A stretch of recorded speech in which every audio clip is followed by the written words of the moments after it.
Hello, everyone, and welcome to the final stream of Justice for All.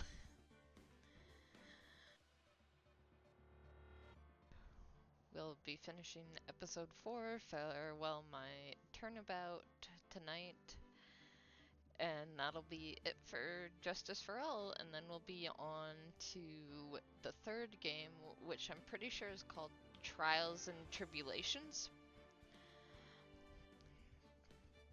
So let's complete Justice for All.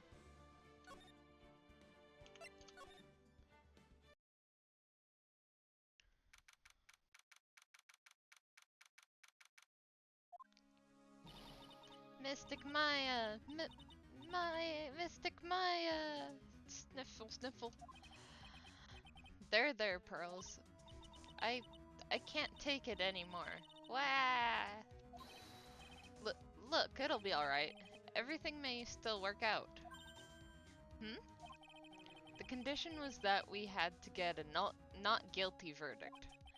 And so far, the kidnapper has kept his word and hasn't hurt Maya. And he won't because Mr. Guard hasn't been given a guilty sentence yet. Cheer up, we don't have time to stand around crying. We have to get going. You're right. Mystic Maya is in much more pain than I am. Yes, that's right, so... Hey, you guys, glad I caught you, pal. Mr. Scruffy Detective? Oh boy, looks like Detective Gumshoe has been dubbed Mr. Scruffy Detective in Pearl's book now. It's just plain old Mr. Dick Gumshoe now. And I came to talk to you, pal. But we're kind of busy right now. Well, we can't just we can't just ignore Gumshoe. Like, why would we not talk to him, you know? So, what are you going to do from now on? What'd you mean, pal? Well, you've been fired, right? So, do you have a new job lined up yet? Oh, that, what am I supposed to do now, pal? Yeah, I didn't think he would even have started looking. Plus, it's only been a day. Of course he hasn't gotten another job. It's a process to get a job. I I don't have anything coming in at all until my next paycheck. Or I don't have anything coming in at all until my next payday. What are you talking about? You don't have another payday. I guess that means I'm just gonna have to work here at your place, pal. Say what? You'll be searching for things that will prove Mr. Unguard's innocence all day, right? Well, yeah. So yeah, I'm gonna help you, pal. I've got lots of experience in investigating and watching over people's places.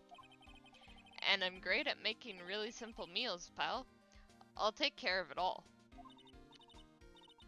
Come on, Mr. Nick, let's let Mr. Scruffy Detective take care of things. Okay. By the way, what's your best dish? Instant noodles, pal.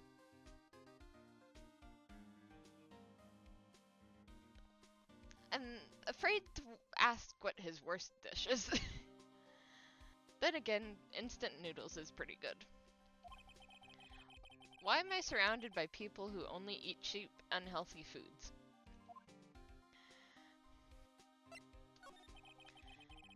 That was the first time I've ever seen Mr. Edgeworth act like that. Never thought he'd say something like he didn't care if Miss Andrews killed herself. Yeah, Edgeworth went way too far last stream, like so far that I'm just like, I don't know if I like his character right now. He said that? That's horrible.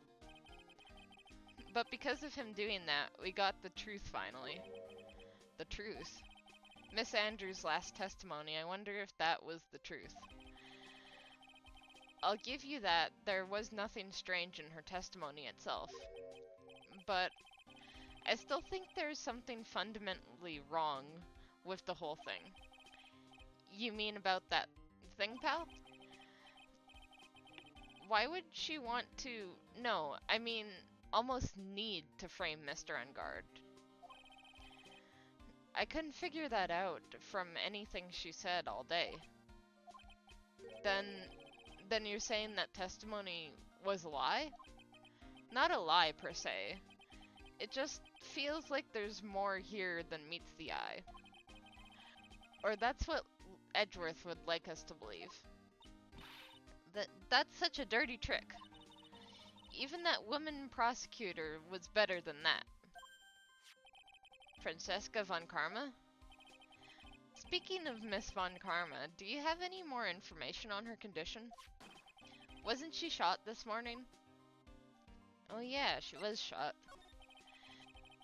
And I'm pretty sure the same shoulder as her father, which was an interesting coincidence. If it was a coincidence at all. Miss von Karma was shot today on the way to the trial by a pistol, pal. But she's going to be fine, right? I mean, Edgeworth said she was in stable condition, but... Well, she was shot in the shoulder, so she's okay. Still hanging out in there. They should be done taking the bullet out, so she's probably resting at the hospital. Which one? Are you sure she's gonna be resting? I don't know. Something about Francesca, I don't see her as the resting type. What? Are you going to visit her, pal? No, well, I was kind of thinking about it. Hey, you've actually got a heart, don't you?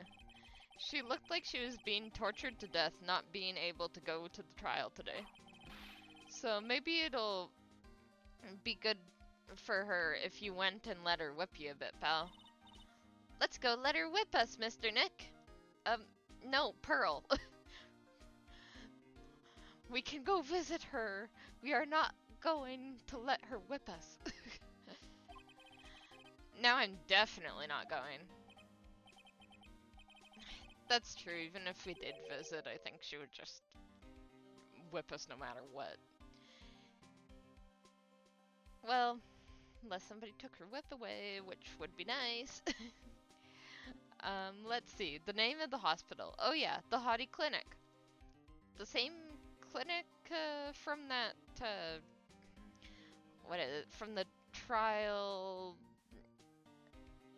at Maya's house, yeah, I guess it was Maya's house. That name sends a chill down my spine. Well, I guess it can't hurt to stop by and say hi. I don't know, people kept bringing up the whip, and that sounds like it would hurt. But I guess we should do the nice thing and go visit her. So let's go do that. Never thought I'd ever come back to this place. Yes. Are you here to visit a patient? How is this guy still here? Hi. Wait a second, you're... Yes, I'm Director Hottie. Ho ho. Why are you still here? Exactly what I said. Yes, what is it? Can I help you? You can tell me. Yes? Director Hottie. Edgeworth. Yes, I'm Director Hottie. Ho ho. Oh, you're the man from this morning. Yes, what is it? Uh-huh. Director Francesca. How is Francesca von Karma? You don't need to worry. Yes, she's in good hands. Because you see, I'm personally taking care of her. Yes? Get this guy away from every woman on the planet. Jeez. Yes, and that thing, that surgery, it went well. You have my gratitude. It looks like Edgeworth doesn't know about this director and his secret. We should probably tell him. Even though it would probably make him kind of... Yeah, no, he'd definitely get mad. She looks so pitiful, absolutely terrified. Yes? But I understand. Yes, her opponent was a gun after all. But when I snuck up on her real secret, like, she would scream really loud. Yes? I see. And she's really cute too. When I do that, she'd whip me with her whip, Of course this creepy guy likes to whip. Ugh. Boy, did I cry like a baby. Yes, but I think I could get used to it. Yeah? Yeah. There you are. Go back to your room. You're so mean, So mean, my frisky friska. Okay, yes. It's time for my IV drops, yes? And what are those tulips doing in your hands, Mr. Phoenix, Wright? I knew I shouldn't have come here. It's the nice thing to do to visit her, Phoenix. I was shot in front of the courthouse in my right shoulder. But it's no big deal. This sort of thing happens all the time. It does? Does this happen all the time in Germany or something? Like, I thought you would be a little bit more scared since you are still, like, a teenager.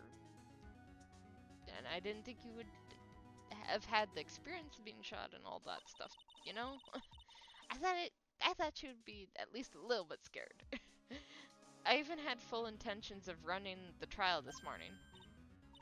But you would have been... But that would have been too much for you. There's no need to act tough in front of us, you know. Regardless, I was dragged here by that man over there.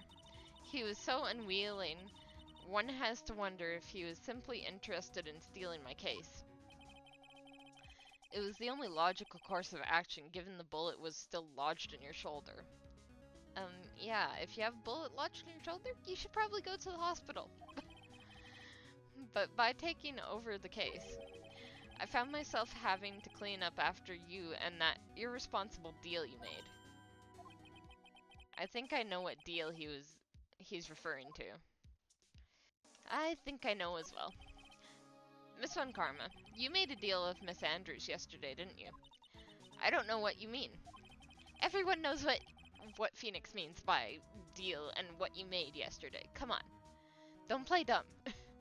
In order to make sure you got your guilty verdict on Mr. Ungard, you told Miss Andrews not to testify in court today. I don't know what you're talking about. Do you have proof that I made such a deal? You're denying it? It looks like you were lucky, Mr. Phoenix, right? If I had been in court today, this trial would already be over. All while hiding Miss Andrews' own crime? That isn't my problem, whether she had tampered with evidence or not. I have only one objective: to find Ungard guilty of murder. The end justifies the means, Mr. Phoenix, right? The end justifies the means. Does it, though? I don't think it justifies anything. Miss Von Karma, Adrian Andrews believed you when you said that. If you don't tell the truth of what really happened, then Ungard will be found guilty. And what does that have to do with me? Because of that, she is now in danger of being found guilty herself. All because she believed in your words until the very end. That still has nothing to do with me. She's just a weak person, that's all. Well, has everything to do with you. She wouldn't have been in this situation of possibly being found guilty if it wasn't because of what you said. But you had to know she was... Ow! I think visiting hours here are about over, so if you'll excuse me. What's wrong? Why did she suddenly cut you off? Probably because she thinks I had the advantage in that argument. Edgeworth, what happened today at the trial, Edgeworth? That was not like you at all. I mean, I know you knew about Miss Andrews' condition. You could have made her testify as many times as you wanted, but to go that far. But she wouldn't testify about that until I said something. Listen, Wright. This courtroom is a garden of judgment. I'm putting myself on the line when I stand in there. And that's why I made the witness do the same. It's only natural. Well, I still think you went too far. By the way, Edgeworth, you were really angry in court today. That's rare for you. I guess it is. I'm trying to think if it's normal for him to really be angry in court. I guess it depends. It's not completely out of character. Witness, that card. Give it to me. Hurry. Do you have any idea what you stupidly yet inherently done? This... I can't believe you hid this from me all this time. That card. What in the world is it? You mean this? Listen, Wright. This is top secret information. You absolutely cannot leak this. A special investigations team has existed for a number of years, but few know of it. I understand. Their task is to find the owner of this card, a man called Shelly the Killer. The Killer? We know the Killer. And just as his name states, he is a killer, an assassin, the best at that. An assassin. Does Phoenix not realize we know the Killer? So who is this Shelly the Killer? The Killer is the name of a long-standing line of assassins.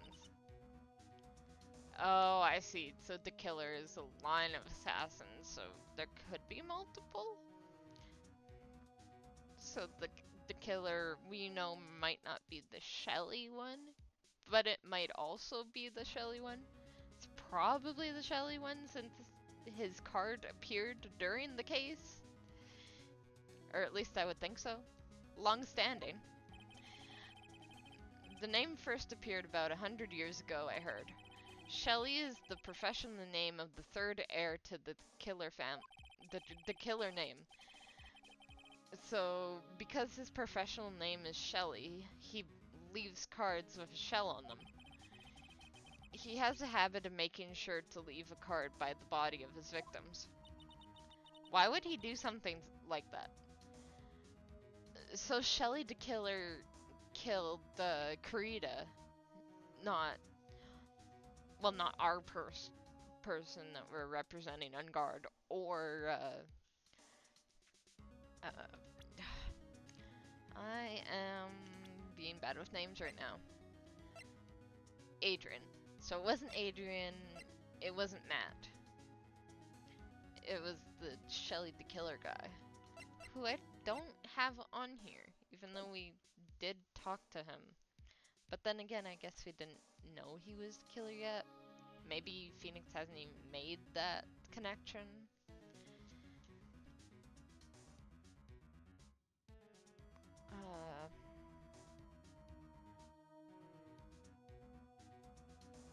Let me just see something.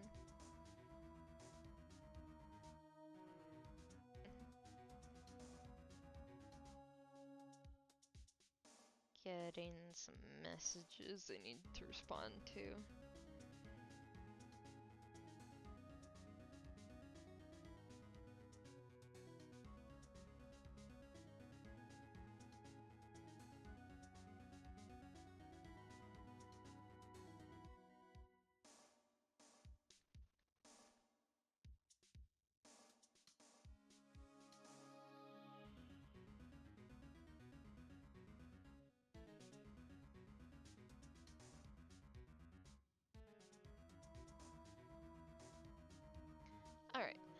Why would he do something like that? We think it is part of his duty to his clients. His duty? If he leaves a card, then his clients can be assured it was he who killed the victim. It also serves as insurance against any charges being pushed onto his clients. I see. Wait a minute. Okay, so somebody must have hired the killer. He killed Kurita. He put his card on the table. And because Adrian found it and removed it from the spot, there was no proof that he killed Kurita. I wonder if Matt is actually guilty and if he hired the killer or not. Or maybe somebody else did, but then who else have we met who would actually go to such lengths? Definitely not Will. Definitely not Lotta.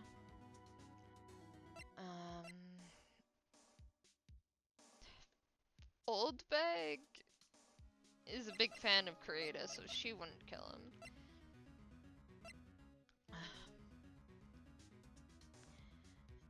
I don't think Adrian is plain dumb and just removed the card and she actually killed him or something. Or was just taking that proof away. I don't know, I'm thinking maybe our client is guilty this time. That would be a big twist. Well, I guess we'll see what happens. I see. The killer values the trust between his clients and himself above all else. It seems that this is one honorable assassin with a moral conscience. I guess that even honorable assassins still can exist. So, you think this assassin, you think he's the one who did the killing in this case? It would appear that way. The discovery of the card basically confirms it, wouldn't you agree? Yeah. Seeing that Adrian did find it next to the body, which she could be lying about, but I don't think she is. I think it's pretty obvious. Shelly the killer, huh? I noticed something at the trial today. You were behaving in a strange manner, or something. Is something the matter? I guess I should just tell him. Maya's... Oh, Maya, she's been kidnapped. Kidnapped? What does the kidnapper want? An acquittal. I see. I had no idea. I will prepare a rescue team as soon as possible and resolve this by tomorrow. Really? Did you hear that, Mr. Nick? Mr. Edgeworth is going to... Stop trying to console me, Edgeworth. I don't need your pity. That was... That was uncalled for. Mr. Nick. Edgeworth is actually trying to help now. I know he went too far in court, but he's trying to help now. There's no way you can find her. We don't have even a single lead to go on. There's only one way to save her. I have to get an acquittal somehow. It's the only way. Right. Listen. You need to know something. Juan Kurita was killed by Shelly the killer. And the client who ordered the job is Matt on guard. Your client. That's what I kind of put together. But will Phoenix really believe that? And is Edgeworth really right about it either? Please stop. I can't listen to you. I can't believe that. I see.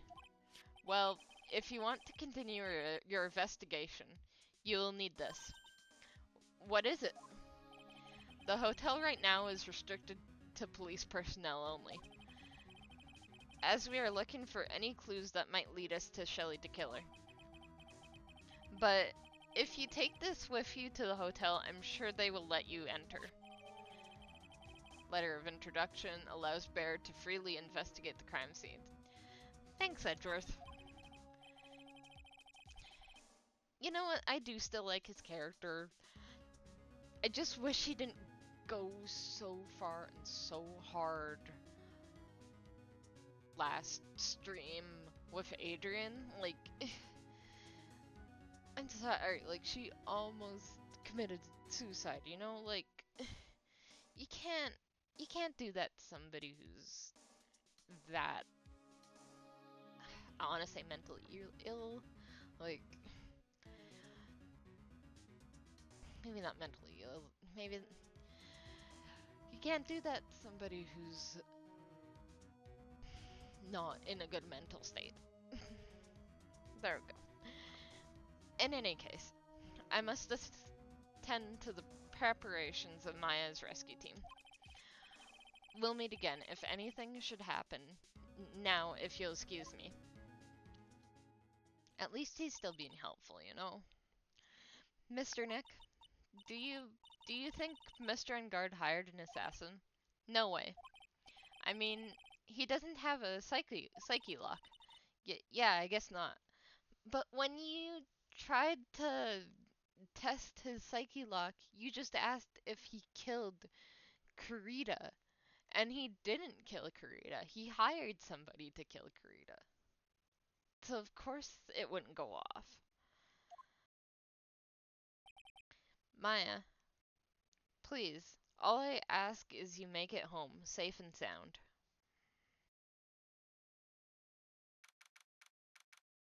Oh, we're switching back to Maya. Heh, I guess even kidnappers can be a little clumsy. Clumsy enough to drop a card like this for me. And even though he said he was an assassin, I bet he's just making that up. Like how Nick does with everything in court. You're kind of wrong about that, Maya. He's definitely an assassin. Anyway, let's try out the card trick with this card I just found. Sounds like I got the door open. Okay, time to take a look around. Do we really want to, I feel like this is a bad idea. But at the same time, I don't really want her staying there either. You know?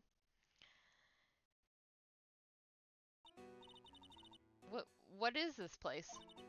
I've got a feeling I'm not in the hotel anymore. Are those videos over there? Well, I'll worry about that later. For now, I should be looking for clues. That way, I can show them to Sis and maybe get out of here.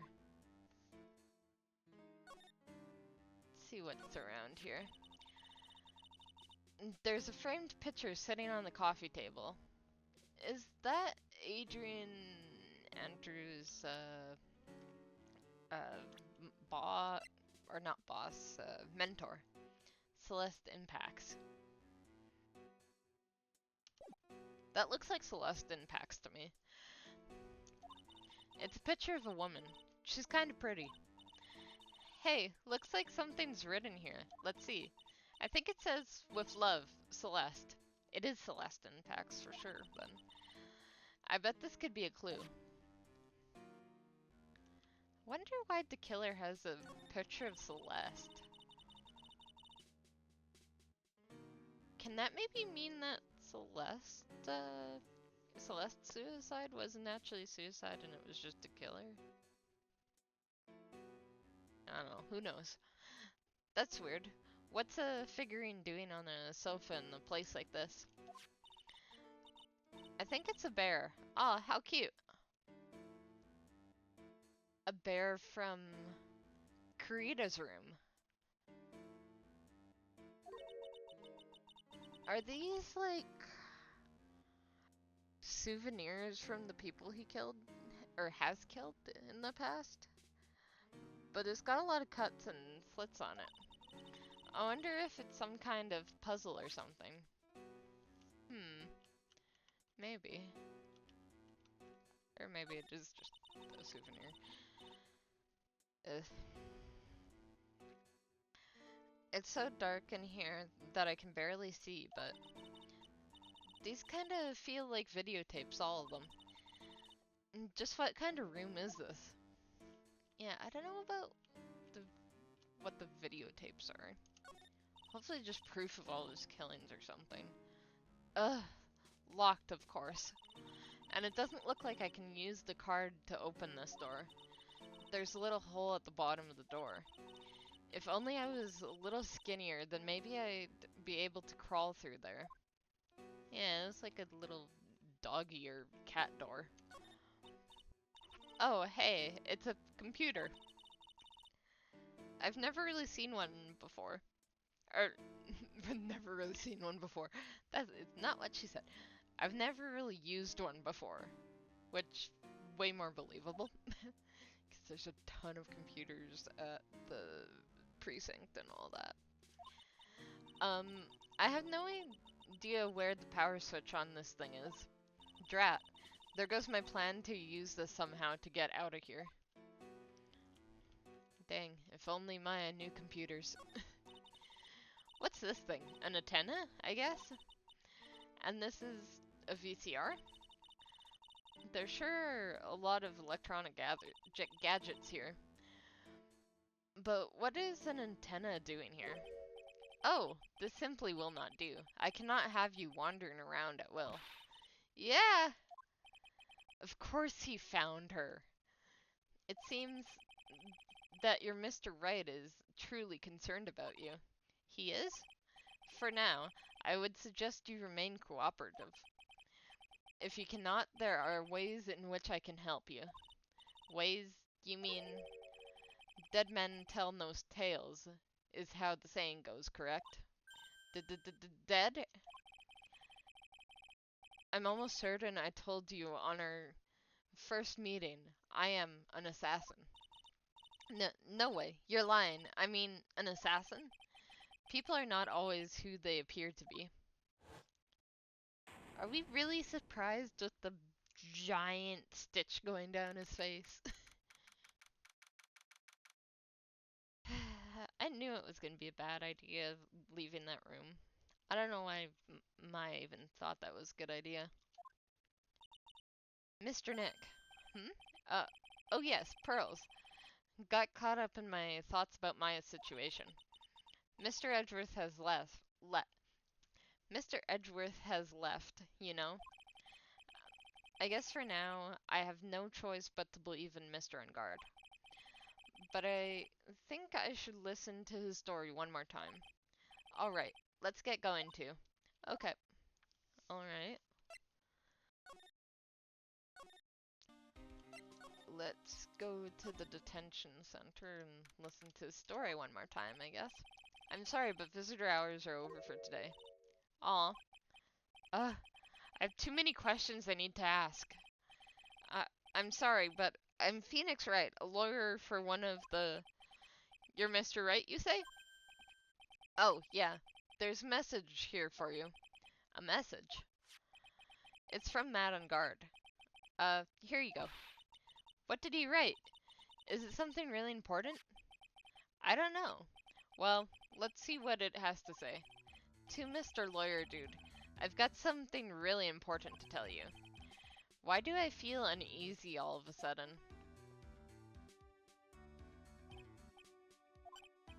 Oh, Mr. Wright. So, actually, I have a favor to ask. I have this cat named Shu. I didn't put out a lot of food when I left the house, so he's probably pretty hungry. You think you could drop by my house and feed Shu for me, dude? My house is just a little ways down the hotel, right? He's asking me to feed his cat? This is terrible. Let's hurry, we have to feed his cat. I guess we can't let a fellow cat go hungry. I'm sure poor Shu's stomach is growling by now. Yeah, I guess. Matt's note jammed into a pocket. Client's request is a request. Guess I should go check up on his cat. Yeah, I guess we should. check around other places first. Well, everyone looks really busy with something or another. They're probably strengthening the evidence for tomorrow's trial. Hey, hurry with that. Will ya? Pass that victims list around. You've got to be kidding. There's over 100 people in here. Mr. Nick? Is Mr. Engard really that bad? That big and bad of a criminal? Actually, Pearl's... Never mind. It sounds like they're working on a different case. I think they're working on the killer case, if I had to guess. Alright now, Mr. Nick. Let's go look for clues. We have to, for Mystic Maya's sake. You shall not pass. Of course, it's Old Bag again. Wait, how are you in here? I thought only police personnel were allowed in here. Gasp, Miss Old Bag. Don't devalue my name and turn it into a gasp, you spiky-headed pettifogger. Because of you, I've been made to look like the bad guy again. Although I didn't get a piece of gum from Edgy Boy, just as he promised. Okay. It's all your fault, you've... Okay. Miss Oldbag. Keep your hands off me. This helmet is airtight, no air gets in and no air gets out. Then why do you keep putting it on? Don't think you can get me to move with silly questions. You're going to have to defeat me if you want to get by. I'm not hearing this.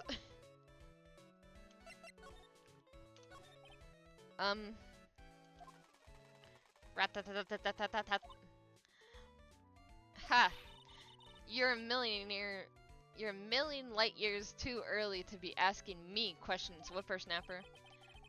Looks like my only way I'm going to get any investigating done is to first do something about this kooky alien. What are we gonna do about her?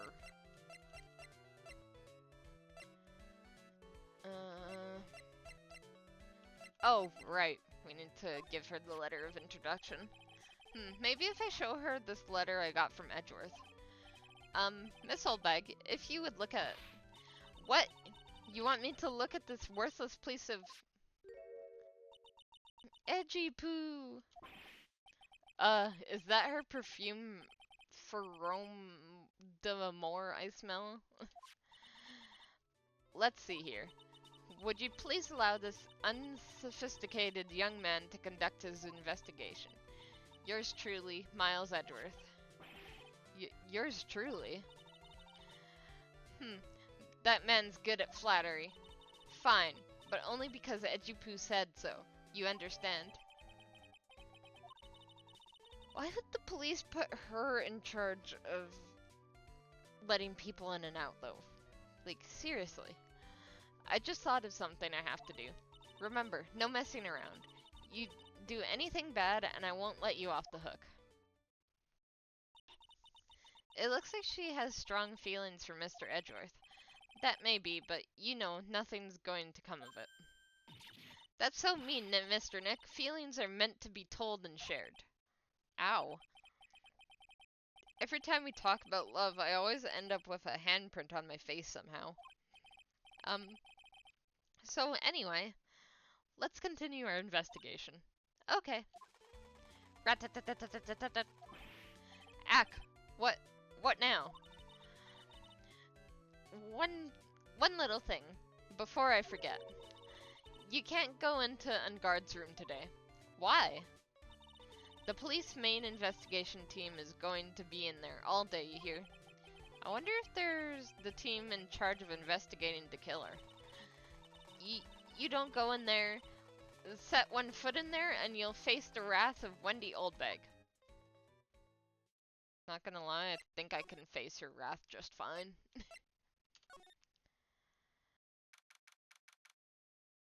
March 22nd, Gatewater Hotel, Viola Hall. Looks like we're the only ones here. And yet, the hotel seems so busy somehow. Probably because the police team is scouring for clues about the killer.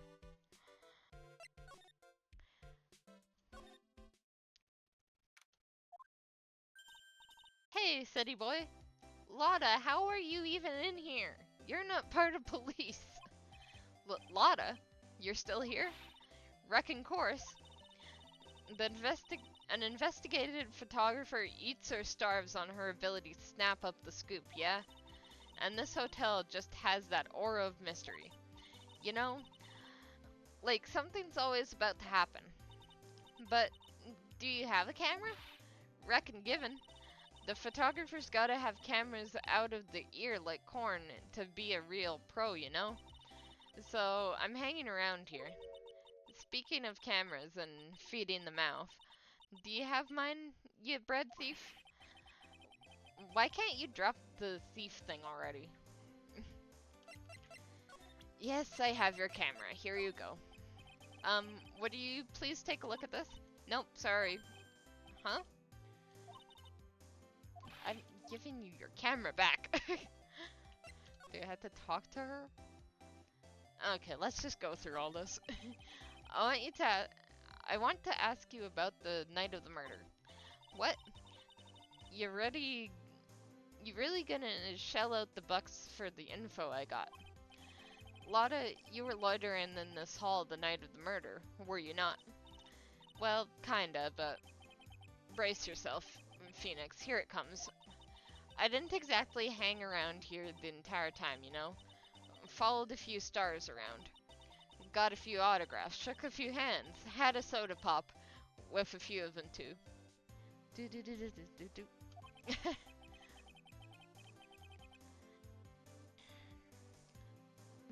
She must have been listening to the soda pop song while drinking a soda pop, you know? Looks like she wasn't here the entire time that night. The security lady also wasn't in this hallway the whole time either. I guess that means there's no one who can tell us who came and went that night. So, about the note that was inside your camera case. Oh, that ditty I wrote? Yeah, can I believe what you've written? You mean the stuff about Engard shoving his manager lady onto Karita? Yeah. Well, I reckon you best not be believing that. What? Look, I sort of wrote that on a whim, you know, writing whatever came to mind. Whatever came to mind? Yeah. When you get down to it, it's just a lot of random bulldozers. Hey, what's with you? Why you staring at me like my grandpa used to? Hmm. Hey, and why do you look like you suddenly got older too? Or am I just shrinking here?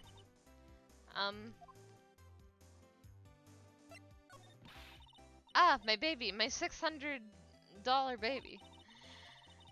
What's with that red-coated prosecutor anyhow? The guy told me it was evidence and refused to give it back to me. Well, that's kind of how it is.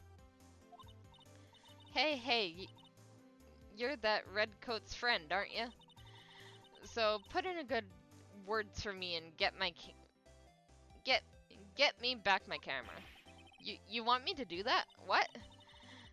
Listen, nag the guy real good for about 5 hours and I guarantee he'll give it back. Why don't you do that on your own? Why don't you do your own dirty work? Well, I reckon it's time for me to get going. A tabloid photographer without a camera is just a tabloid, huh? Yeah, I guess so. I don't think a tabloid photographer is really anything without their camera, to be fair. Keep yourself together out there, you hear? I'm coming to see you in court tomorrow. Okay, I'll see you then. And you too, little, keep up the good work, okay? Okay. Don't be picky about your food now. Okay. And make sure you do all your homework, you hear? Okay. And if you happen to find yourself a camera, would you please just leave already?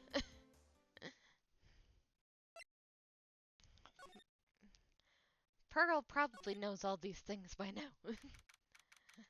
Anyway.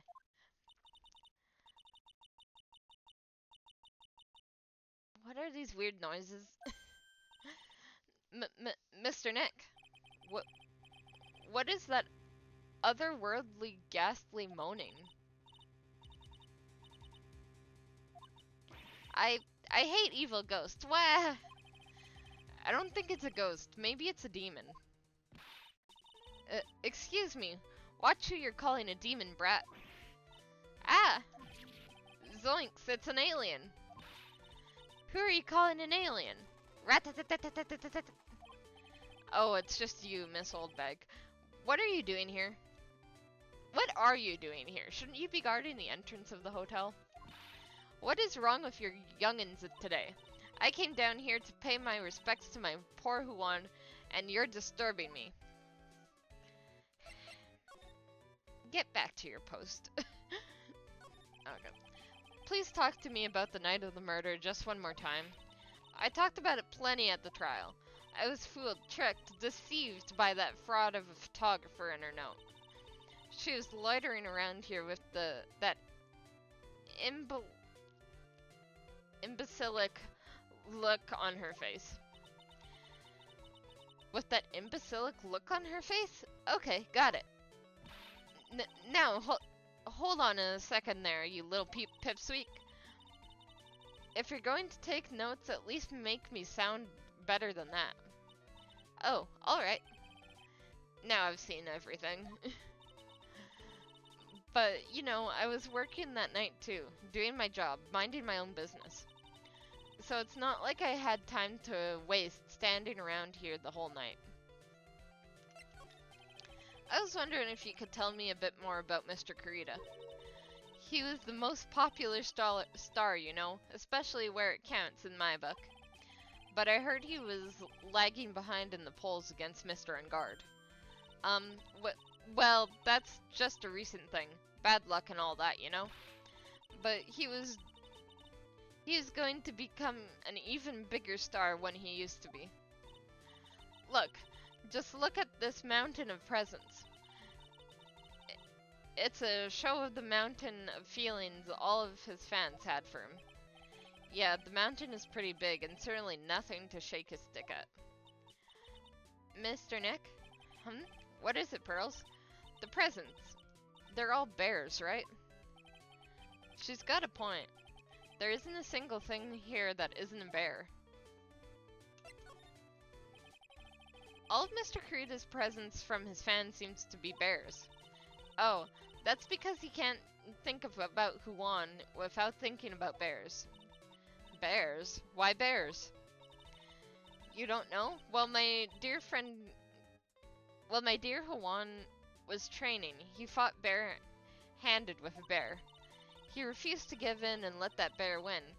But after the fight, they became friends. Wow, what a heartwarming story. Look, it's just like in those young people's dramas. I can see those two tuckered out, down by a river going, heh, you sure can fight. You too, bub, you too. Did all that really happen?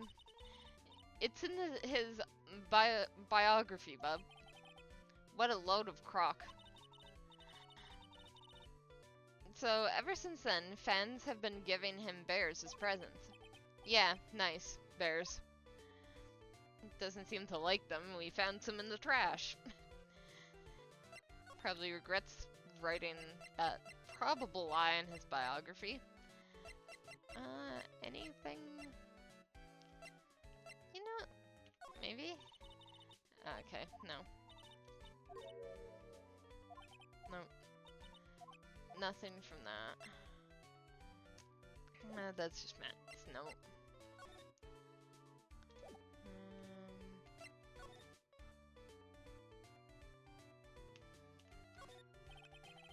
Bottles of cosmetics are scattered all over the floor. This is probably where Mr. Kurita fought his assailant.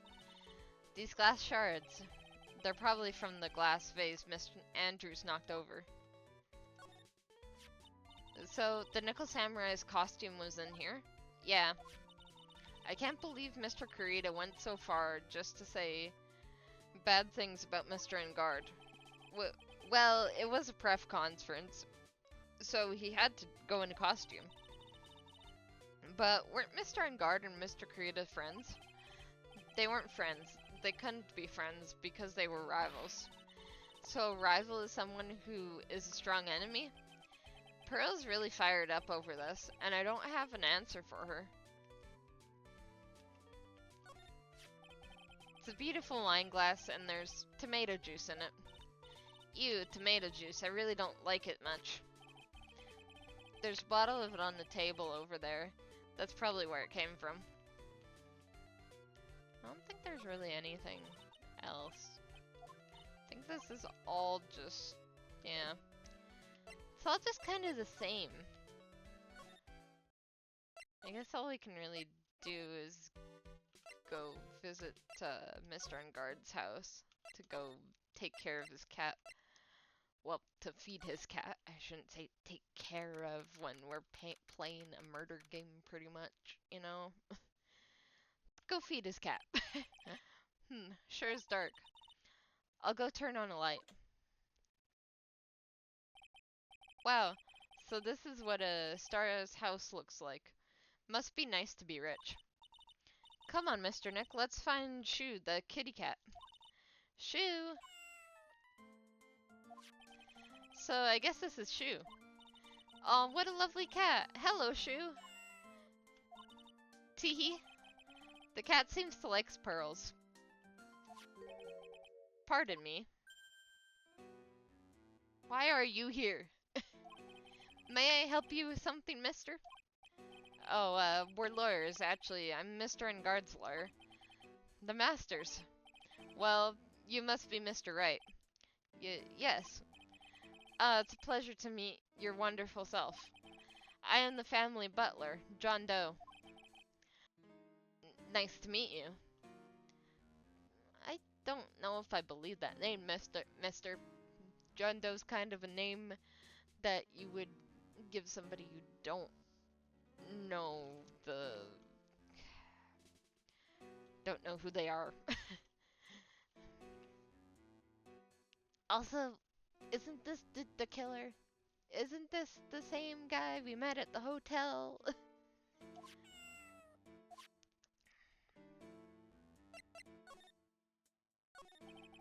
You must know all sorts of things about Mr. Engard, right? Honestly, sir, I don't believe my master is capable of such a foul deed as murder. And, anything else? No, not especially. It is not appropriate for a lowly servant to speak of the master or his affairs. How typical butler-like, as it were. Mr. Doe, how long have you served at this residence? Well, sir, I would have to say maybe about 1 year. And, anything else? No, not especially. It is not appropriate for my lowly servant to speak of himself and his affairs. You know, I wouldn't have thought Mr. Engard the kind to have a maid over a butler. I wouldn't have thought Mr. Engard the kind to have a maid over a butler. Okay. That's a very cute cat you've got here. It is my duty to take care of him. The master rather fancies Shu. If you're taking care of him, why were we sent over to feed him then? And, anything else? No, not especially. Okay. Well then, I guess I don't need this piece of scrap paper anymore. Well, I'm afraid I must take my leave for now. Oh, we should probably get going ourselves.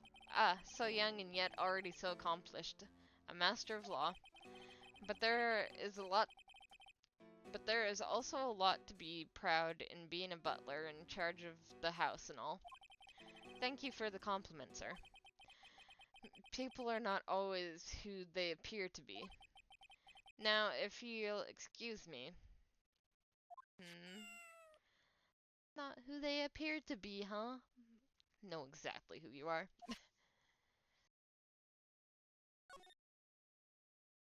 Actually, what's with the motorcycle hanging from the ceiling? A giant bicycle is flying through the air. That bicycle, Pearls, is one where you don't have to pedal and it moves on its own. Really? Wow. But sorry to disappoint you. It can't fly. Oh, that's too bad. Okay, we're not gonna question it too much, I guess. It's a very comfortable and spacious lounge set. I wonder if famous stars drop by and sit around and have a good time. In any case, I don't really belong here, do I? Uh, what is it with me and feeling inferior today?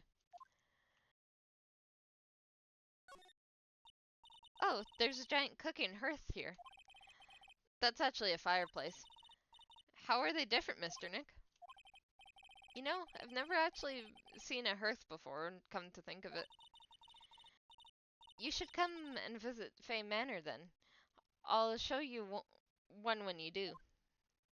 Okay.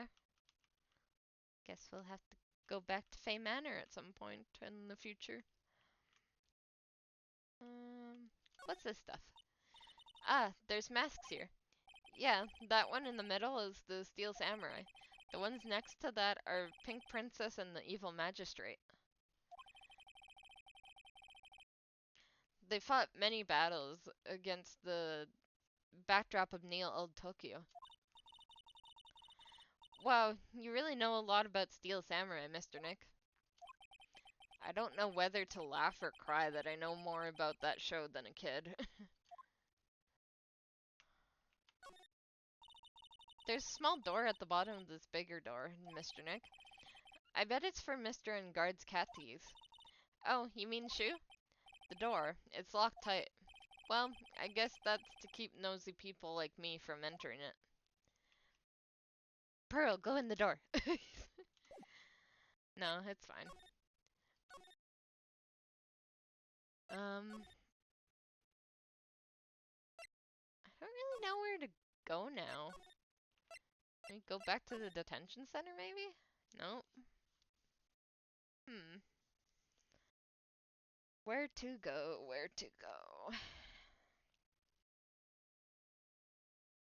Not sure where to go.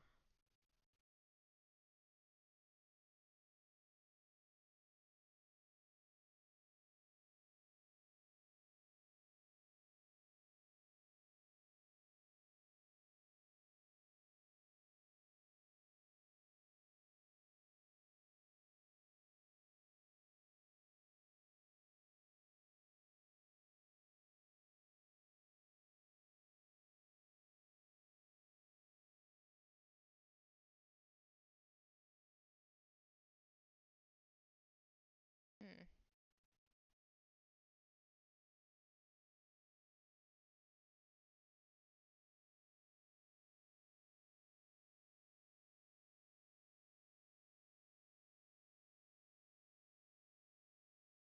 See.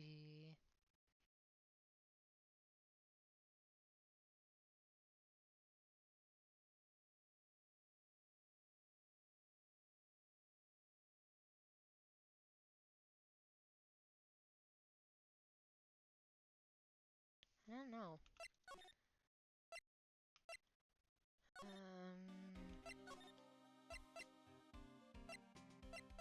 Maybe just go back to Karita's room? Oh, wait, no.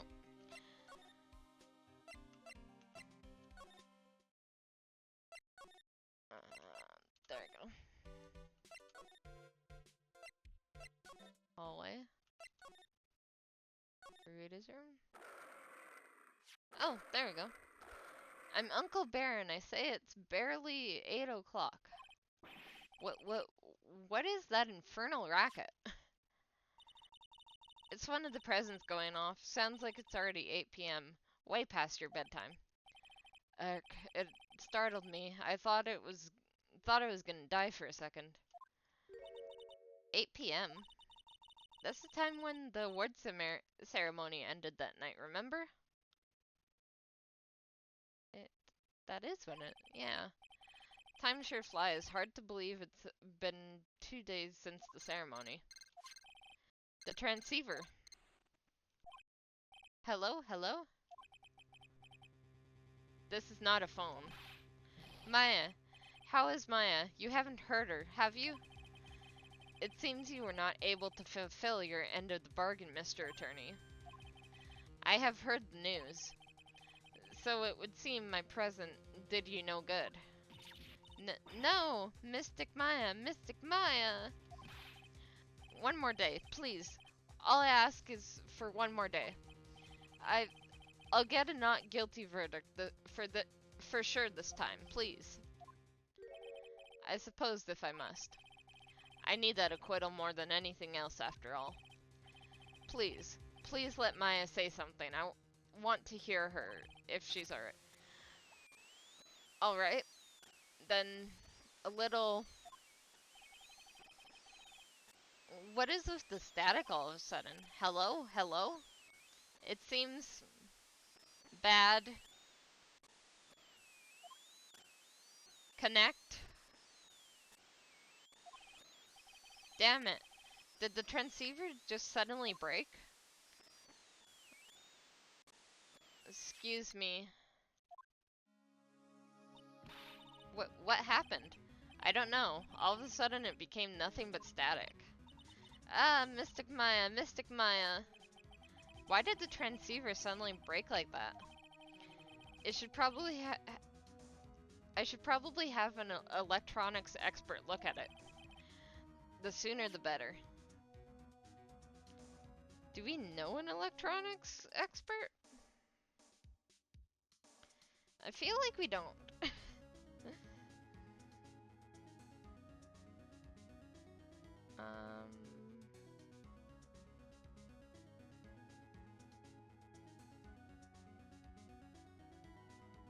What to do now?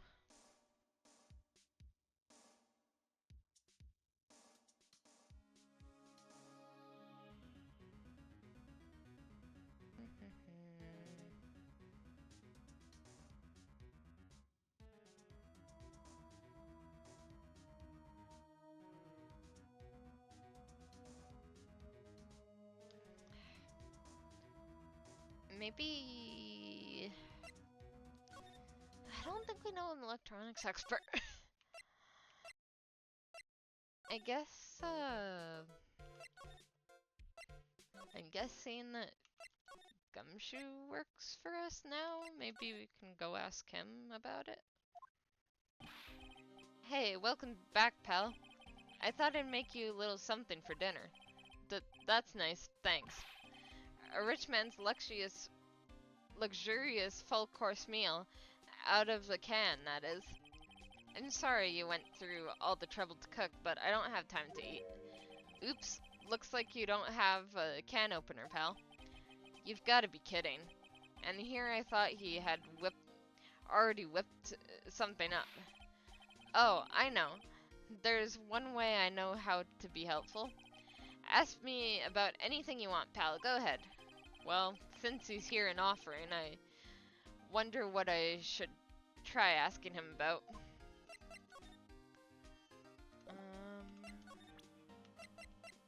Let's show him the transceiver. Maybe he can fix it.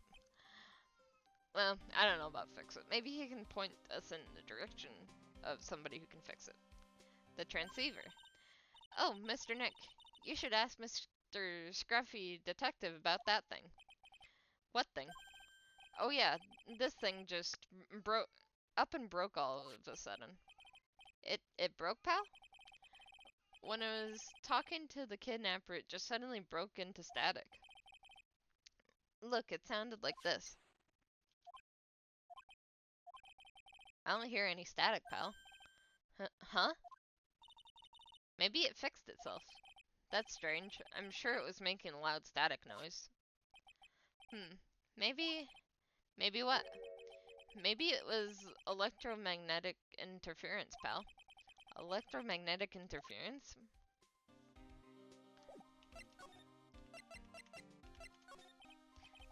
So what is electromagnetic interference?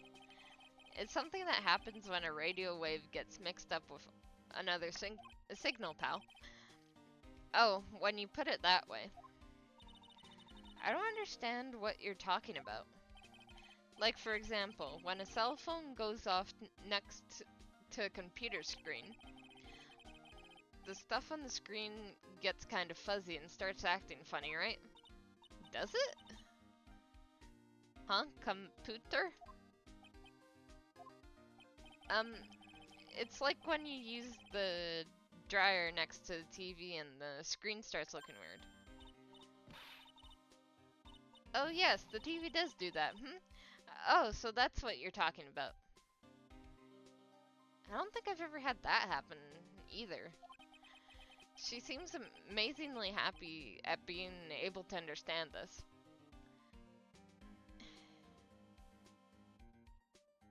Is this just out-of-date technology or something? Like, did those things used to happen and now that we have better technology, they don't anymore or something? Because I don't remember anything like that ever happening. So, the room you were in when that interference to the transceiver happened, there's gotta be something there that's sending out very strong radio waves, pal. Something like a listening device or something. Ah, hey, speaking of that, where were you when it happened? We were in Mr. Kurita's room, the scene of the murder. What? That's it. I'm going to sneak into the precinct and get a bug sweeper.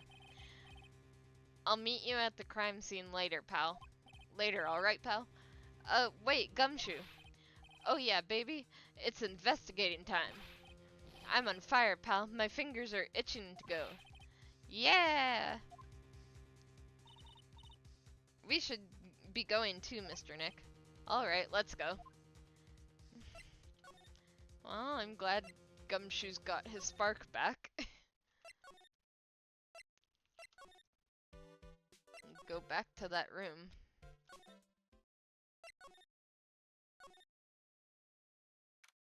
If I had to guess, if there was a listening device, it would probably be in one of these bears. Hey, you're finally here, pal. How did you get here so fast? We literally went straight here, and you had to drop by the precinct and sneak something. Whatever, I guess. So, sorry to keep waiting. Do you have the, bug sweeper? Well, you see, I got busted trying to sneak it. Sneak in, pal. Then suddenly I'm staring at the precinct doors. From the outside, I mean, so yeah, I couldn't get one of the police bug sweepers. You know what, I probably should have figured that you went there, got kicked out, and then just went here anyway. What do you mean you couldn't get one? We need that item. Hey, calm down, pal. I didn't say I didn't get one. It's get one, just not the police's. Wow, so this is a bug sweeper? It looks a little broken. Hey, this was made when I was in elementary school, pal. So let me get this straight. You went to the precinct. You couldn't get one of their bug sweepers. You went home and got one of your childhood homemade bug sweepers. And then you got here and you still got here before us? How fast is Gumshoe? By who? Me, of course. Seeing this sure brings back memories. Hey, don't look down on it, pal. Sure, it looks a little beat up. But I put my heart and soul into building this puppy here. Your heart and soul? It'll work. Trust me, pal. It'll do the job. But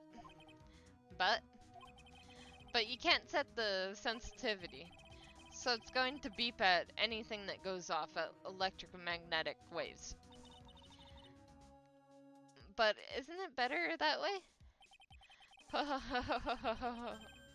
Well, anyway, since I brought it all this way, might as well give it a whirl, right, pal? I guess, but there's a lot of, like, technology in this room. There's a computer there, there's a coffee maker, there's whatever that yellow thing is in the corner, and a fridge. I don't know. I feel like it's just gonna go off so many things. There's also a phone and a calculator in the suitcase. Or not a phone. I think that might be like an electric razor or something. There's like I said, a lot of technology in here. Okay, now, I'll tell you how to use this baby. There's a listening device or some other sort of bug hidden in this room, pal. So, we're going to find it, right? Right, now first, let's turn the sweeper on.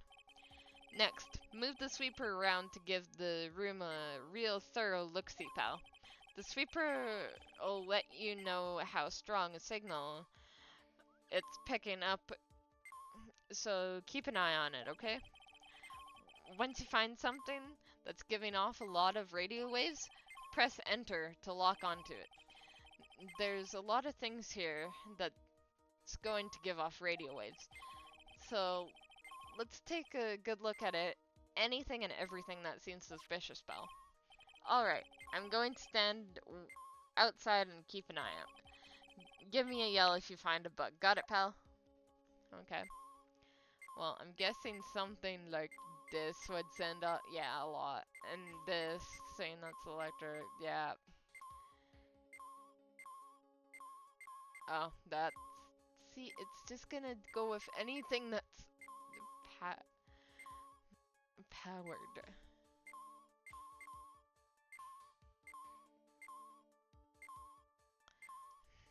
Let's slide. Yeah. Let's check out these bears that aren't powered. That's calculator. That's electronic. That's electronic. Any of these bears? That's not like... Is it one of the big ones? Oh, that seems odd. This is just a giant stuffed teddy bear, right? It's the biggest one I have ever seen. Hey, so did you guys find it yet? The listening device, I mean? No, not yet, but this bear's eye is... Let's see, let's see. A perfectly normal stuffed bear with some really strong radio waves. It sounds like you found the device to me, pal. Let's dig this big fella's eye out and see what we've got. No, you can't. Such a violent act. Whoop. Rip. No! It's okay, Pearl. It's not a real bear or anything. That's... It's a miniature camera, and it looks like there's more. There's a transmitter and a timer. What emitter? A transmitter, pal? Oh, is this more of that high-tech stuff?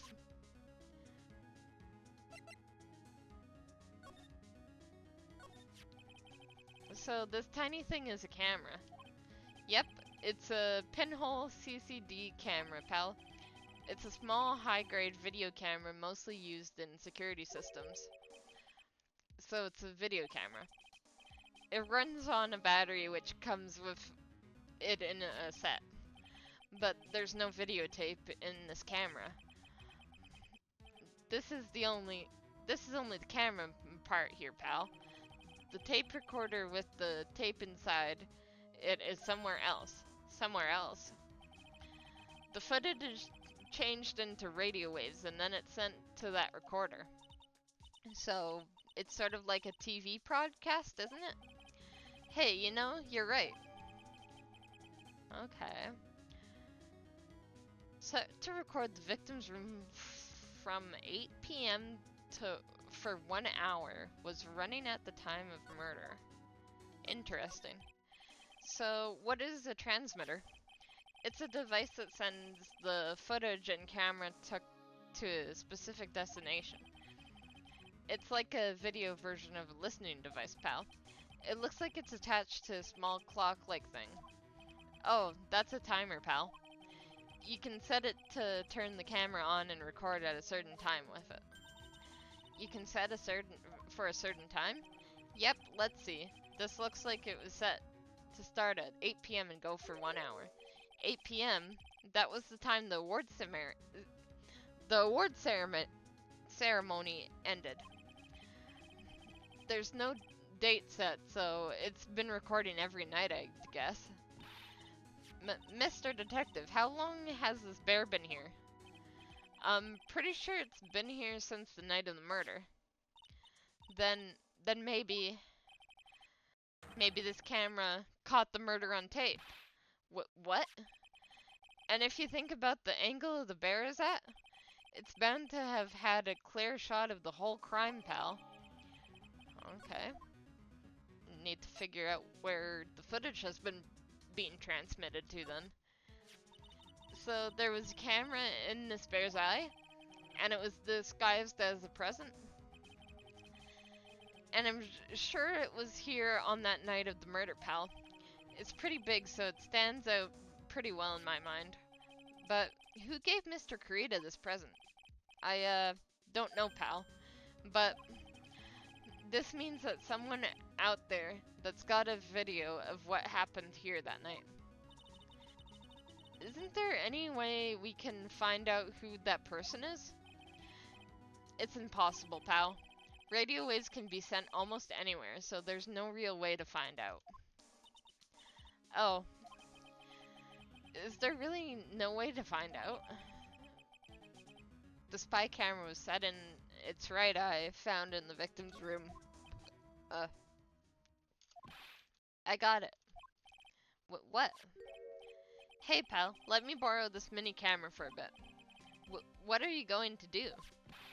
I'm going to go around to the electronics shops and see if I can find out who bought this. But that's impossible. I mean, it's already 9 p.m. Leave it to me. Even if I have to search all night, I'll find your man, pal. Alright, I'll leave it to you, Detective Gumshoe. Oh yeah, baby, investigating time. I'm on fire, pal. My fingers are itching to go. Yeah! He really loves his job. He's gone. Yeah. But Mr. Scruffy Detective sure is a nice man. He's pushing himself so hard, all for Mystic Maya's sake. It's a mystery how you always manage to do things in the most inefficient ways, right? Ack! You'll have to excuse me. I heard your conversation just now. Edgeworth, what are you doing here? A rescue team has been created and deployed. I can't say I'm optimistic, but we have to move forward one step at a time. I see, thanks. Don't thank me yet. We still have to find her. So this is a spy camera hidden inside the stuffed animal, huh? You are one lucky man, right? Do you know the stuffed bear, little girl? I have no idea. Of course not. The maker of this bear is a very expensive, luxurious brand from overseas. It's completely handmade, and only the small number of these are exported here. What? The camera and transmitter that Scatterbrain Detective took with him are dead ends. Things like those can be bought anywhere. However, this bear is different. By tracking how it got into this country, this bear can tell us who the buyer is. Can he really do that, Mr. Nick? Can he really?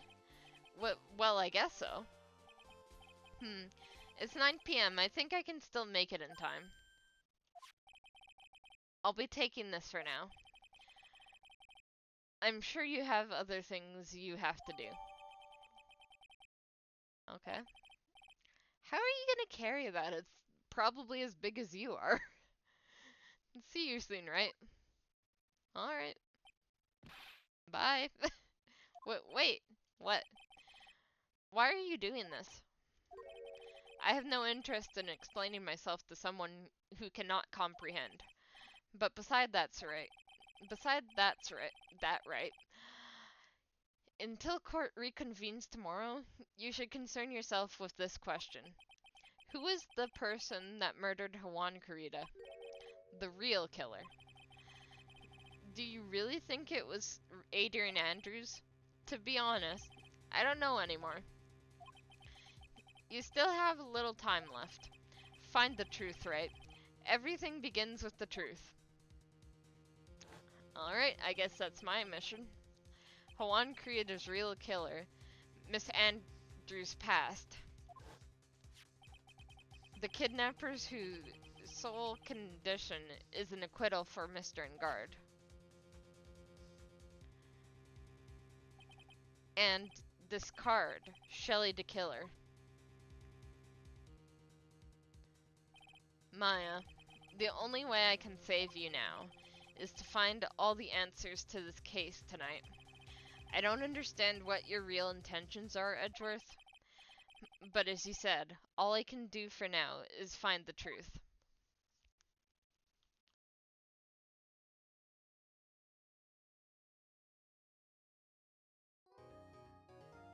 Alright, time to do a quick save. Investigation part 1 done. Let's start investigation part 2.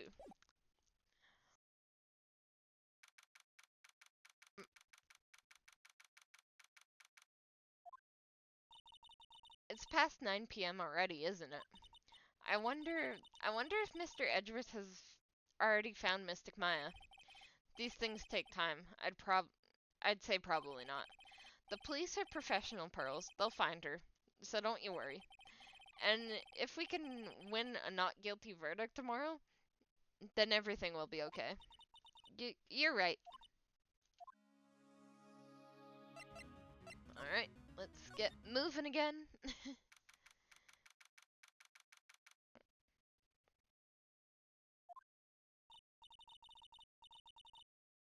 Wow, it's really getting late, isn't it, Mr. Nick?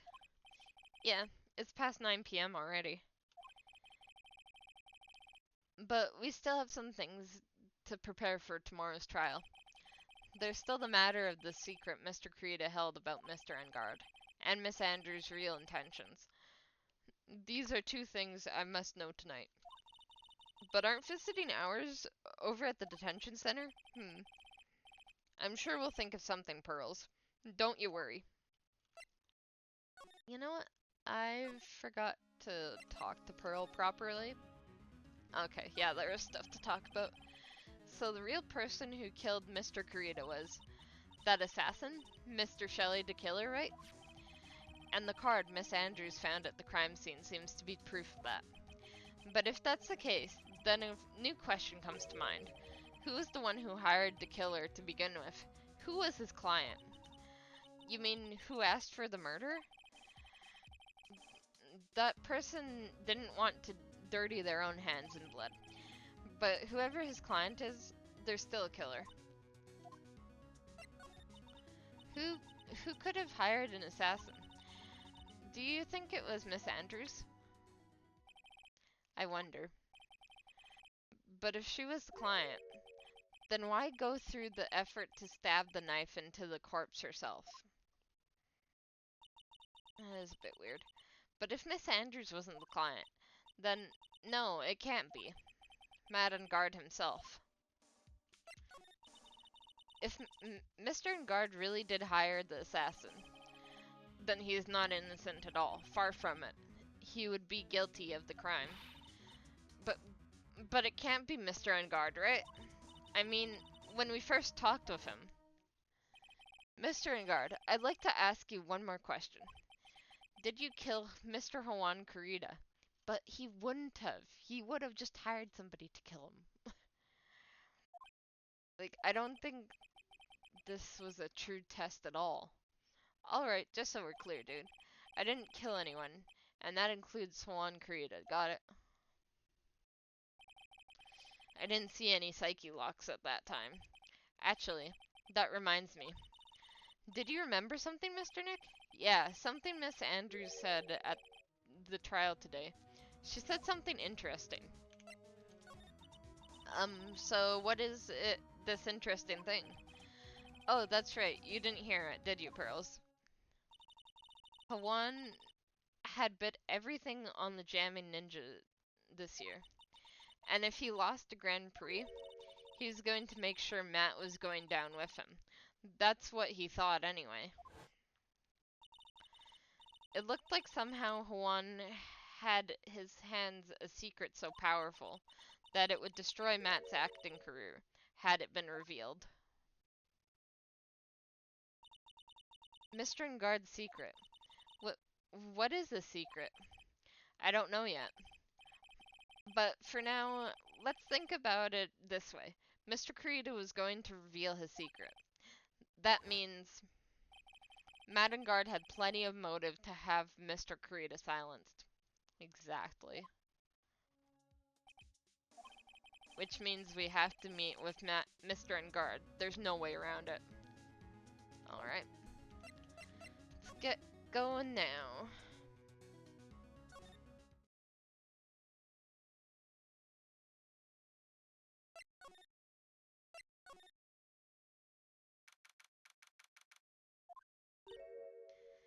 Old bag again? Alright. Hey, wait! What is it, whippersnapper? All I know is nothing that has anything to do with you is ever good. Like just now, I was handed this strange device for who knows what reason. And I was told to use it to search the whole hotel. That's the bug sweeper, isn't it? The one Gumshoe made. I don't know, and frankly, I don't care.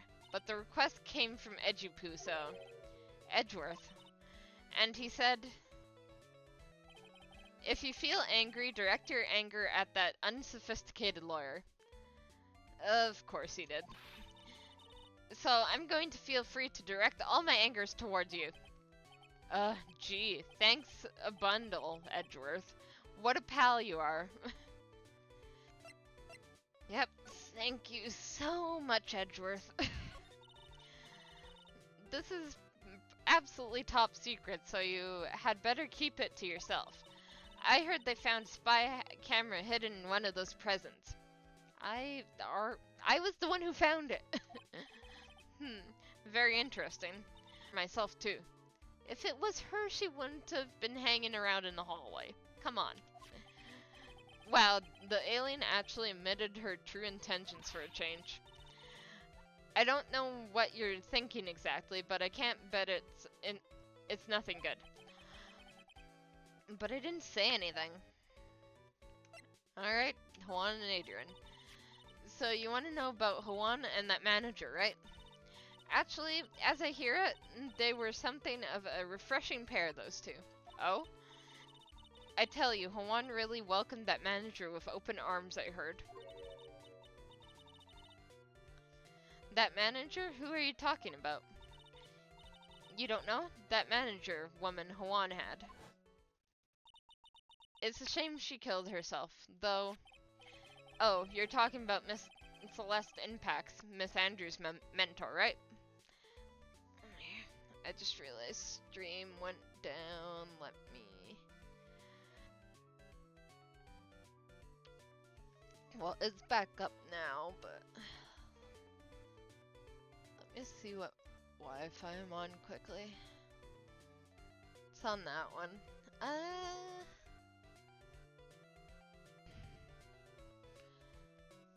You know what? I'm gonna switch to the other one quickly. Stream might go down for a bit, but it'll come back right up. Reconnection successful.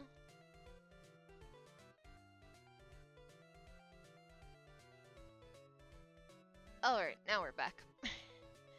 Yes, that's the one. That Celeste girl. She was supposed to get married, you know.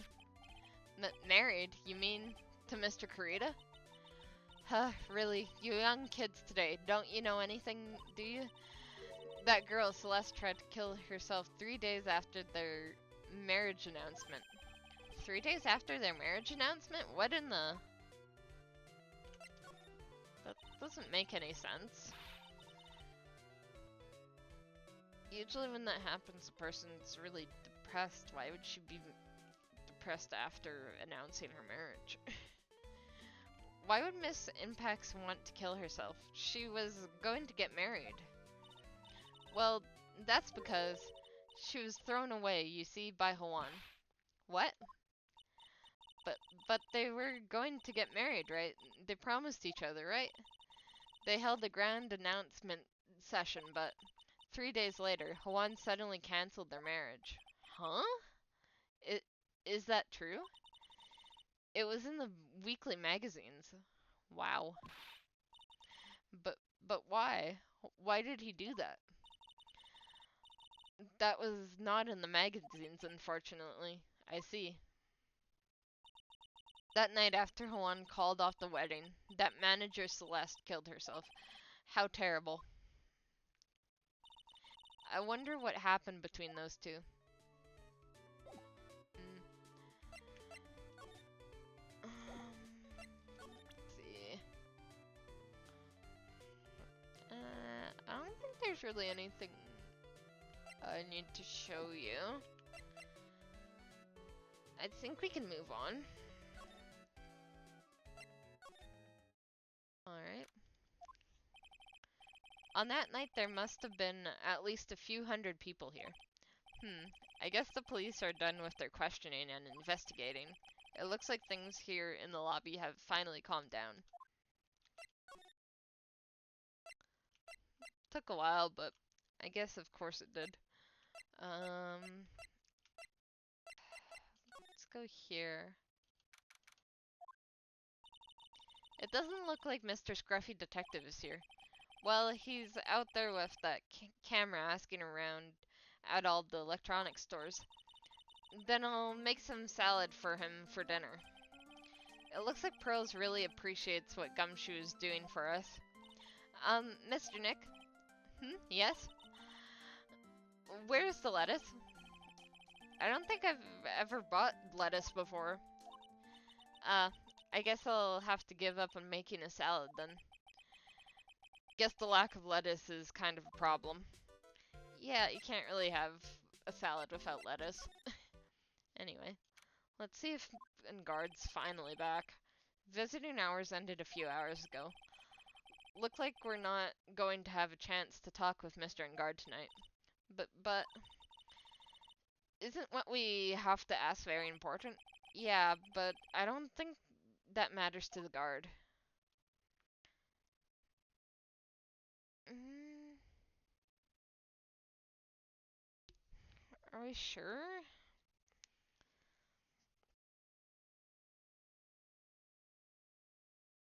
Like, hmm.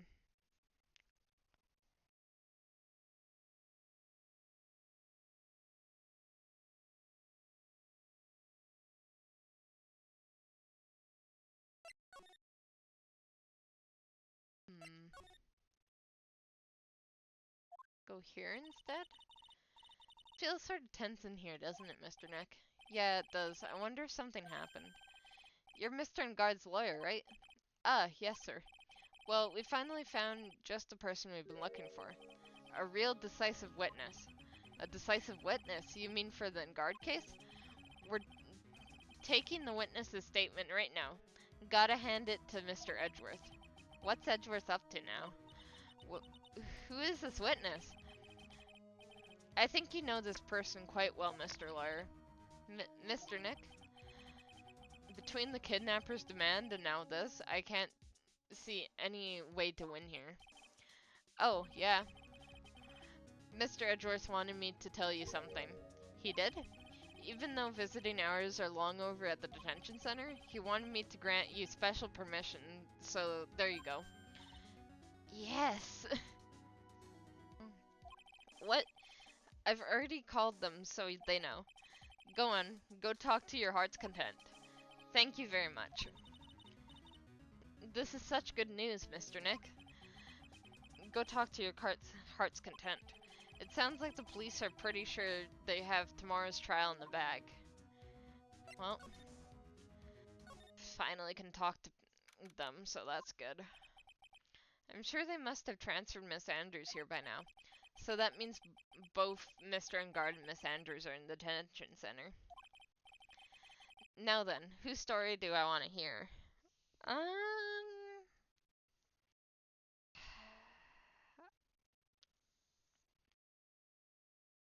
I guess we'll talk to Matt first. Dude, it's Mr. Wright. I hope you can get me off the hook tomorrow. I'm counting on you. I hope so too. Edgeworth just dropped the bombshell on me by saying that Juan Corrida was killed by an assassin and that the assassin's client is this man, Matt Engard. What's wrong? Mr. Engard, there's something I must know with 100% certainty. Hmm? You seem kinda different. You're totally not like your usual lawyer dude self. About the press conference. You mean the one where Juan was going to dress up as the Nickel Samurai? Yeah, I heard a little more about it from Miss Andrews. It looked like somehow Juan had in his hands a secret so powerful that it would destroy Matt's acting career had it been revealed. Could you please fill me in on what this secret is, please?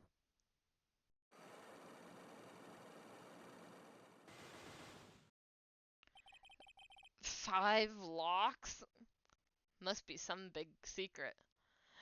I knew this was coming. Mr. Nick, don't tell me. Psyche locks. You said a secret, right? But I don't have any idea what it is. Do you, dude? Do you know about Mr. Corrida and Miss Andrews' relationship? Well, it's all over the tabloids, dude. But I don't know any of the details, if that's what you mean. Look, how many times do I have to tell you? I don't care what Juan did with his life. Miss Andrews, she had a purpose in mind when she started seeing Mr. Corrida. Her mentor was Mr. Corrida's manager, and Miss Andrews was going to get Miss Celeste's impact suicide note from him. Celeste, does that jog any memories? Dude, I suddenly got totally hungry. You up for pizza? My treat. Mr. Nick, what's a pizza? Is it a pea like green peas? Let's go eat one later, okay? It got cut off by the pizza dude at the shop. That's too bad. Well, now about we get our minds off this topic and talk about something else, okay? Mr. Engard, are you connected to Miss Impact's suicide in some way? Well,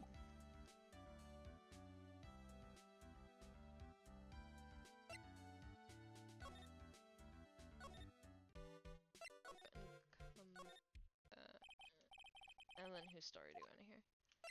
Talk to Adrian this time, because I think we need to uncover some stuff from her first to uncover Matt's secret. Oh, it's you. I'm sorry to be visiting at such a late hour. And there are a few questions I absolutely have to ask you tonight. Stand up for a second. Me? I thought your client was Matt. I'm sure Miss Andrews knows something. She can't be clueless about the secret Mr. Corrida had on Mr. Engard.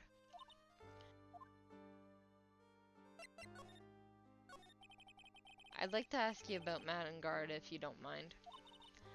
Mr. Wright, you still don't know, do you? The real him, I mean. You seem to bear a lot of resentment towards Mr. Engard. If that's the case, then why did you become his manager? And why would you become intimate with his rival? That has nothing to do with this case, nothing. About Miss Celeste impacts. I had finally put her death behind me, and now thanks to you, it's all come back to the surface. I'm sorry. Yes, I was shocked by her suicide, and it's true that when I heard the rumor that Hawan was the one who had hidden her suicide note, I began to draw close to him. I wanted to get her suicide note back and to burn it. You wanted to burn it, but why? I didn't want to didn't want to spread, like, just another piece of gossip. But I never held any murderous intent towards Swan.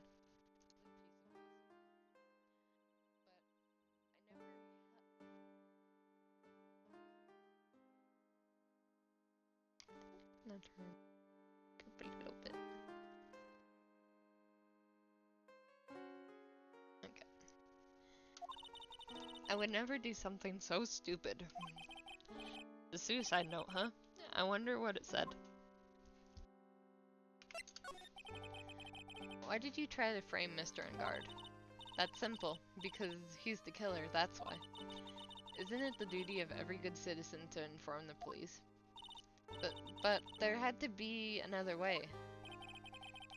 The police are excellent at doing their job, so they'd figure it out outright. Yes, they're so good that they couldn't figure out the real truth behind Celeste's death. Miss Andrews. Well, I know you're not the type of person to do something without a reason. So please, tell me why you did what you did. Revenge. Huh? Did you say something just now? Oh great, she has a psyche lock too. At least it's only one. A psyche lock, huh? Don't you understand yet? You're not my lawyer, to be honest. You're more like my enemy. But I'm sure I just heard Miss Andrews say, revenge.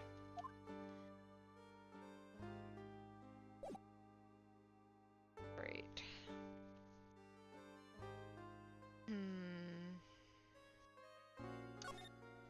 Yeah.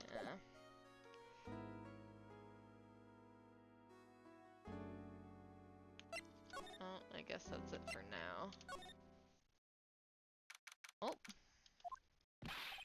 Oh, Mr. Wright, please, you have to help me. Oh? Mr. Powers? What happened? Why are you here? You see, I got roped into this somehow. What? And now I'm going to testify at tomorrow's trial. So the decisive witness is Mr. Powers? I was talking with the detective until a little while ago, and I was on my way home. Then all of a sudden, you there, you're under arrest, and I was brought back here. Oh. They said my face and whole self in general looked suspicious or something. Well, I guess I can see how they thought you looked suspicious. Huh. I'm just a normal guy on an exercise show for kids. Is that a crime?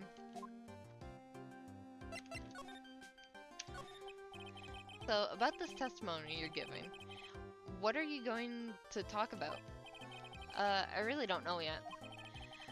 But it sounds like I saw something pretty important from what they tell me. You saw something important? What was it? Well, the detective told me not to talk about it. You can't tell anyone, and especially not that lawyer, he said.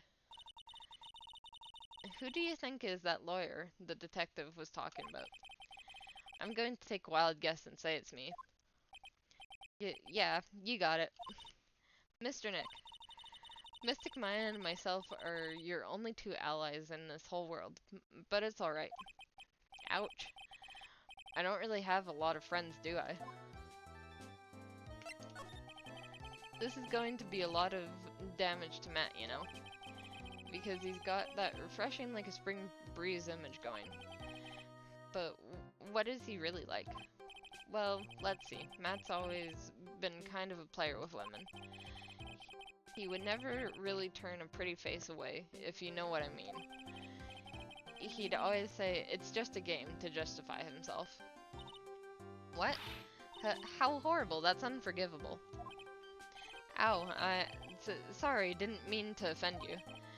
But, you know, he said once that there's only one person in this world who won't swoon over me.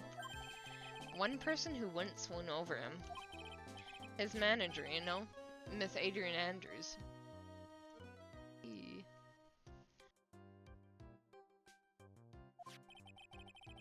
Why is Mr. Powers suddenly looking kind of energetic?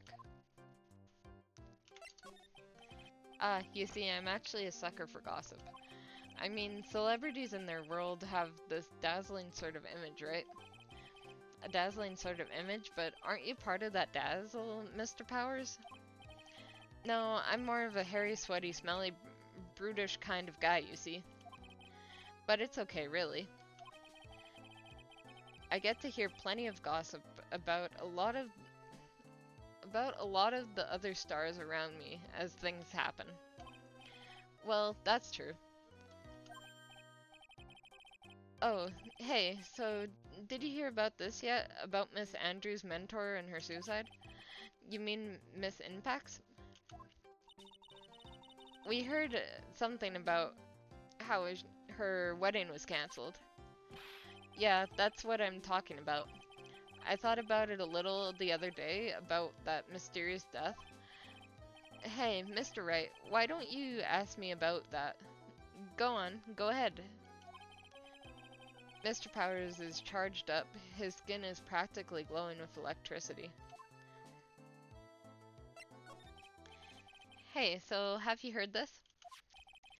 Celeste left the suicide note. And then they say that Juan went and hid it. He heard about that in court today. But there wasn't any actual proof that she had left the note. Well, this is what I think. I think that something bad was written on that note. Something bad for Juan, that is. Something bad for Mr. Kurita? Why do you figure so? Well, before she died, Celeste talked with a few of her friends. And she said, it looks like I got caught with a truly insidious man.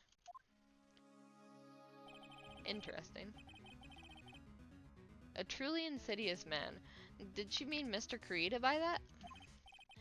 Well, there's no one else that fits the bill, right? And that would be reason enough for him to hide the suicide note. I see. Well, that's some good info. Thank you. You're welcome. Miss Sterngaard and Miss Andrews, they're both at the detention center right now. There are still things I don't understand, or know about, I'm sure. I have to get the two of them to tell me everything. Okay. Oh.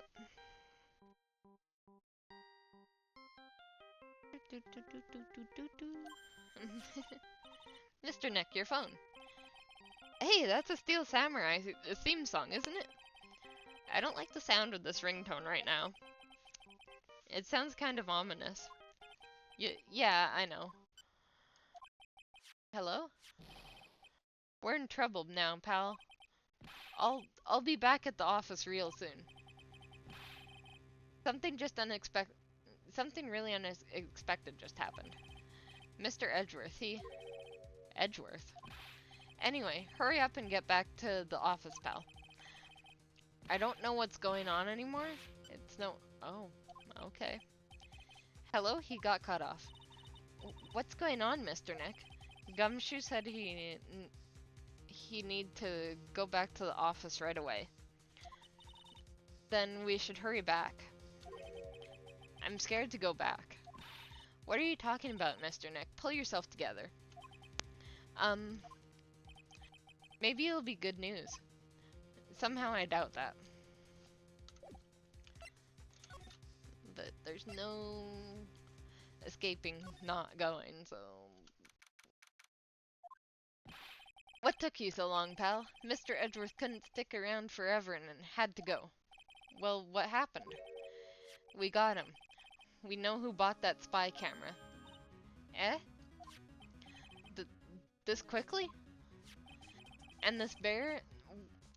This bear's what gave them away, pal. The bear. I figured it out, pal. I figured that we should have been looking into the bear instead of the camera. Are you sure you figured it out, or did Edgeworth just tell you? But wasn't it Mr. Edgeworth that figured? Shush, Pearls. And? Go on? There's only one person who bought one of those bears who's related to this crime. What? Who is it? Who would be so rude as to spy on another person in their room? Mad on guard. Great. You know what? At this point, he's probably just guilty. Huh? Mad on guard. Your client. That's who, pal. And here I thought things couldn't get any worse. Well, things got worse. Are you sure you heard right? That the person who bought this bear was... I heard it from the department store clerk, pal. This is the credit card receipt for the purchase. It's for $3,800, pal. That's an exact match to the price of that stuffed bear. A receipt. That's all you have? Nah, it's not just the receipt, pal. The store clerk said so himself. He told me, I'm sure I sold the bear to Mr. Engard. I mean, the clerk even got Mr. Engard's autograph out of it, pal.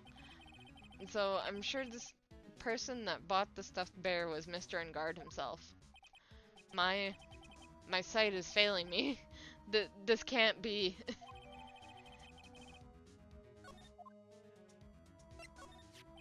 So what about the spy camera we found? Uh, that was a dead end, pal. I mean, you can get this kind of thing from anywhere. But for now, I guess I can give these back to you for a file anyway, into evidence. Okay. I know you don't want to give up, pal. I never thought I didn't think it was possible. The person who put the spy camera in Juan Corrida's room was Mad and Guard. Why would Mr. Engard do something like this? I bet it was to catch Miss Andrews and Mr. Corrida in one of the rendezvous. I bet is not good enough for me. I have to know the absolute truth behind this camera. Are you going to see him? Mad on guard, I mean? Yes. I'm scared, Nick. I wonder what we will find out next. I'm scared myself, but I have to put on a good face for Pearls. Mad on guard, what in the world have you done?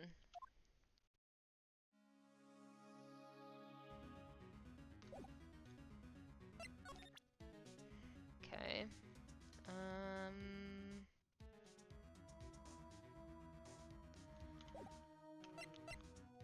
Well, I guess all we can really do is go back to the detention center.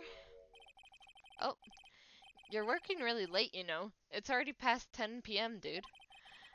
I think it's time you told me the truth. Relax, don't you know that ignorance is bliss? But if you really want to know, let's talk. I need to move that down a little bit more.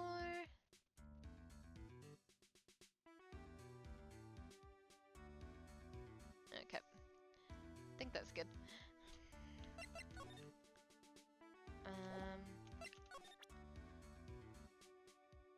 I guess it's time then.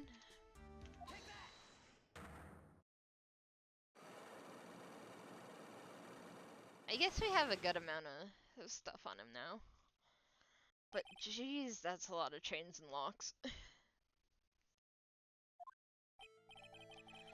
Now let's hear what the secret of yours is. What if Mr. Kurita had been successful in his plan? What would he have disclosed? I told you before, dude, I don't know. I don't know anything about Hoenn, okay? Look, Mr. Wright, I can keep on saying it until I'm blue in the face, but... You know, we're not really questioning... Or... Our question really isn't about Hoenn, it's about you, so you really should know. I totally didn't pay Hoenn any attention the whole time that night. I mean, come on. I was in the middle of a nap. Don't lie to me. Huh? I know you paid close attention to Mr. Kurita, especially on that night. The spy camera? Because he said he kept an eye on him. Someone used his camera to secretly film Mr. Kurita's room the night of the murder. Secretly film? What? And then sent the images and camera took with this transmitter. Wow. But dude, where was this camera you're talking about hidden? In the bear.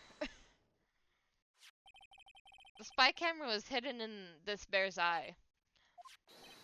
A bear that was supposed to be a present from a fan. I guess Hoenn had a few of those kinds of fans too, huh, dude? Actually, I wouldn't say this bear was a present from a fan. You sure, dude? Who else could it be from? The person who gave this bear to Mr. Kurita was... It was you. Mr. Engard, don't you know this bear from somewhere? I don't think I've ever met Mr. Bear before, dude. But he says he knows you. How could you forget such a great friend? What else did the bear tell you? He says that the one who put the camera in his eye was you, Mr. Engard. If I didn't know how you work in court, I'd think I was in some serious trouble. Come on, this is all a joke, right, dude? You're just pulling my leg. Looks like you're not ready to give up your secret yet. Well, do you have any proof you want to show me first? Here is proof that it was you who put the camera inside the bear. And that would be the receipt. I have here one credit card receipt, Mr. Engard. It was from when you bought that stuffed bear. Dude, all you can tell me from this is that I spent $3,800. I spent? I go to the top. Why did my... Whatever. I go to that department store all the time, okay? This $1,300, this could be the toothbrush I brought from that. I bought that one time. A $3,800 toothbrush? It's ivory, and it's got elephant hair for bristles. Ew, elephant hair. Is that what rich people use nowadays? Anyway, that store clerk clearly remembers you and your purchase. After all, you even gave him an autograph, did you not? Dude, you should have said that earlier. So can I ask you one thing? Yes? You're my lawyer.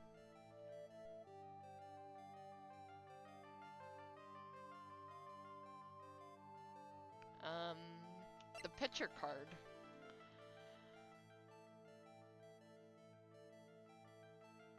Because he was probably making sure the killer did his job right. What is this card? Maybe he doesn't know about this card. This is a certain man's calling card.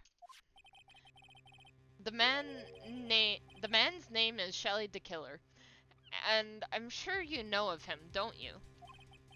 Shelly the Killer? That's ridiculous. What? Why would I know some shady scumbag like him? If you really don't know him, then why are you acting so jumpy all of a sudden? Um, this is it. I'm finally starting to get to the truth. I can't afford to make any more mistakes now.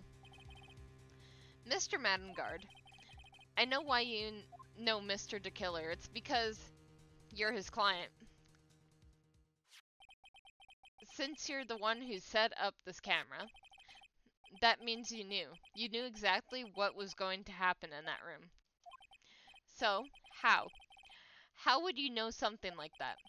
It's because you're his client. That's why. You hired Shelly the Killer to assassinate Mr. Juan Corrida. The real mastermind behind this whole murder is you, Madengard. And here I was, trying to be a good boy for you, dude. I thought if you didn't know, you'd be able to do your job without feeling bad.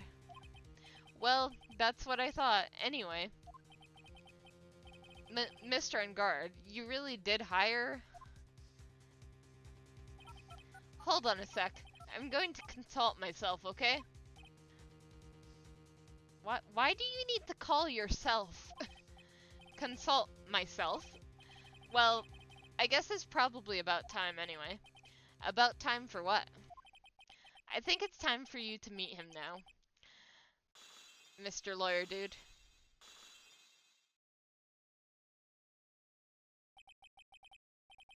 How do you do, Mr. Lawyer? I'm Matt Ungard. Well, he's different than I thought he would be.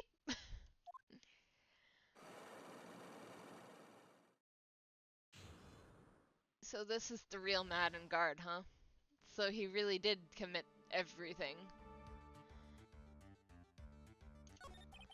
Well done, Mr. Wright. I bet it wasn't easy to gather as much information as you have now. You really... So you are Shelly the Killer's client. You really didn't think I would dirty my hands in this, did you? What do you mean? And that woman, Adrian, was quite brave herself. Trying to stick the crime on me? I didn't think she had it in her. But all I care about is that Juan is dead. Isn't that right, Mr. Liar? That's... You're lying. What a terrible... It's way past your bedtime, little girl. Go on, and let us grown-ups talk about more adult things. But why? Why did you hide the video camera and... A weakling soon believes the words of others, just like that pathetic Adrian. He knew about Miss Andrews' secret. But I'm no weakling. I don't believe anyone, least of all assassins. But...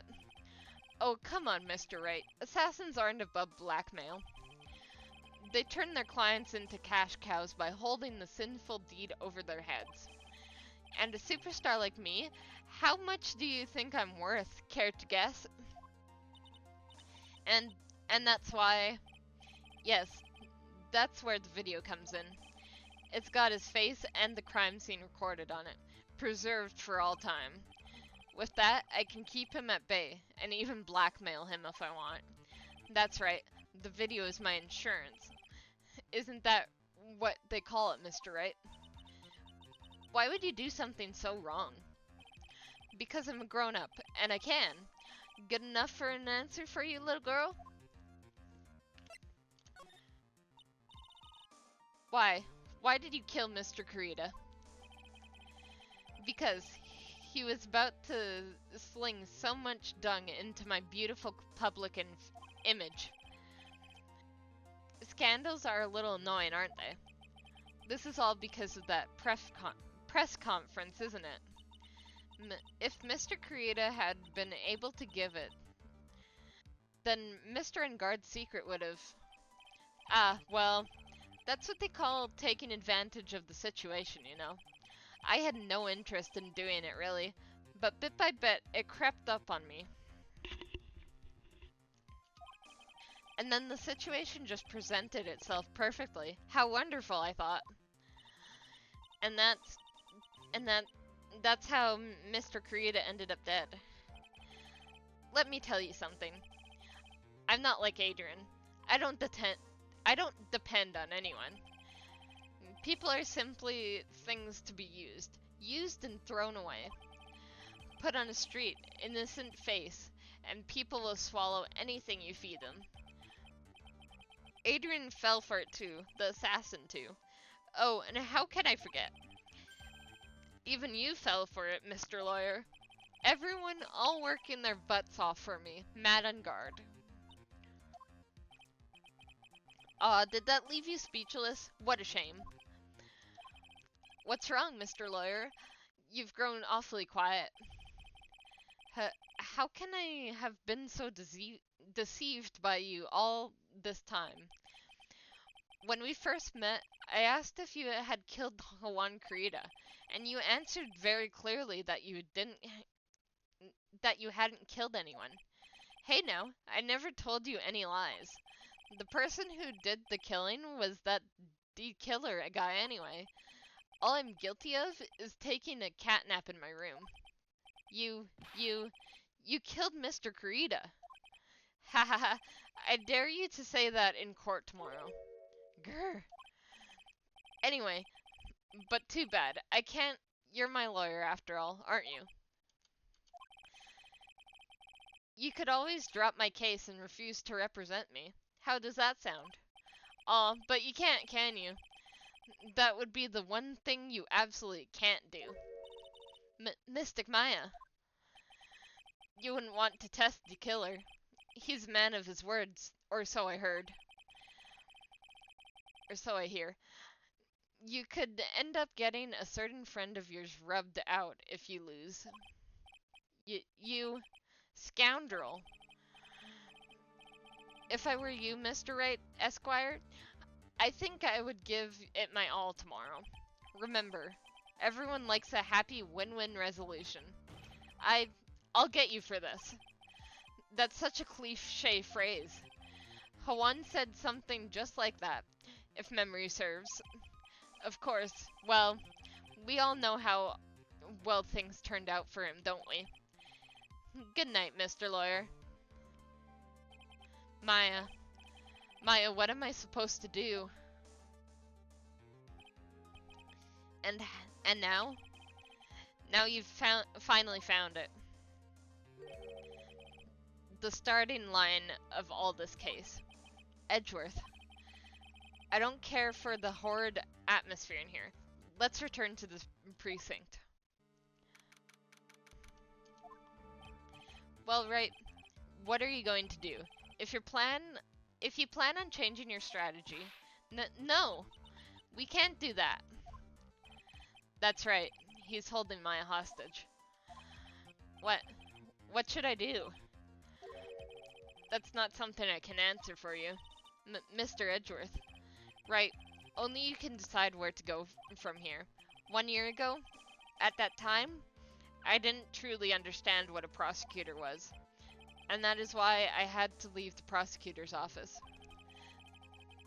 I felt that I couldn't stand in a court of law until I knew what a prosecutor really was. And now, Wright, it's your turn. My turn? What is this thing called a lawyer? What can you do as one? You must find the answer and must find it on your own. Alrighty then.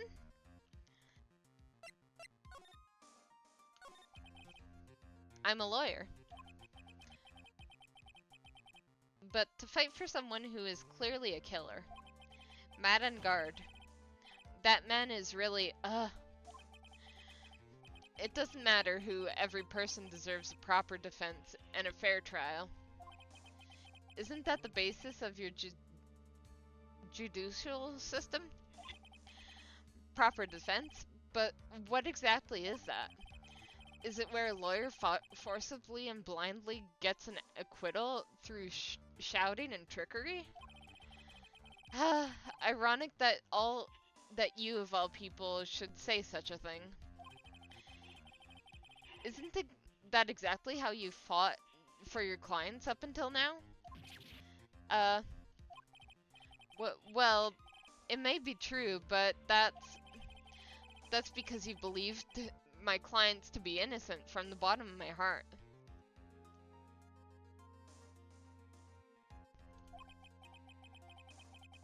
But if I were to get on guard and acquittal, that that isn't a proper defense at all. I became a lawyer because I thought I could save people who were suffering and in pain. But when I look at this mess we're in, I can't even protect the person closest to me. Even if I win the case, I still lose in the end. I just don't know what to do. Right. Would you get a hold of yourself? You have it all wrong. Right. Would you get a hold of yourself? You have it all wrong. I was just checking something. All right. Huh? We aren't some sort of heroes. We're only human, you and I. You want to save someone? That's something easier said than done, wouldn't you say? That's You are a defense attorney. You can't run away from that. You can only fight. That's all you can do. People like you and Francesca von Karma are always using all you have to pin me down. You fight to the end, even when you know the truth is not with you. But I'm not like you. I can't fight for a false verdict. For a man I clearly know to be guilty. Francesca, she fights for herself. The only thing she fights for is her perfect win record. That's all. And, isn't that the same as you? Isn't that why you ran away a year ago? Because your precious win record was destroyed? You are so petty. I see.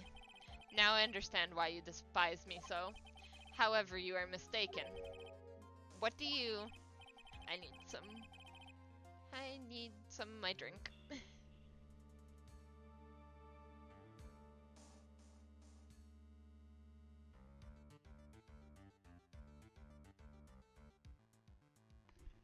Alright.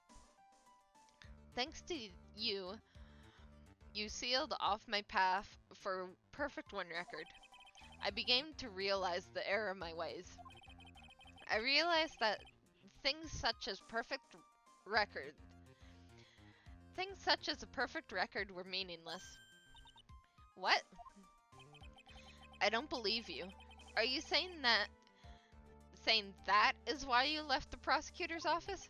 But then why? Why are you here now? The answer to that is something you will find out on your own. I have faith you will see it before the verdict is read tomorrow. But if you can't, then you will be powerless to change the ending of the story.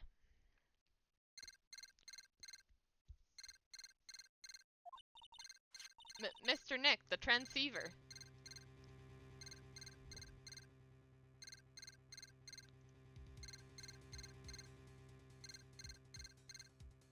Just looking at something. Okay. Mr. Nick, the transceiver. I'm sorry for what happened earlier.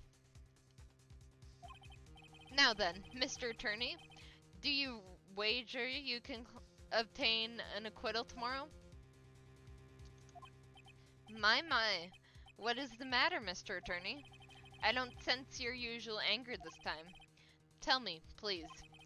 Why are you holding Maya hostage for Mr. Engard's sake? Why are you Why are you doing this for that cold-blooded killer?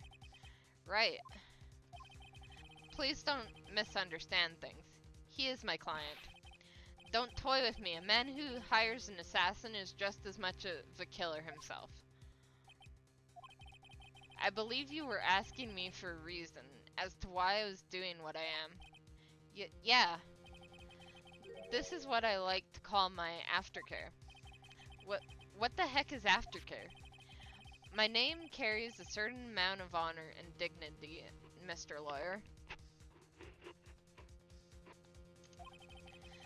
I take great care to ensure that no suspicion falls upon my clients for my handiwork. That is what I call client relations, and it is a part of an assassin's duty. An assassin's duty? We were unlucky this time, and my client was arrested as a suspect. As a result, I did what I had to do to enlist your expert help, Mr. Attorney, and to ensure that you would do everything in your power to the very end. What's your name? I believe I told you once before. However, you did, but my name is the Killer.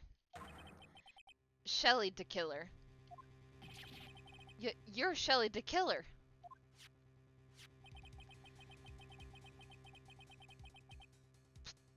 Please keep in mind you do not have much space to maneuver with me. As the Killer, I always finish what I set out to do. If you fail to keep your end of the bargain, Maya, it would be my duty as an assassin to see to it that she receives a nice long nap. Ah, no! Now then, if you excuse me. If anyone were to trace the signal back to me, it would be quite troublesome. Meow. Well, he was at Ungard's house. I already kind of figured that out, so that was probably Shu. Mystic Maya, Mystic Maya. I don't know what to say. Edgeworth. Did you hear that? Did you hear the end of that transmission? Huh? Oh, that? It sounded like a cat. A cat. It can't be. That cat. Can it? What is it? I think I know where Shelly the Killer is holding Maya hostage. Edgeworth, have all police units head for Ungard's mansion immediately. Alright. You hurry over as well then. Don't lose hope yet, Pearls. The fight is only just begun. Yeah. Okay. Gotta head over. Where is it?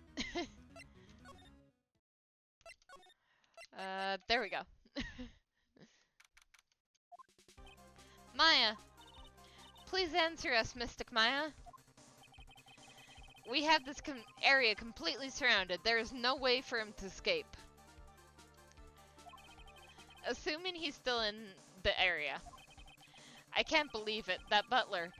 All this time, he was the killer. He and Ungard were working together all this time. I'm sure they had worked out a contingency plan ahead of time.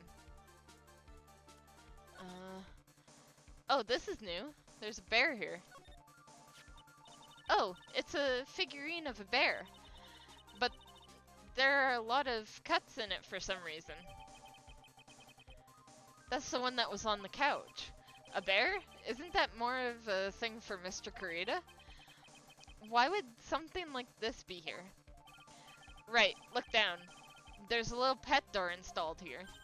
Ah, I'm sure that's for Shu.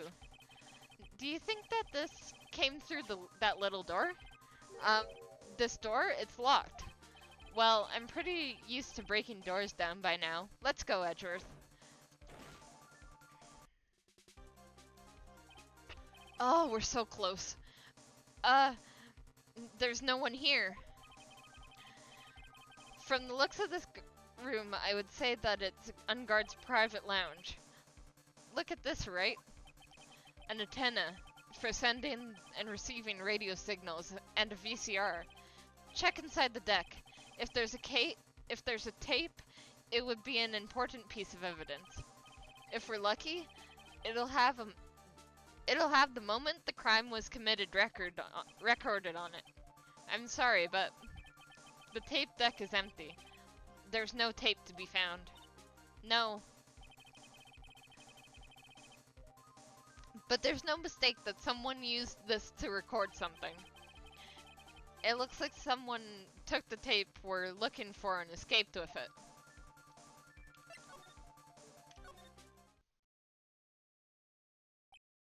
Maya? We searched all over, but it looks like he got away. I'm sorry. It looks like he slipped out of her grasp this time, and now we've lost our only lead. Don't give up yet. The little girl is looking to you to be her pillar. Pearl. Yeah, you're right. We're close, I can tell. We're already set up checkpoints along every route leading out of this district. Leave the rest to us. Okay, I'll be counting on you guys. Maya. It's a photo. This looks like a picture of Miss Impax. With love, Celeste. Miss Impax, you mean? Yes, Mr. Koreeda's former manager. Why would a picture of Miss Impax be here in Mr. Unguard's mansion? And why does it say with love? This might be a clue. Interesting. Ah, what's wrong, Pearls? Please let me see that picture frame. Huh? What's so special about the frame? On the back. There's something written on the back of the frame. Maya. It's Mystic Maya. She left us a message. What?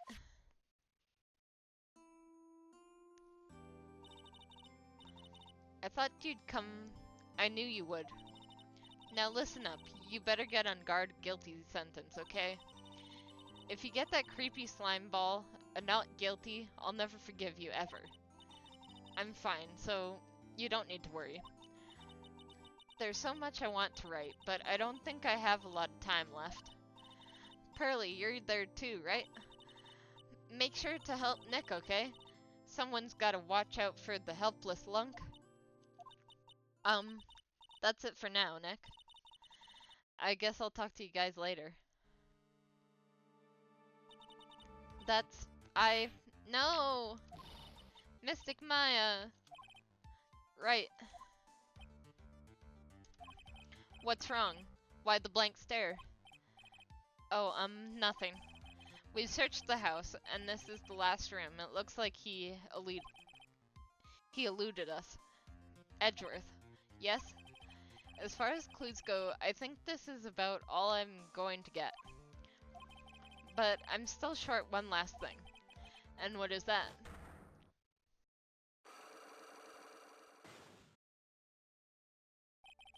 Miss Andrews' psyche lock. If I could just find out what secret she's holding, then I think I stand a chance in court tomorrow. Honestly, I thought we already uncovered her secret for some reason. I forgot she had another psyche lock.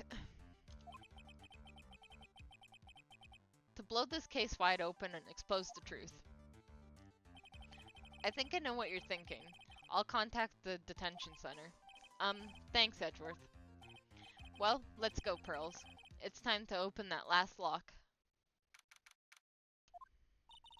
Good evening, Mr. Wright. What's wrong? You look ill. Miss Andrews, I have come to remove your psyche lock. Psyche lock? I want to know, and you will tell me, your secret. Fine, go ahead. Try and break me if you can. Okay.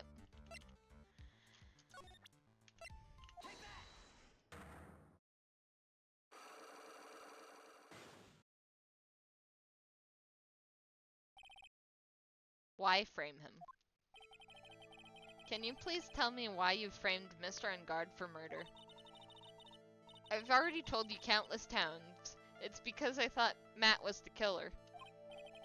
No, that's not it. I know you have a personal reason to dislike Mr. Ungard. Miss Andrews. You may think I didn't hear it, but I know you said something earlier. You said revenge. So, you were saying I was taking my revenge out on Matt, and that's why? What an absurd idea. I don't have anything I want to take revenge for. Miss Andrews, a woman who lives by being dependent on other people. There is something or someone in her past that she would make her take revenge. Well, you'd think it would be Celeste. Celeste. There's only one catalyst that could cause such a strong feelings and even revenge. And that is Miss Impact's suicide. What are you trying to say? Celeste was Hwan's manager. On top of that, the one who hid her suicide note was also Hwan. What does this have to do with Matt? You're right, you haven't mentioned him yet. But for you to hate Mr. Ungard, it would mean that he must have had some relation to Miss Impacts and her suicide. Can you explain to me his relation between Celeste and Max? And Matt. Celeste and Matt. Well, they found the photo in his house. This is a photo of Miss Impacts, correct?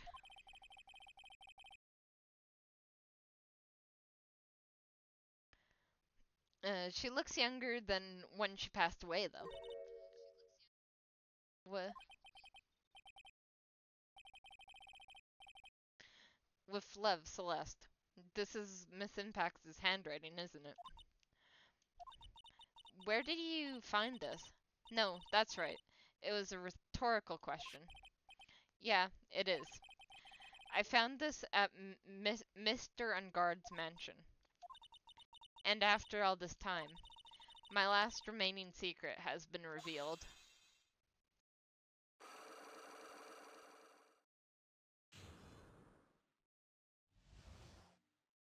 Well, there we go. Why frame him? Celeste. She was supposed to get married to Hwan. Yes, but I heard that it didn't work out. Because Mr. Kurita didn't want to get married to her anymore, right? Yes, because of Matt. But because of Mr. Ungard? What do you mean? I think I could see where this is going. Celeste, she was Matt's manager a long time ago. She was the happiest woman in the world at the time. I was working part-time back then, and I often saw the two of them together. So that's why. With love, Celeste is written on the frame of that picture. They were a couple, weren't they? It wasn't anything as splendid as that. Celeste was being used. Celeste was being used, toyed with until she was thrown away. That's so horrible. Matt's entire image is built around how nice and wonderful of a man he is. A scandal would have destroyed that. Which is why Celeste, in her kindness, moved over to Worldwide Studios. And that is where she met Hwan. She seemed really happy with him, even happier than when she was with Matt. Celeste and Hwan were such a good match that they were even planning to get married. And then, it was suddenly called off. On the night Huan called their marriage off, Celeste killed herself. And that's why I framed Matt. It was revenge for Celeste and for myself.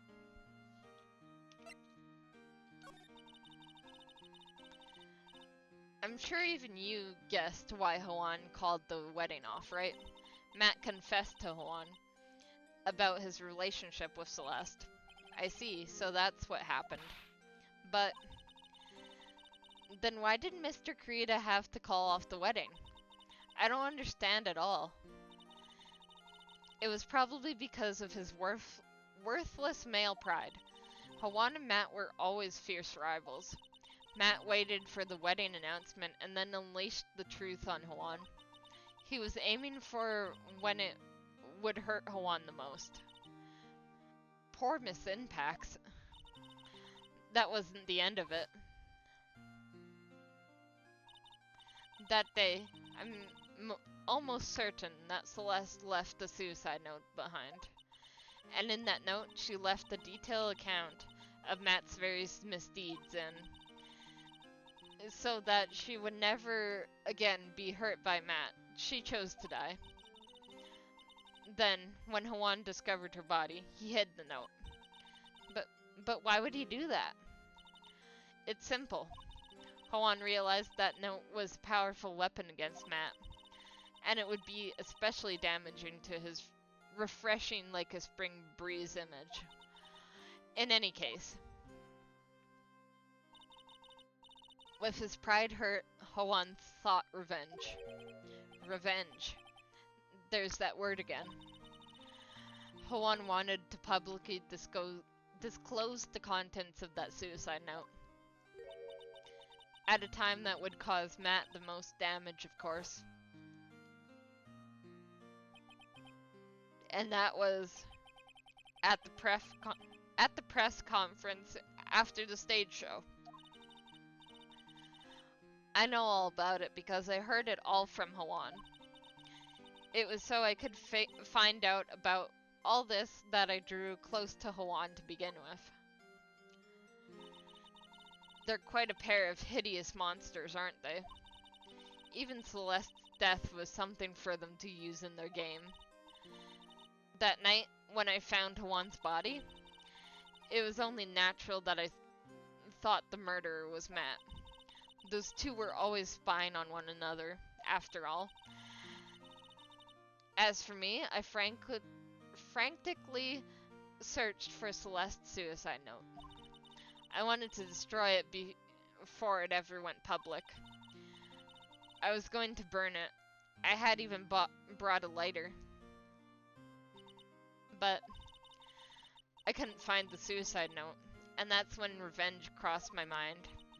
Yes, I was going to bring them my own kind of cruel revenge.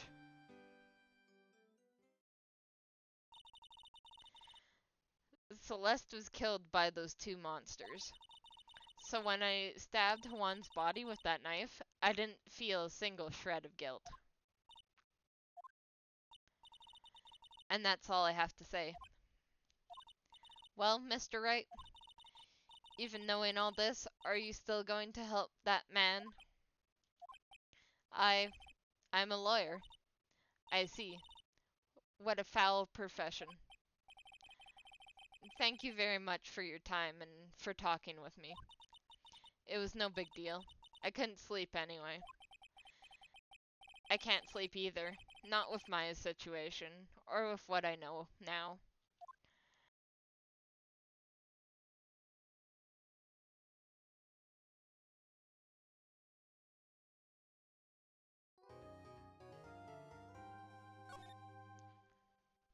Sounds like it's gonna be trial time now.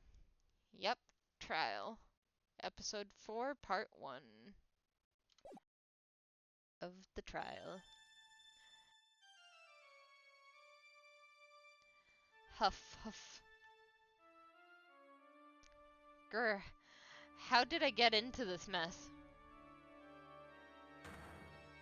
That's far enough. You can't run forever. Mr. Phoenix Wright.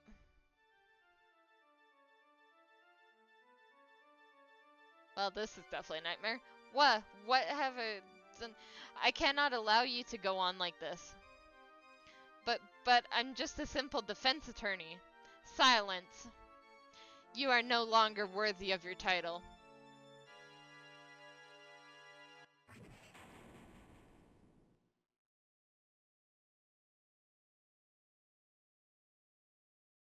I've had this dream before, someplace, some time ago.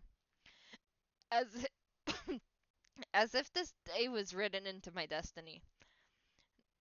Today I'll stand in court as a lawyer to prove a killer innocent.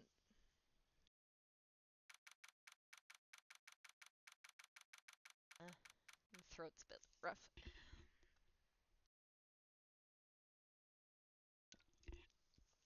Alright, I'm good to continue now.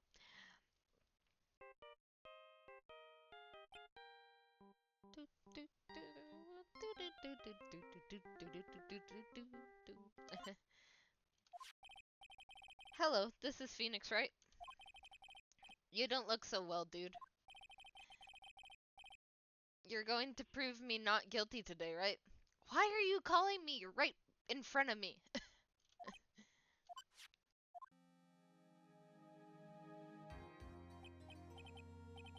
Ha ha ha, if you please, Mr. Lawyer. Remember, it's not just me. Your precious friend's life is riding on today's verdict, too. Grr. Now listen up. You'd better get Ungard a guilty sentence, okay? If you get that creepy slime bag a not guilty, I'll never forgive you, ever. Maya. Phoenix. Mia. Maya, how's Maya? I don't know. You don't know? She hasn't tried to channel me since yesterday. Mia, what am I supposed to do? Well, like I said, for a lawyer, the worst of the times are when you have to force your biggest smiles. But you can't give up. There's still some hope left. Stop it, please. There's nothing left. Not here, not anywhere.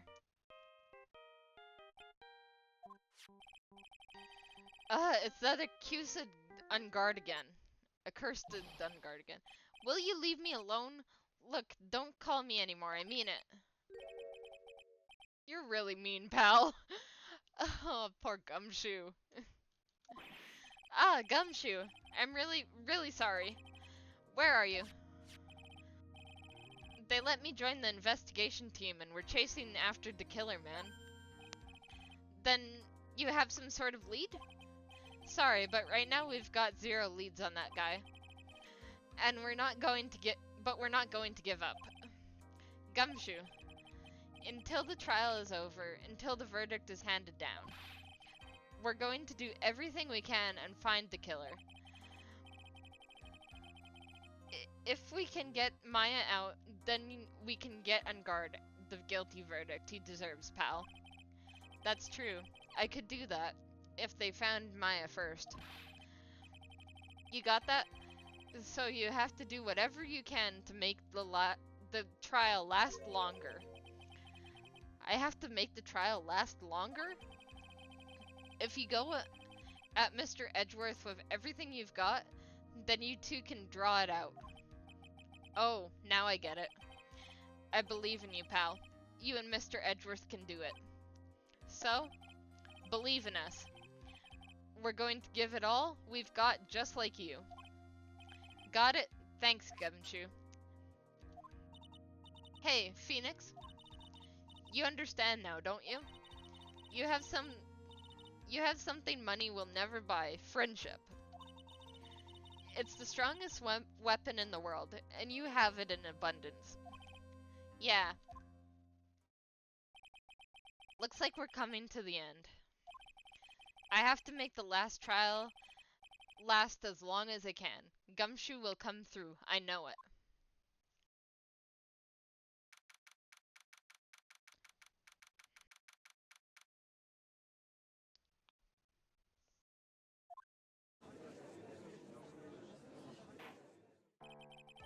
court is now in session for the trial of Matt and Guard.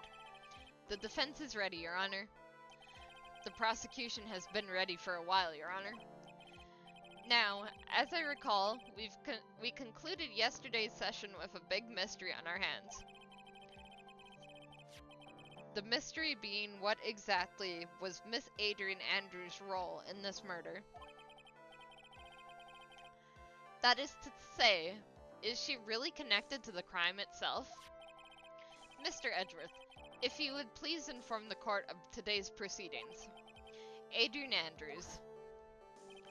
She forged evidence that threw suspicion onto Mr. Engard, and then proceeded to escape the crime scene by wearing a nickel samurai costume. The guilt of these actions are those from which she cannot escape. So you're saying that she is guilty after all? I'm not finished, Your Honor. Miss Andrews has nothing to do with committing the actual murder. I would like to direct the court's attention to this card. What is that? It looks like a shell. This is the calling card of a certain assassin. Assassin, you say? Yes, Hawan Kurita was killed by a professional assassin. And that person who hired the assassin, his client, so to speak, is Matt on Guard. What a surprising turn of events. I would think it's become commonplace by now, Your Honor. I know what's going on this time. So I know that everything Edgeworth has said is true. But we still have to hold out as long as we can. At least until Maya's safe and sound. I wonder how the trial will turn out today. Now then, please call your first witness, Mr. Edgeworth. The prosecution calls the defendant's mentor, Mr. Will Powers, to the stand.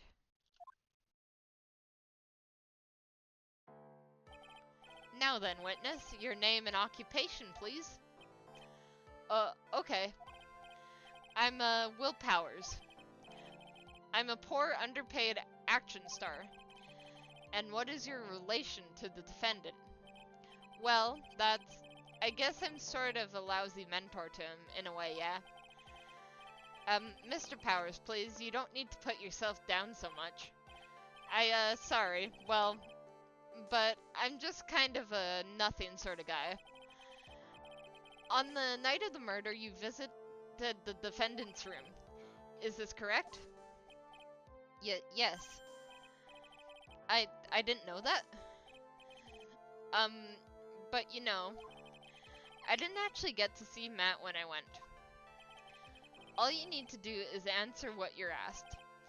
Now, then, I would like you to please testify about when you went to Mr. Engard's room. Okay, sure.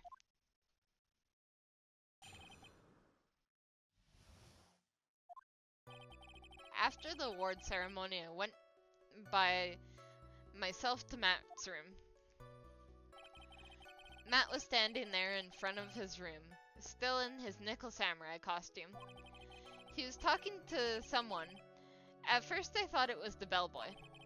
I watched the two of them for a while, but then I gave up and went back. I had guests with me that night, and I couldn't make them wait for me.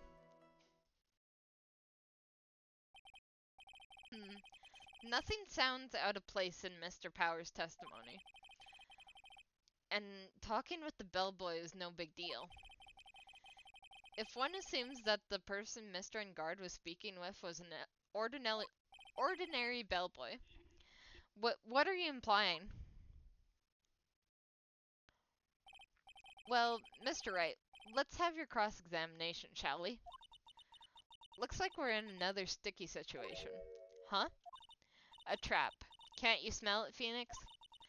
But for us to find out more, we're just going to have to charge in head first, right?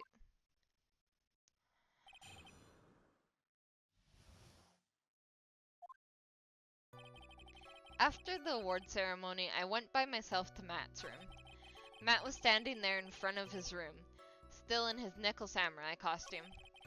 He was talking with someone at first. Okay, this is just the same thing. Let's see. Went by myself to Matt.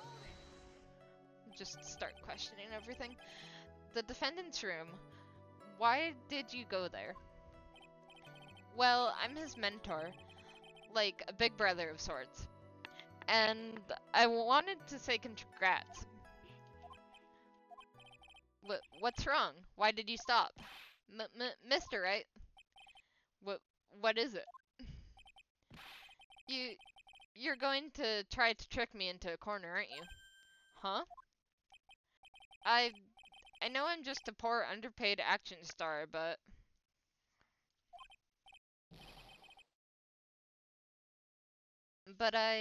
I'm not the killer. No one said you were, Mr. Powers. No, please, don't trick me. Every time you do your lawyer thing, the witness suddenly turns into the bad guy. Every time? Witness. I will personally talk to the defense at a later time. For now, please kindly cooperate and continue with your testimony. Sorry. So, you went to the defendant's room and then... Hey, wait a minute. When and how did I suddenly turn into the bad guy here? Matt was standing there in the front of the room, still in his nickel samurai costume. I feel like that checks out. He was talking with someone at first. I thought it was the bellboy. At first, what do you mean by that?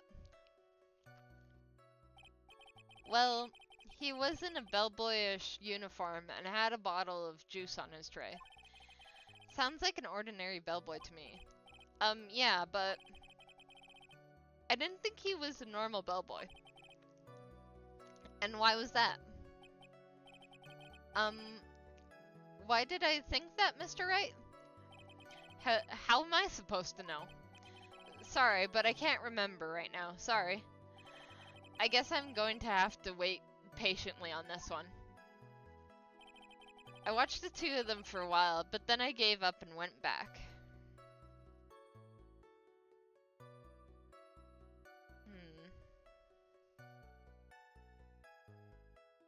Okay. I had guests with me that night, and I couldn't make them wait for me. Well, that would have just been us. Maybe I'll question this one.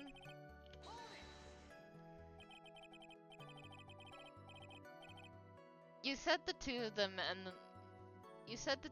the bellboy and the defendant together, correct? Yeah, the bellboy just wanted to say congrats. Now, while you were watching the two of them, did you notice anything strange? You know, I did feel something weird. I think it was because Matt, well, he gave the bellboy a tip. A tip? But that's perfectly normal. That's a perfectly normal thing to do. So, how long did you watch the two of them? Not more than a minute or two, I think. I had guests with me that night, and I couldn't make them wait for me.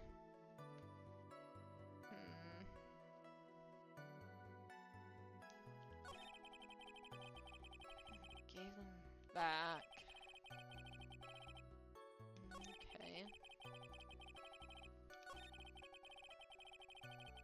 Not seen anything super suspicious so far. So, who are these guests you're talking about? You guys, of course.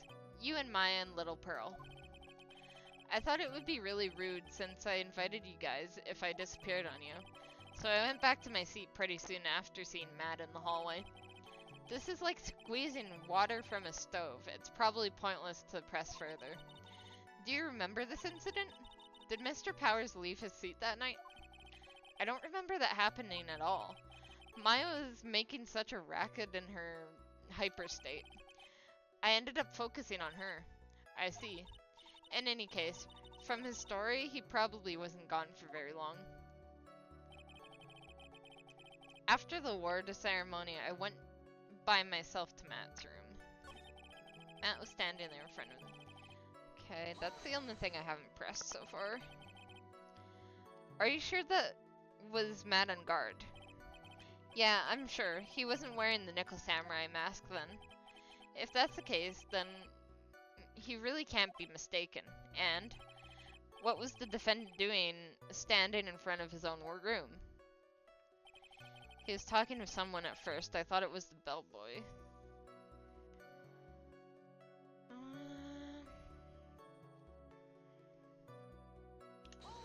Press that again, I guess.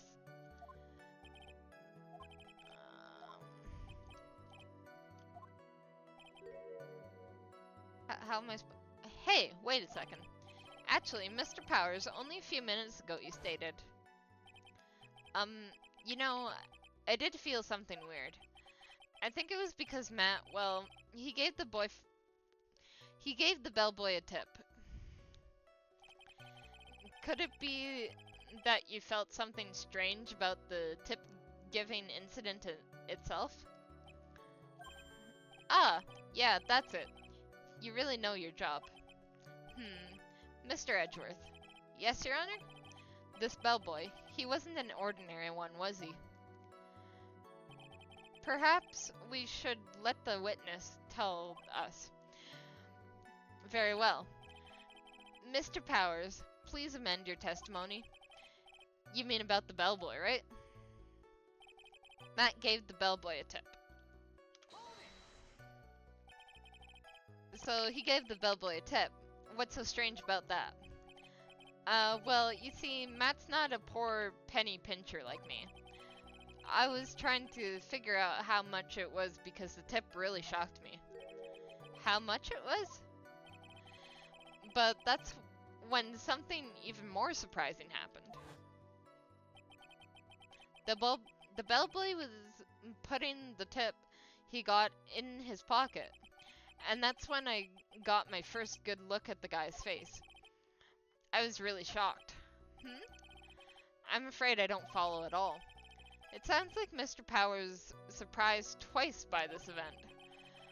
I wonder which of his shocking moments I should ask about.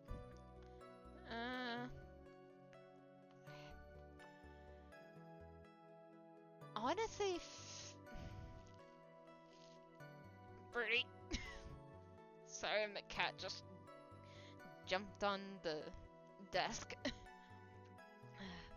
I want to say the bellboy's face, but I feel like we're really focusing in on the tip.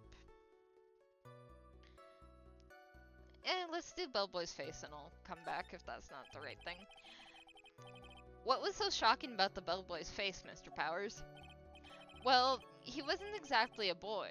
He was more like an old gramps. Ahem. I hope you know that discrimination towards old men is a no-no in my court. No, that's not what I meant at all. In the smack middle of the guy's face, there were a line of stitches. A line of stitches? Yeah, and it went straight from the tippy top of his head to the bottom of his chin. Almost like it was that thread. If that thread snapped, all the stuff in his head would just come spilling out. Ah! He was there, at Ungard's house. He was that butler. What is it, Mr. Wright? Nothing, Your Honor. So that means Ungard was talking with the killer then. If that fact were to be exposed, Ungard would be declared guilty in a blink. Phoenix, you have to play dumb here. Pretend you don't know anything. Yes, Chief. You sure you don't have anything you would like to say, Mr. Wright? Huh? What did you just say, Your Honor? Nothing, Mr. Wright, nothing. We're just going around and around in circles. Now then, Mr. Powers, please continue your testimony. Okay, let's go back to the tip thing. Question that. And then we'll go to the part where we can ask about the tip instead of the face.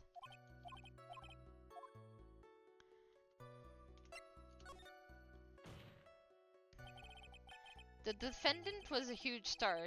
He can afford to give generous tips, wouldn't you agree? Sure. But giving him that much was maybe a little too much, I think. A little too much. Would you please clarify for the court? About how much would you say the defendant gave to the bellboy? Honestly, I don't know. I can't even begin to guess. And why is that?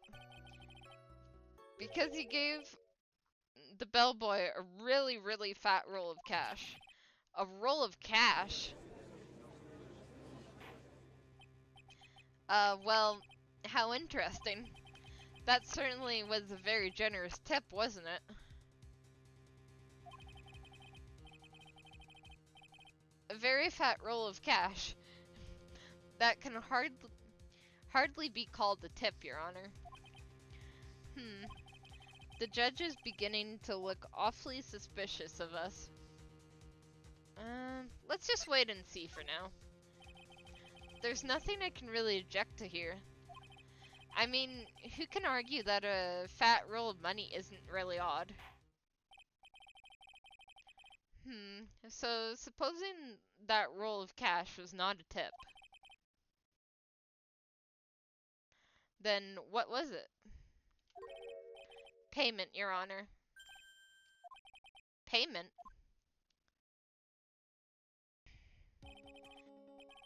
Isn't it obvious? For the murder of Mr. Juan Corrida. Then the bellboy the witness saw? Yes, he was the assassin.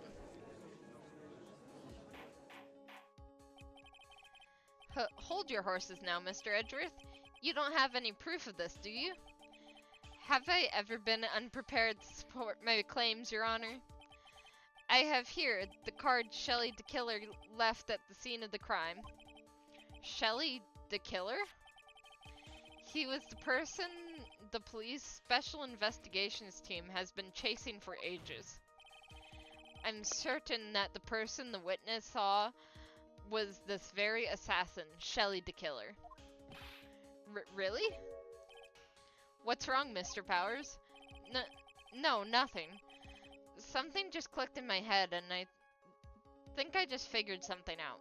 Oh? Actually, I saw that bellboy again later on that night. What? Mr. Powers, please testify. Tell us what you saw. Yes, sir, right away.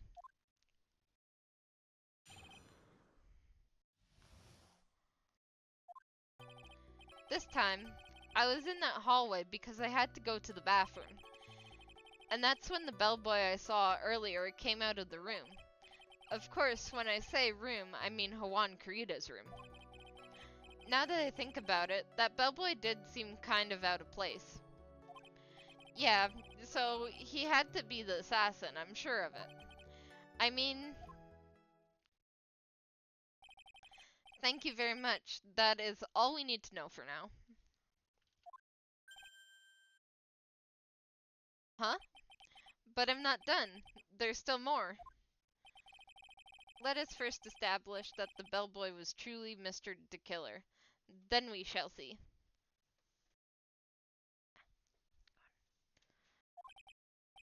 So the bellboy came out of the victim's room?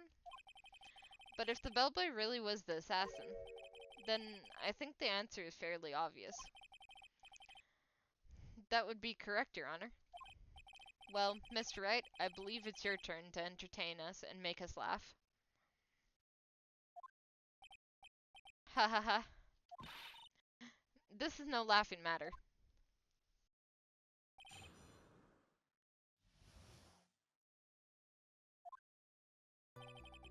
This time I was in that hallway because I had to go to the bathroom. And that's when that bellboy I saw earlier came out of the room. Of course, when I say the room, I meant Juan Corrida's room.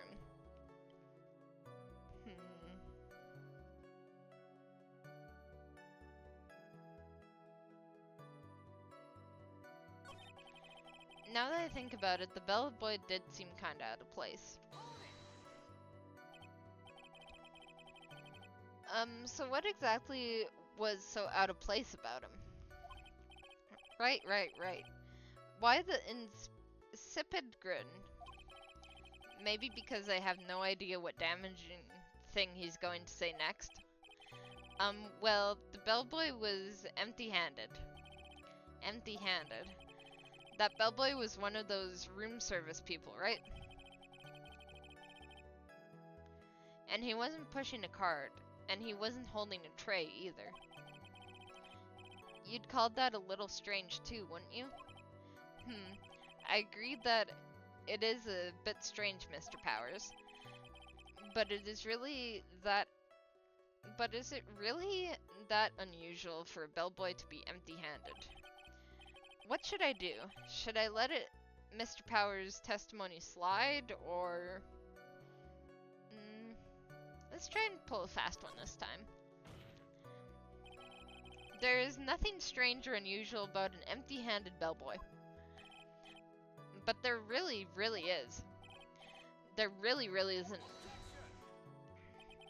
If you two are done being school children, bellboys are for room service. There's no reason for them to be empty-handed ever.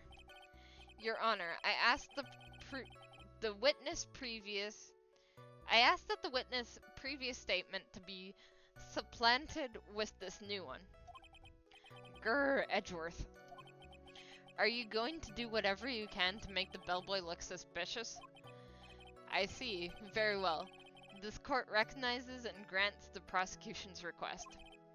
Mr. Powers, if you could amend your testimony, please. Yes, sir. I thought it was kind of strange for a bellboy to come out of a guest room empty-handed.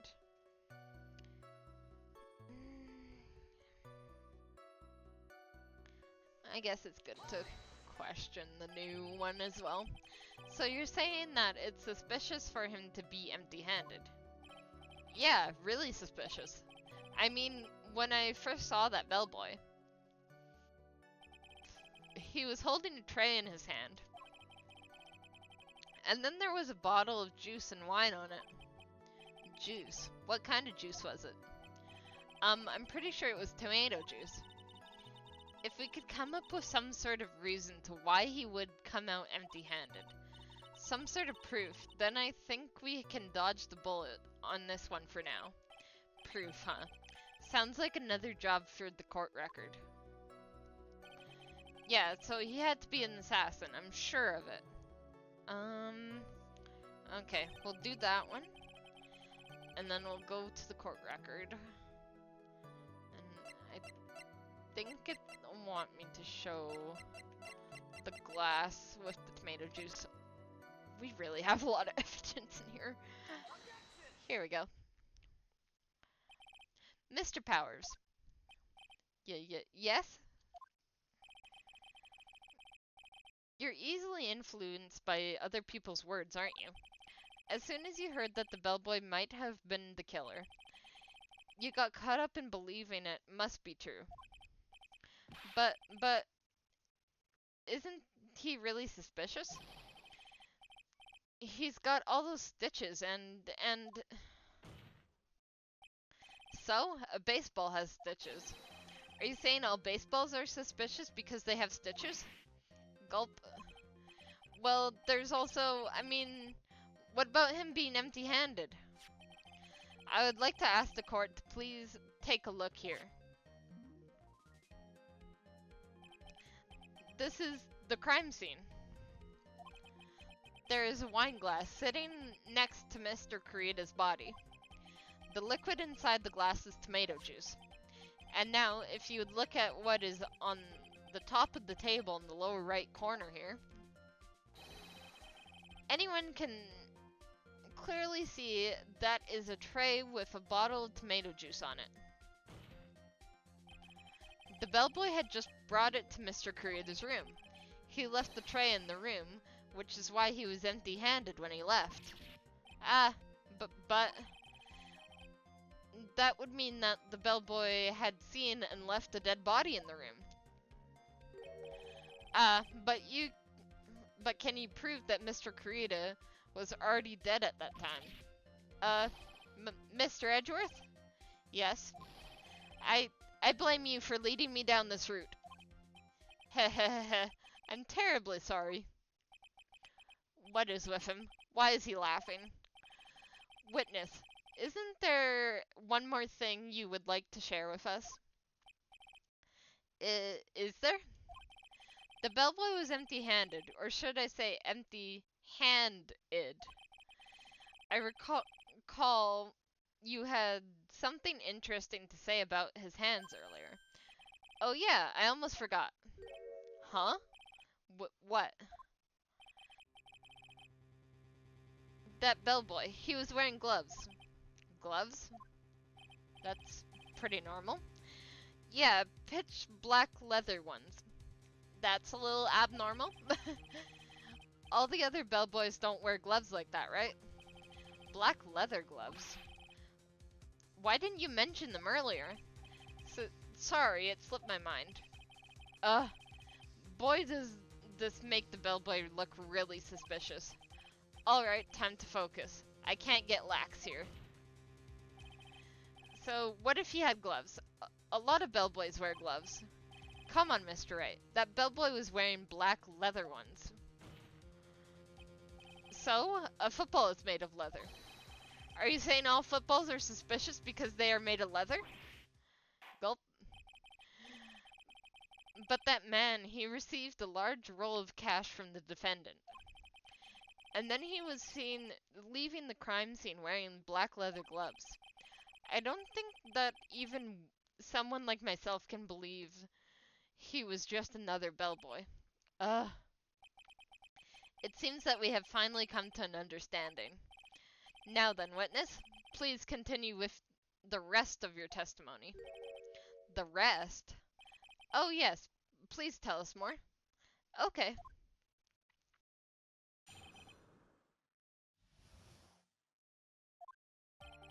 After leaving Hawan's room, the bellboy went and knocked on Matt's door, just like that. He gave something to the person inside the room. Then the old guy just left, without even going into the other room. After that, I went to the bathroom and then back to my seat. So the bellboy, after leaving the crime scene, next went to the defendant's room. Yeah, I kinda saw all that by accident. Some accident, I'd say you saw too much. And all of it was suspicious to high heaven. I think it's safe to say that we can no longer consider this bellboy to be normal. And then let's get started, shall we? Mr. Wright, you can cross-examine, please. Yes, Your Honor.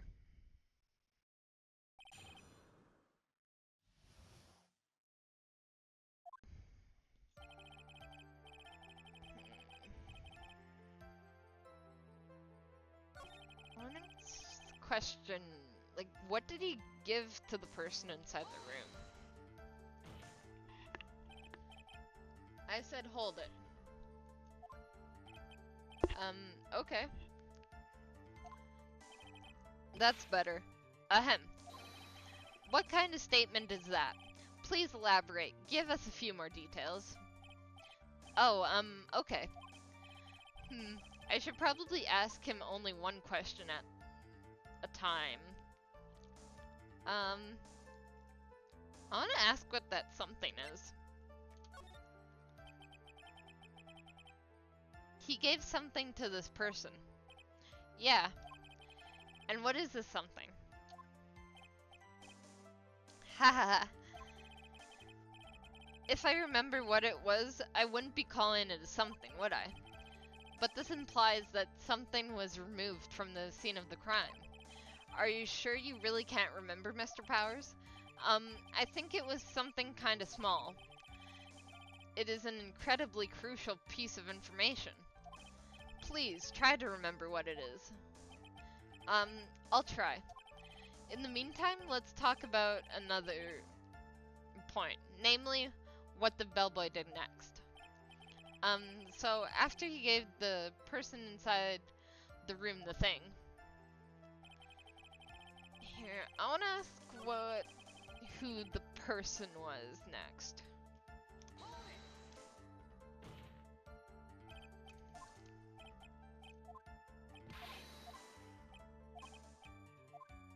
Alright, who was the person? So, who took the something the bellboy handed off? Actually, I don't know. Do you know anything?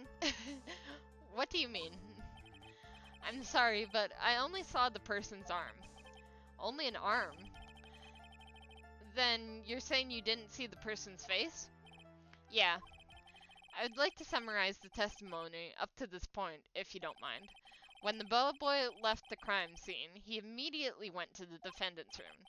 There he handed a small item of some sort to the person inside. As for the person who received the item, all you could see is the person's arm. Yes, it was just like that. Mr. Edgeworth, is all this really that important? Of course, Your Honor. I think this is the utmost importance. This is when whatever was removed from the crime scene was handed over to the client. Mr. Powers, please try to remember what it was the bellboy handed off.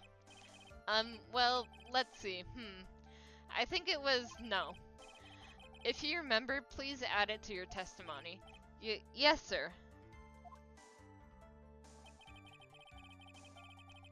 If I saw it again, I could say for sure, but I think it was some sort of wooden statue. Wooden statue? Do we have, like, some sort of wooden statue? Oh, a wooden bear-shaped figurine. It's covered in many thin cuts. So it was probably that, right?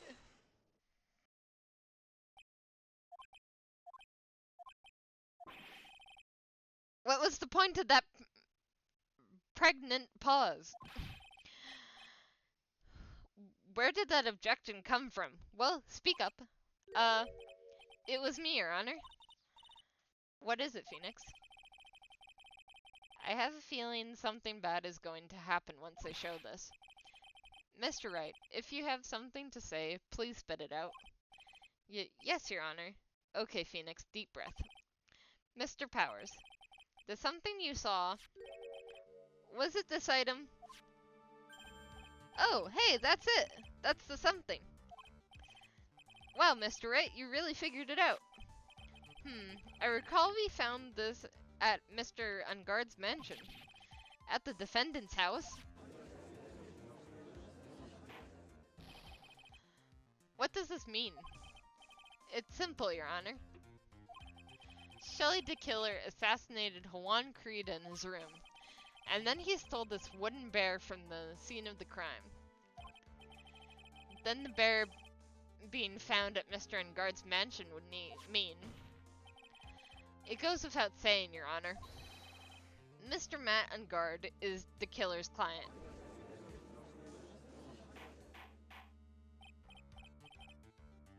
Order, order, order. I said order. Mr. Wright, this is the most unfortunate turn of events for you. Yeah. Sorry, Mia. No, it's alright. Your judgment was sound.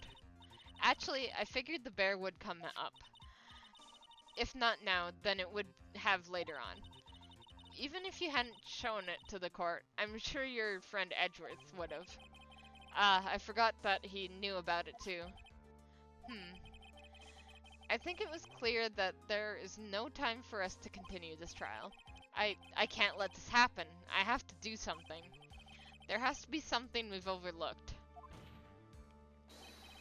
Your Honor, a minute, please. Yes, Mr. Wright?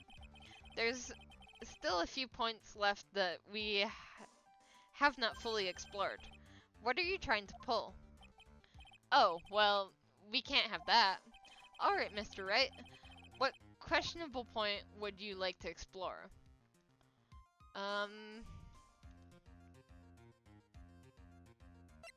The bear itself?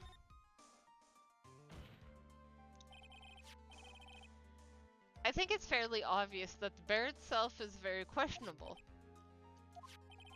The bear, Mr. Wright. This was found at Mr. Engard's mansion. However, Mr. Engard was arrested at the hotel that night, which means that since the murder occurred, he has not had a chance to go home. Oh, I think Your Honor has already figured out what I'm trying to say. It is not possible that it was Mr. Engard who took this bear to his mansion. Well, why, that's very true. We didn't consider that point, Mr. Wright. There's no way, time-wise, for the defendant to have taken the bear home. Phew, disaster averted. You haven't gotten the best of me yet, Mr. Wright. Huh? I remember it clear as day. I remember what you muttered to yourself at Engard's mansion. We have this area completely surrounded. There is no way for him to escape. I can't believe it. That butler. All this time, he was the killer. The killer and Engard were working together, so to speak. And the killer was hiding at Engard mansion as its butler. What a bold move. The bear figurine was brought back to Engard mansion by the killer himself. Why would he have dropped it off then? When it looked like he was about to be arrested, Engard had him do so. I assume because it would have been bad had the police found it during their investigation.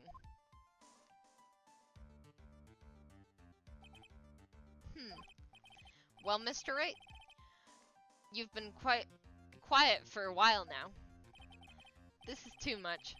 Isn't there anything I can attack at all? I have to try. I have to find something else. What will you do now, Mr. Wright? Do you have a plan to... I plan to expose a clearly shaky place in Mr. Power's testimony. What? There's still another one? There is indeed, Your Honor, and it's quite questionable point. What are you trying to pull? Oh, well, we can't have that. Alright, Mr. Wright, what questionable point would you like to explore further? Person who received the bear. There was one thing in Mr. Power's testimony that was very unclear, and that is the identity of the person who received the bear. He gave something to the person inside the room. I'm sorry, but I only saw the person's arm. As long as we don't know who it was that took the bear, we can't be sure.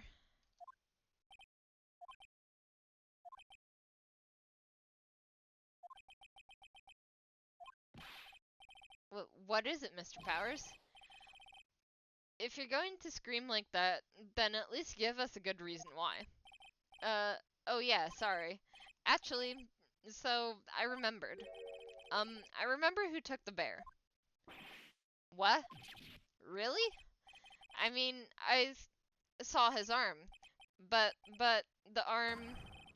It was the Nickel Samurai's arm, I swear it. You've got to be kidding. Are you sure of that, Mr. Powers? Yeah, I'm sure it was the Nickel Samurai. Alright. Order. It looks like you've dug your own grave, yet again. How many times is that today? I've lost count.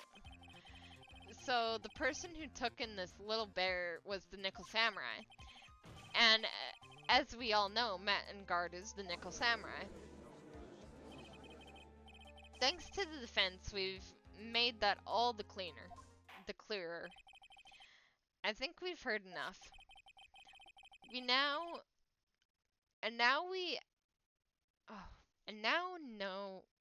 know why this bear figurine was at the defendant's mansion, as well as who it was that received the bear from the assassin in his room. Everything has become very clear. The client who hired the assassin to commit the murder was Mr. Matt Engard. I see no reason for this trial to continue. Therefore, I will now hand down my verdict. Thank you, Your Honor, for your understanding. You see, Mr. Wright, you could not win against the truth, could you? I knew it would turn out like this, turn out this way. After all, what Edgeworth has stated is the truth.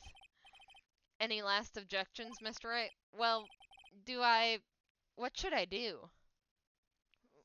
We gotta raise an objection. We're not gonna hear the verdict, it's just gonna be guilty.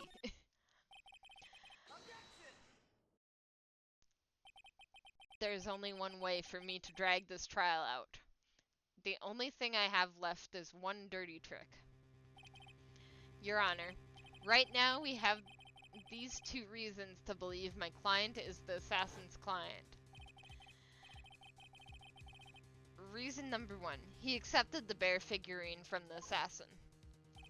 Reason number 2, that very same figurine was found at the unguarded mansion. However, it's impossible this is all the work of a certain... It's possible that this is all the work of a certain other person. What are you saying? What I'm saying is, it's possible a different person is the killer's real client. Oh, we're gonna throw Adrian Anders under the bus again, aren't we? The real client? Yes. Tisk tisk. Is this all you have? Now then, Mr. Wright, let's hear your theory. Who do you say is the killer's real client, and therefore the real murderer? I'm sorry, Adrian. Adrian Andrews? Yes, we already know that she tried to frame Matt on guard for the crime by wearing the spare nickel samurai costume. Ah, then the nickel samurai arm that I saw, that could have very well been Miss Andrews. But what about Mr. On guard? If you would please recall yesterday's testimony. The defendant was taking a nap during the break period. That's right. Then, finding this figurine at Mr. Engarde's mansion, it was a well-laid trap set aside by Miss Andrews. Mr. Edgeworth, what is your opinion on this? I can't even begin to count the flaws in the defense's logic. Besides which, there is no evidence to support it. However, I can't fully discount its possibility either. What is with this trial? I can't believe the defense would go as far as to pin the guilt onto someone else. Yeah, unbelievable. It's not something petty, it's murder of all things. This is to save Maya. This is to save Maya. Even if the whole world turns against me, this is the one fight I can't give up on. Order, order, order.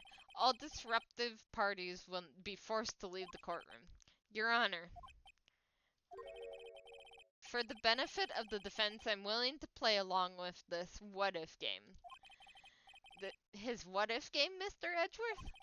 The prosecution is prepared to challenge the defense's theory.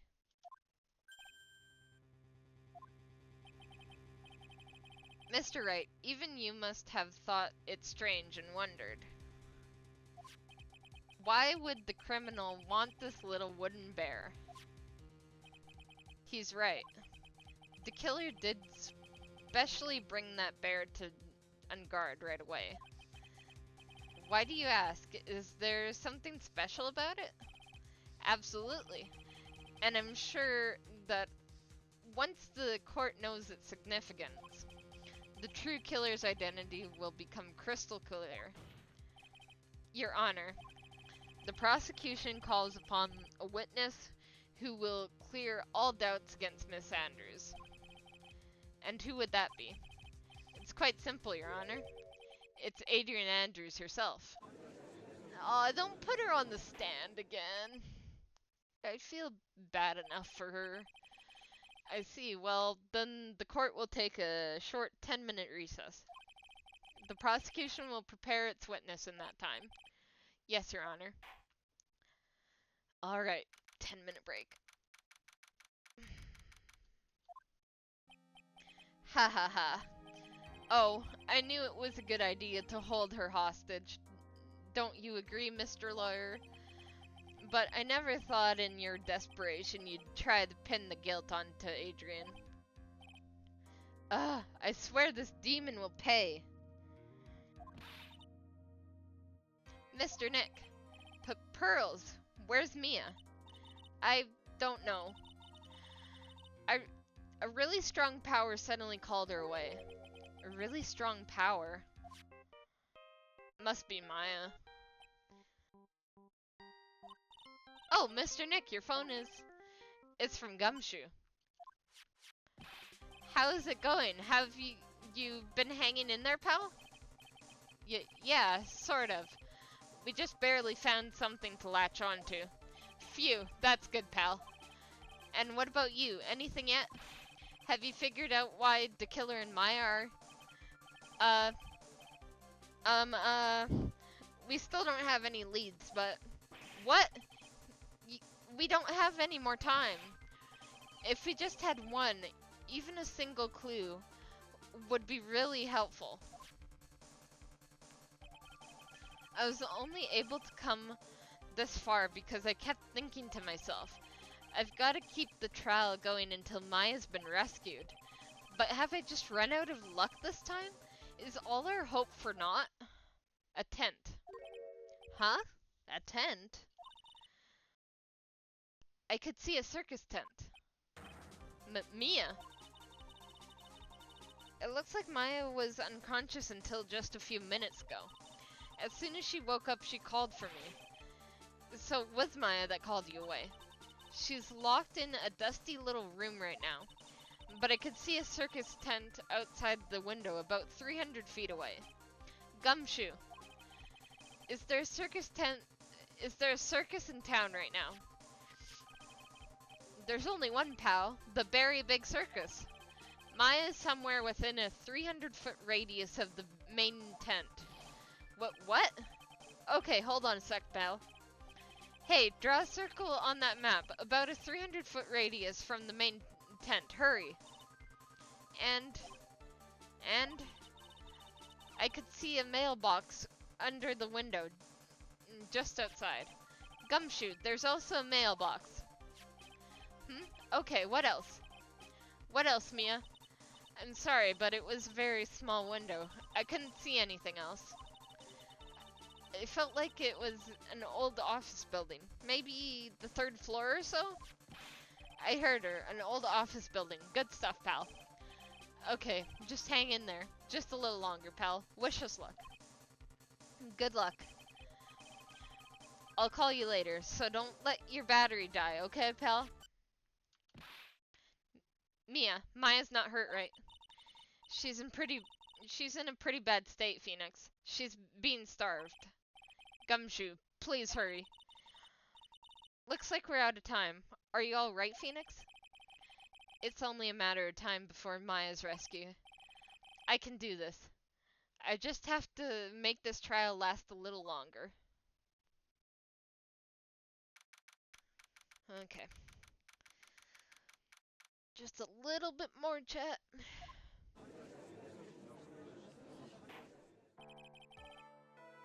Court will now reconvene. The killer, the man who murdered the victim, handed this to his client. From this, one obvious question arises. Why this particular item? I believe the answer to that question will provide us with the name of the real culprit. Now then, the prosecution calls the defendant's manager, Adrian Andrews, to the stand. I'm sorry you're back on the stand, Adrian. Currently, the witness is accused of tampering and obstruction of justice. However, you have been called to the witness stand today as a certain. Who exactly is guilty of murder? I understand. Very good. Now, have you ever seen this bear before, Miss Andrews? Of course I have. You have seen it before? That's right. It's only natural that the witness has. Miss Andrews, could you please enlighten the court of this bear's secrets? All right. Why? Why does she... Why does she what, Phoenix?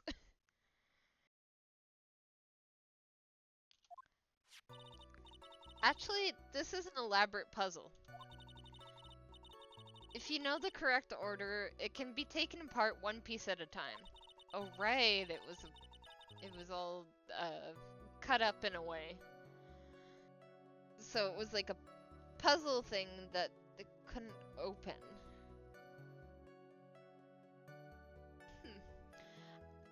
At its center is a small cavity with just enough room to store a small item. Because of its complexity, if you don't know the order, you can't open the bear. You really can't tell that it's a small jewelry box just by looking at it. Okay. So this figurine, it's a container of sorts, is it? Yes, looks can be deceiving, wouldn't you agree? Yes, this is a superb craftsmanship. Oh, yes, I nearly forgot. You may begin your cross-examination, Mr. Wright. It looks like there really was something to that bear after all. Maybe we should just press everything. We are trying to make this take longer after all. I still feel bad for Adrian though. A puzzle. That's right. But it looks like an ordinary figurine. True enough. To people who don't know, I'm sure they would never guess that this is a puzzle. But what kind of puzzle is this exactly? If you know the correct order, it can be taken apart one piece at a time. So you can take it apart, but how would one go about doing that? Well, you first turn its tail to the right and then push it in. Oh, yes, I see. After that, the arms and legs are free to move and can be removed. Oh, this is most interesting. A boy and his new toy. It's like he's 5 all over again.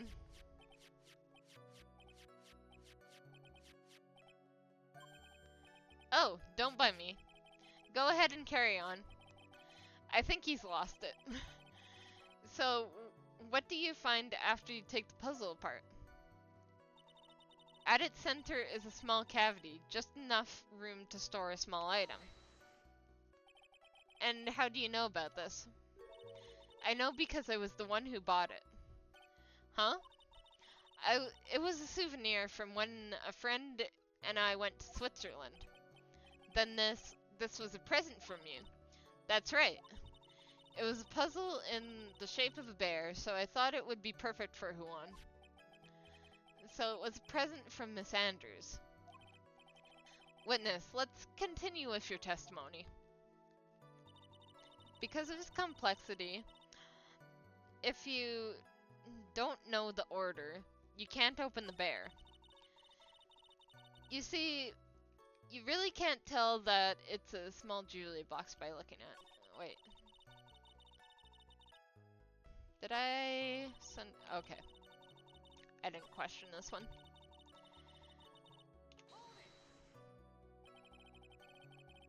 Got distracted. So, who exactly knew how to solve this puzzle? Only the two of us, Juan and myself.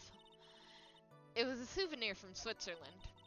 So, I doubt there are many people with the same bear in this country. But this looks like it can be easily broken. Especially if someone wanted to get at what's inside. Well, it's a toy. But it can never be the same again, once it's been broken. You really can't tell that it's a small jewelry box just by looking at it.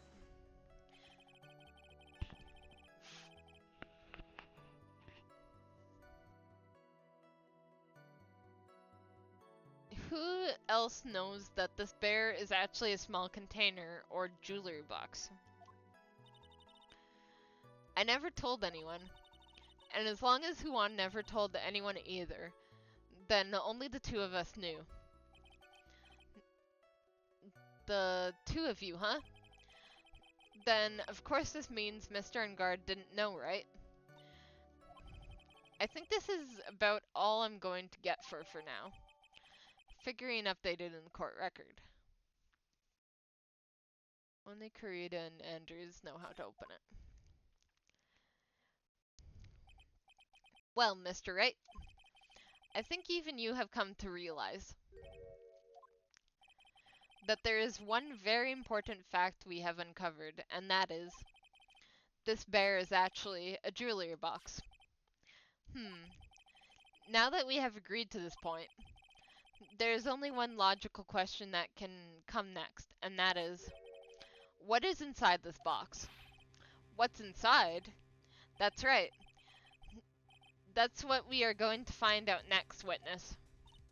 Yes. You are the only one who can open this. Please. Time to open the bear. There's a painful silence hanging over the courtroom. All eyes are on Miss Andrews now as she click. I've opened it.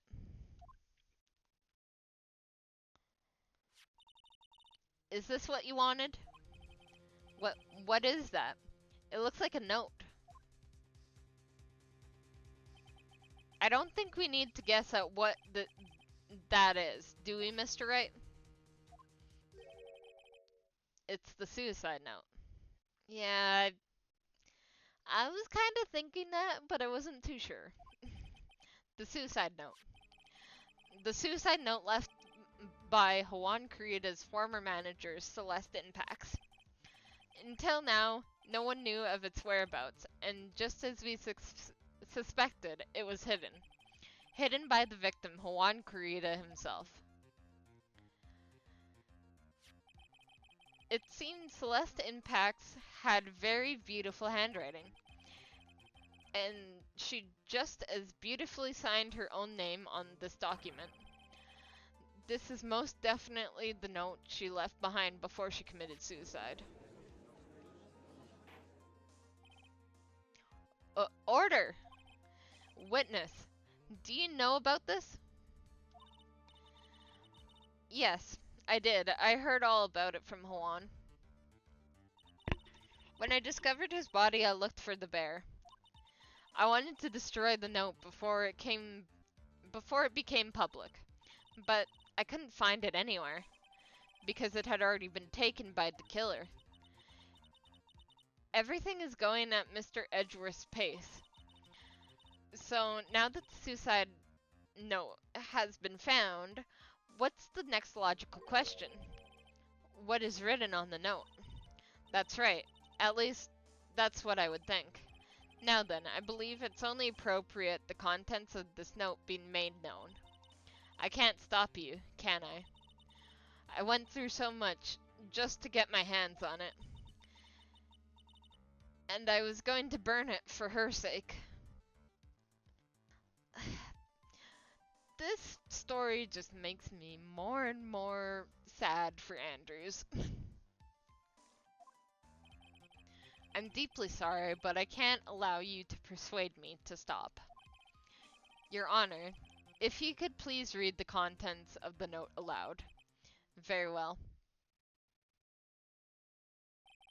The judge's voice rang loud and clear through the deathly silent courtroom. In her note, Celeste Impax left to us a record of all that happened to her.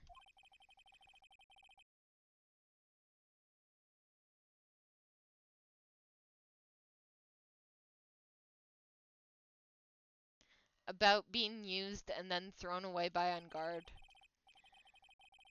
About being engaged to Kurita and On Guard's role in destroying that. And about how she decided in her despair to end it all.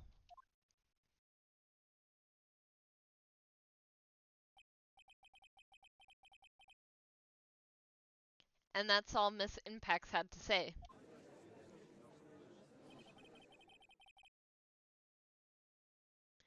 There's only one thing I would like to say here. The prosecution has no interest in slandering Mr. Ungard. Then what? Our intention, Your Honor, is to establish a motive for murder. Isn't that correct, witness? Yes. On the night of the murder, Hawan was going to make the contents of the note public. After the post-ceremony show, he was going to hold a press conference. My word! Maddenguard's values, above all else, his refreshing like a spring breeze image. Which is why he had to stop this note from being made public. At any cost. Celeste's suicide note, added to the court record.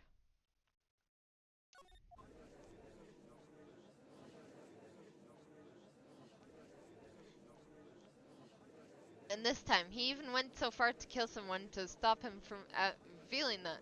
How terrible. What a selfish person. I guess there are slimeball lawyers who there will defend anyone. There's no room for doubt here. Mr. DeKiller's client goal was to obtain the suicide note. And the only person who needed this note that badly was the defendant. Let's not forget that the bear with the note inside was found at the defendant's house. It seems that we have come to the truth at last. The defendant's motives were entirely selfish. He deserves no sympathy from anyone. How am I supposed to escape from this one? Why the hesitation, Phoenix? Gumshoe hasn't called yet, so you know what you must do. I know. I have to go on and buy him some more time. Okay. There are two deadly pieces of evidence, the figurine and the suicide note. Maybe somehow I can find a way out of the situation through one of those. The gavel is already in the judge's hand. Phoenix, hurry! The suicide note or the figurine? Which one of these should I pursue? It'd be hard to pursue the suicide note. I think we should pursue the figurine. Please wait, Your Honor. Man, this court is nosy today. Oh man, look at that lawyer. He's still going at it? It's like he doesn't care that he's trying to get a killer off the hook. The assassin took this with him from the crime scene after murdering Mr. Kurita. At the request of his client, of course. So, what's your point, Mr. Wright? I don't think it's possible that Mr. DeKiller's client was mad on guard. In fact, I think there is a contradiction there. You can't tell by just looking at it that the bear is really a jewelry box. The chances that Madden Guard thought the note was inside this bear are 0 to none. Oh, I didn't think of it that way. Exactly, but I did think of it that way, and I thought it was rather strange. After all, there's no reason why Mr. Ungard would ever want a jewelry box like this. Order, order, order. You make a valid point, Mr. Wright. Mr. Edgeworth, what is your opinion? It was just a flash, but I think I did rather well in this one. Unfortunately, I think he believes differently. I believe a show of appreciation is in order. Huh? The defense seems to be in love with wishing more despair upon itself. I would like to direct the court's attention to this. What is that? It's a very small video camera, Your Honor. I knew the video camera was going to be next. This type of camera is commonly used for the means of spying. Spying? What the? I thought that spy camera was in my possession. Madden Guard and the victim both thought of the others as their biggest rival. They even went so far as to use this type of item to find each other's weaknesses. And the victim, Hawan Kurita, was being spied on. His personal life was being watched by none other than Matt Ungard.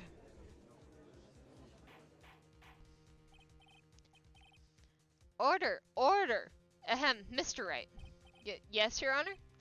You don't tell me you knew about your client's spying activities. Well, sort of. Sort of is not an acceptable answer, Mr. Wright. Unacceptable? I see you are confused, Mr. Wright. You're probably thinking, but I have the camera that was in the stuffed bear's eye. But this camera that I have is not that same one. Last night, I searched the victim's house on a hunch. Using this. Gumshoe's bug sweeper. By the way, Mr. Wright, the defendant's fingerprints were found on this camera. Matt and Guard's fingerprints were on there? Well, Phoenix, it looks like those cameras were hidden all over the place, huh? What am I supposed to say to that evidence? I think this is the end. It's fairly obvious that Mr. Ungard learned of the suicide note through this. He was watching the victim all along. He got me good this time. I didn't have anything to counter that.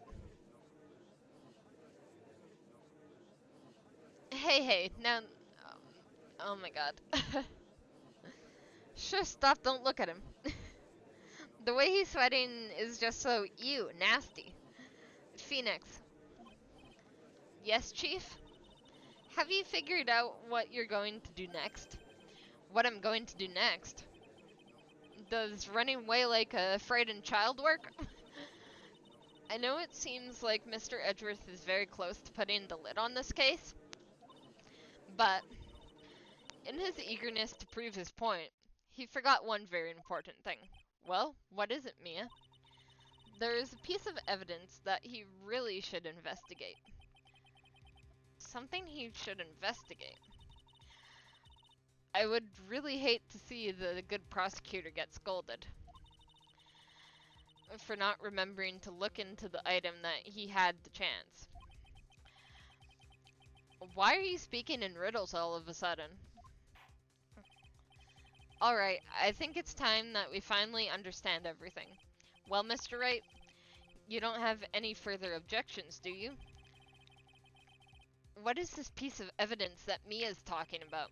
Can I figure out what it is that still needs to be looked at, or should I let it go? We need to. I have an objection, Your Honor.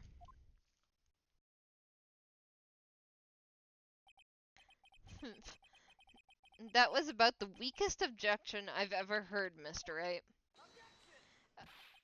Objection! Your Honor, the defense has no intention of letting this go so easily. You are beginning to sound desperate. That's just your imagination, Your Honor. Mr. Edgeworth, this is not like you at all. In your eagerness to prove your point, you've forgotten one very important thing. Hey, isn't that what I just said? So, you're telling me that I forgot something. You're so close, Mr. Edgeworth. But there's something you really should examine about that piece of evidence. The note. It's the only thing connected to that piece of evidence. That is Miss Impax's suicide note, right? Who knows? I mean, sure, the suicide note was found inside this bear, but this bear was in my possession only a few moments ago, which means the handwriting on the suicide note has yet to be analyzed. Oh, so, as to whether this pivotal piece of evidence was really written by Miss Impax or not, That has yet to be remotely confirmed.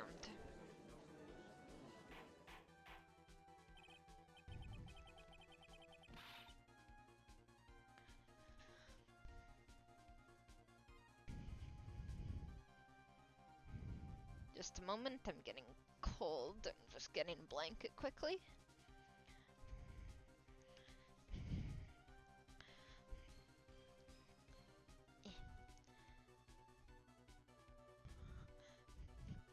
Mr. Wright,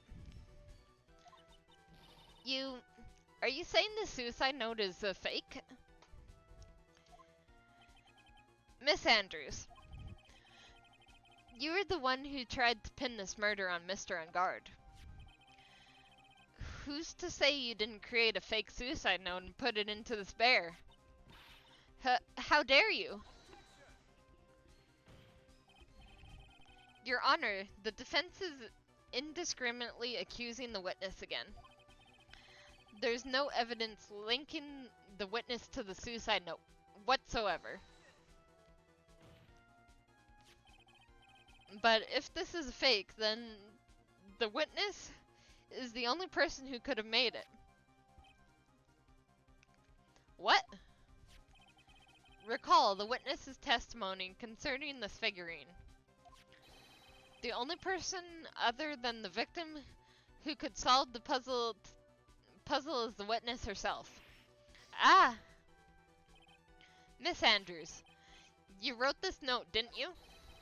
You wrote it so you could use it to frame Matt on guard. I did no such thing. Right. If you're going to pronounce the suicide note a fake, then show this court some evidence to support your theory. Mr. Edgeworth, you were the one who presented the scrap of paper as evidence.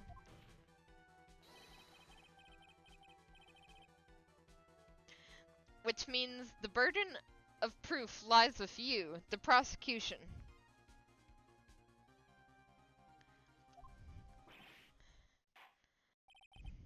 That's enough. Mr. Edgeworth, can you confirm the handwriting on the suicide note? It is as the defense stated. The handwriting has yet to be analyzed. If that's the case, it seems that yet again we have reached a point where the verdict is impossible. That's impossible. This isn't good, Phoenix. The judge is going to carry this trial over one more day. I don't think Maya will physically be able to make it another day. I didn't want to have to do this, but I don't have a choice. I request that both the prosecution and defense further investigate. No! Handwriting analysis, my butt. That's just the lawyer trying to buy more time. Ungard is guilty. Look, this idiot can tell you what. I think we've reached the end of the line. Guilty, guilty, guilty. Guilty, guilty, guilty. Guilty, guilty, guilty. A lot of guilty.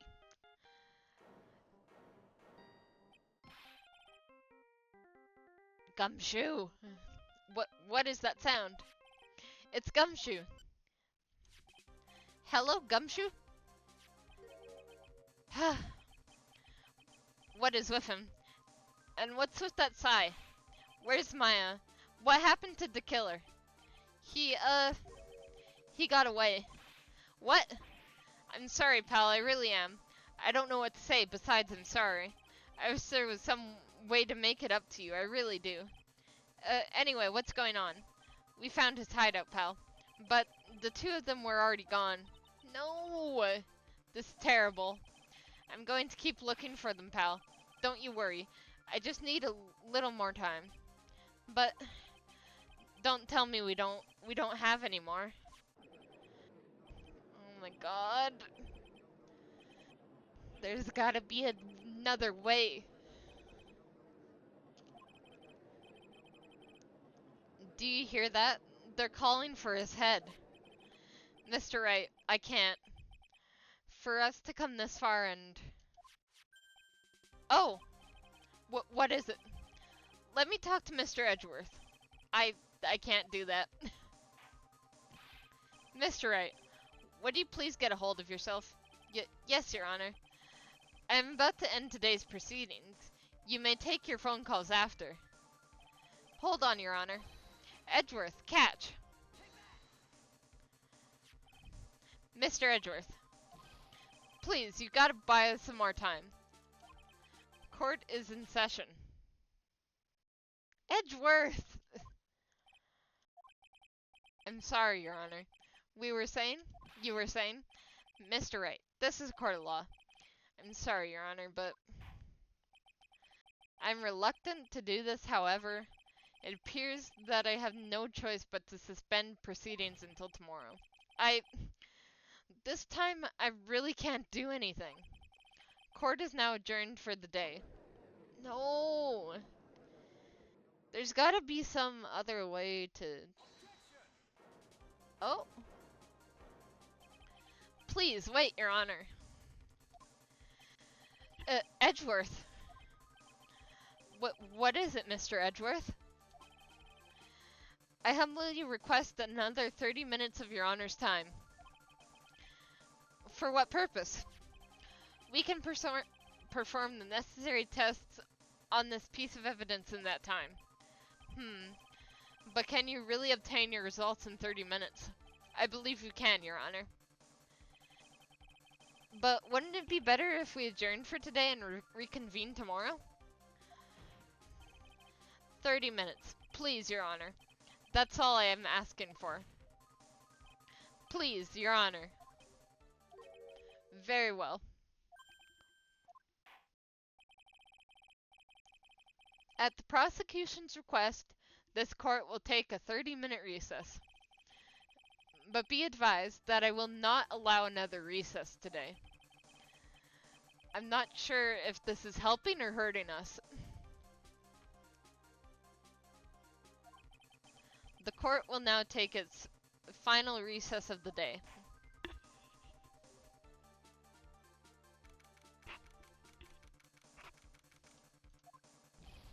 Right, well, what's going on with Maya's situation? The killer. It looks like he got away again. 30 minutes? He can't find her in that time. We can't find her in that time. Ugh.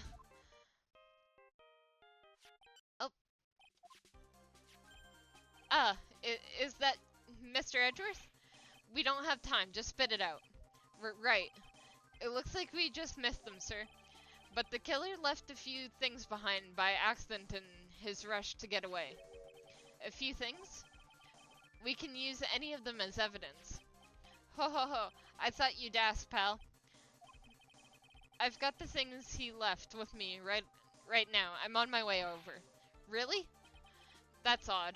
Any items like that are usually sent to the crime lab first. We don't have time to wait for those guys, sir. When those guys weren't looking, I swiped the stuff and ran. What? Well, I'm not a detective anymore, so I had to. I'm really sorry, sir, but I've got to put the law on hold for now. Sounds bad. I hope he doesn't get in too much trouble over this. With my hunk of junk car, I'd say I'll be there in about 20 minutes, sir. Don't worry, I'll be there. Wait for me. Alright. Just get here in one piece. I'm on a mission and no one can stop me now, sir. No one. I'm pulling out all the stops and running every red light. That might slow you down if you get caught by the police. Items left by the murderer, huh? Maybe there's something among them that will be decisive enough for this. Oh.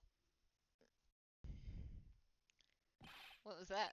Hey, what's wrong? Detective Gumshoe, answer me. No one can stop me.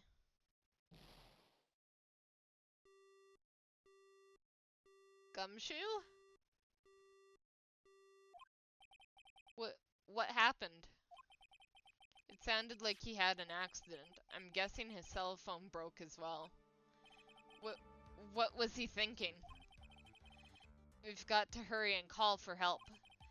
But we have no idea where he is. His cell phone is broken, and he wasn't driving a patrol car, so no radio either. Also, if we don't get to those items before they do, the police will take possession of them. No, we can't let that happen. Well, if there is a way we can find out where he is, then we stand a chance. How do we find out where he is, though? Why did Gumshoe have to get into an accident now? Is there any way to find out exactly where he is at the moment? There has to be a way. That's right, there is a way. Oh right, he has the tracker! What? How? I'm sure we can find out where Detective Gumshoe is through this. We need Francesca. Why are you bringing up Francesca at a time like... Oh, I see. I'll try and get in contact with her. The chances are slim, but she's all we have. Francesca, will she even want to help us?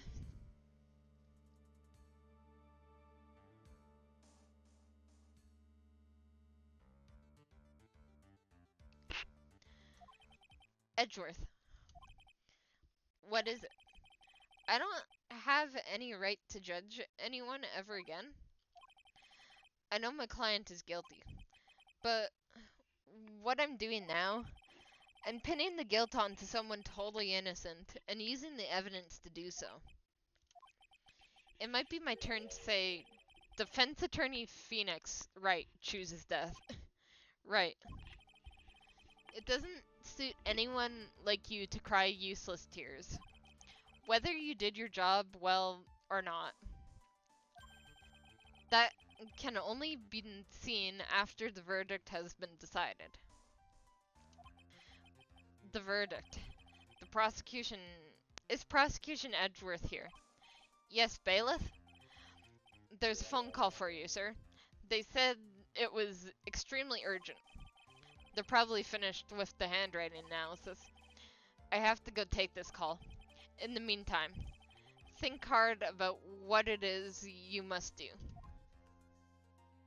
Yeah. Oh. That's the end of that. Okay. Getting so close to the end, I think this is the final section. Or at least it should be.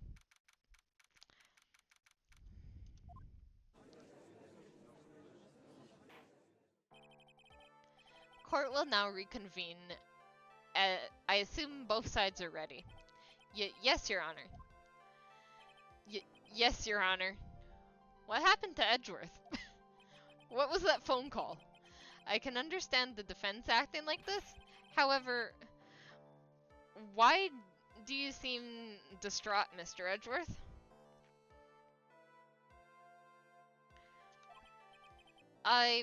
That is... It's nothing, Your Honor. What's wrong with Edgeworth? It looks like something unexpected just happened to him. Now then, Mr. Edgeworth, if you could please tell us the... If you can please tell the court the results of the handwriting analysis on Miss Impact's suicide note. Yes, Your Honor. Unfortunately, we have discovered the suicide note is a forgery. Really? What? What do you mean, Mr. Edgeworth? This note is not written by Miss Impax herself. It is a fake. Order. Mr. Edgeworth, would you care to explain what is going on? If this is not written by Miss Impax, then who wrote it? It would need more time to do a more detailed analysis. However, it appears that the handwriting matches that of the victim, Mr. Juan Carita. Mr. Carita? Well, well. It looks like Miss Impact's never left a suicide note after all.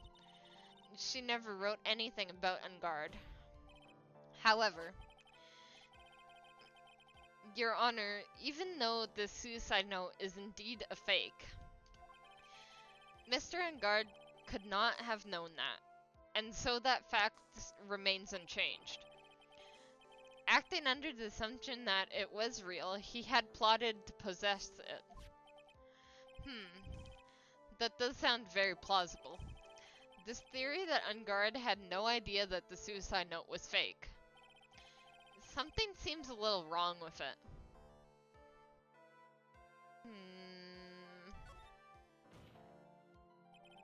The defense believes that the theory the prosecution has stated contradicts testimony. If everything the prosecution has proved up to this point is true, then it's impossible for Mr. Ungard to not have known it was fake. Right, because of the camera, he would have seen it have been written then. What is this little item called again? A video camera, Your Honor. Well, a very small one, but... Oh, that's right, a camera. You kids and your fancy toys nowadays. You're lucky you're from the early 2000s, because otherwise this wouldn't have made any sense. Mr. Edgeworth earlier claimed that Mr. Ungard knew of the existence of this note.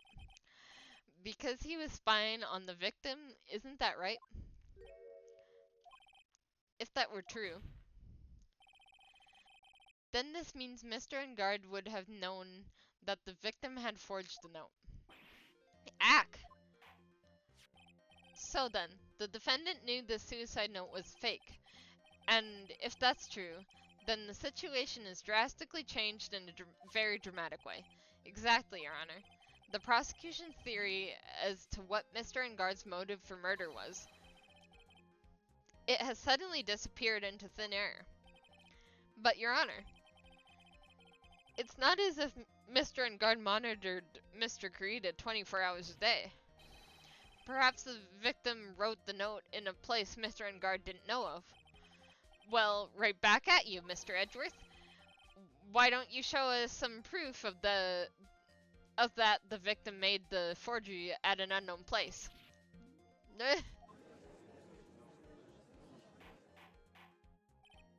Order, order, order. Mr. Edgeworth. It looks like this time it is you who had dug his own grave. As I figured.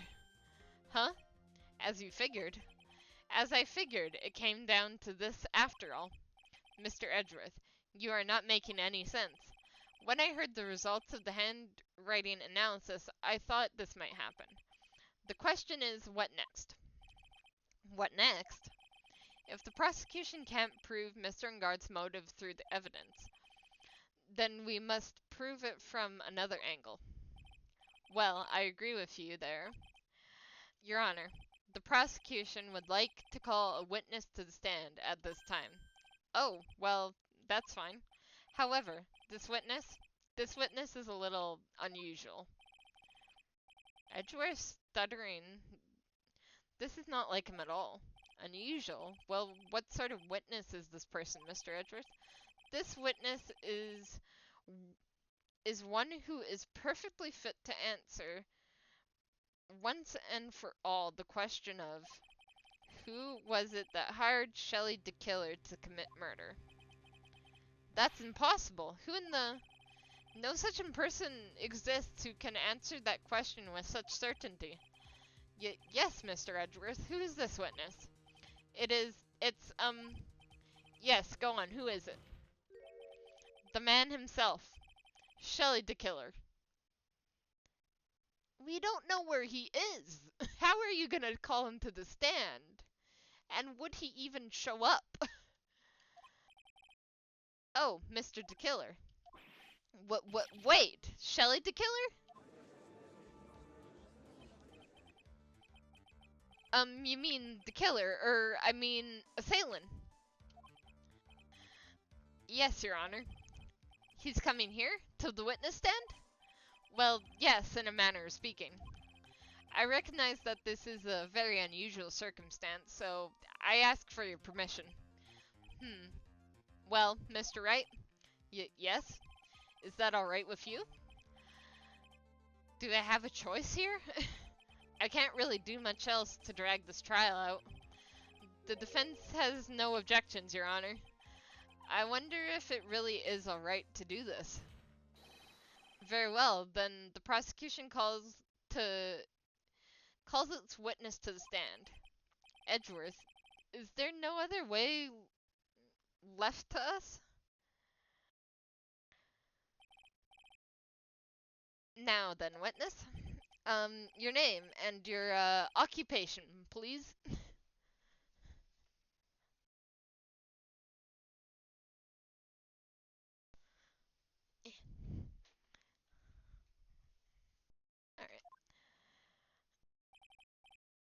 Alright. Why is there a giant radio? Very good, sir. My name is Shelley DeKiller, and I'm a professional assailant. Well, I guess it makes... or assassin. I guess it makes sense that, well, of course he wouldn't show up. He would immediately get arrested as soon as he tried to walk out of here, so... Yeah. I say, what's going on here? Your Honor, how can you remain so calm, and what is the meaning of this two-way radio? Actually, Your Honor, it was delivered to me just now, and it came with a condition. As long as we do not trace its source, Mr. DeKiller will testify to this court. So this must be what this urgent phone call he got earlier was about. Oh no, this will not do. I cannot allow this in my court. First of all, we can't even be sure this is really Mr. DeKiller himself. Witness, please present some sort of proof that you are, in fact, Shelley DeKiller. I understand. Please wait a second. I'm so hungry. Maya! Maya! A voice. Mr. Wright, can you confirm anything from this? The defense has no objections to this person. We are satisfied that this man is indeed Shelley DeKiller. It looks like we have to run into yet another unexpected turn of events. Well, it doesn't seem like we have too many choices under these circumstances, so... Now then, witness. There's one thing I would like to confirm before we speak of anything else. And what would that be? At the request of a client you killed, Mr. Juan Corrida. Is this correct? It is as you say, I did indeed kill Mr. Corrida. Gulp. Now that we have answered that, let's move on to the name of your client. Very well. This is all just a bad dream. Yes, that's it, a bad dream. Shelley DeKiller. What is he going to say? Well, he would work towards not getting his client sentenced to guilty, right? There is something I must state first. To an assassin, nothing is more important than trust between his client and himself. Exactly. And that is the reason I am here today on this witness stand. It is my wish that you grasp this concept before I give the name of my client. Okay.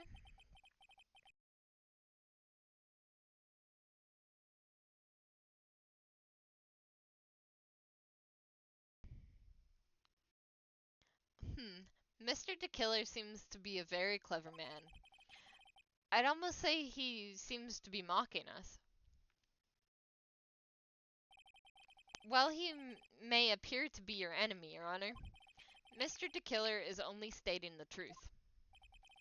He is no hypocrite. He has always stood by this one belief. You mean about this trust between his clients and himself thing? It seems to be a level of trust beyond what people like me can comprehend. Well, Mr. Wright, are you ready to cross-examine the witness? Yes, Your Honor.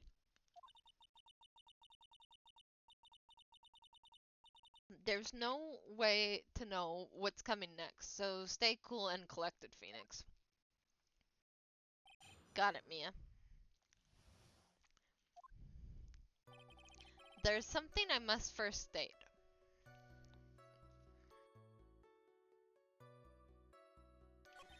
To an assassin, there's more important than the trust between his client and himself. The trust between you and your client. I provide my services in a fast and efficient manner. In exchange, I trust that my clients are discreet about me and my identity. If too many people knew my face, it would be quite troublesome. And that is why you're testifying in this manner? This is the first time one of my clients has ever been accused of murder. I must preserve the D-Killer name so my clients can trust me. But couldn't someone stab you in the back and break your trust? It has never happened before, and if it ever did, yes, that person wouldn't be my client for very long. They would certainly. That's enough. Please, no more. Very well. It was only a hypothetical anyway. And that is the reason I am here today on this witness stand. That seems a little strange to me. I mean, you're about to tell us the name of your client. I would think that this would be very bad for them. It doesn't matter to me. This client has already broken the rules and acted outside of their pre-subscribed role. Their role? This person tried to implicate another of the crime in order to save themselves. And this is a trespass that cannot be forgiven. Who gave you the right to be so high and mighty? To the gentleman who spoke just now, excuse me, but would you care to die? No, I didn't say anything. The judge had better watch himself.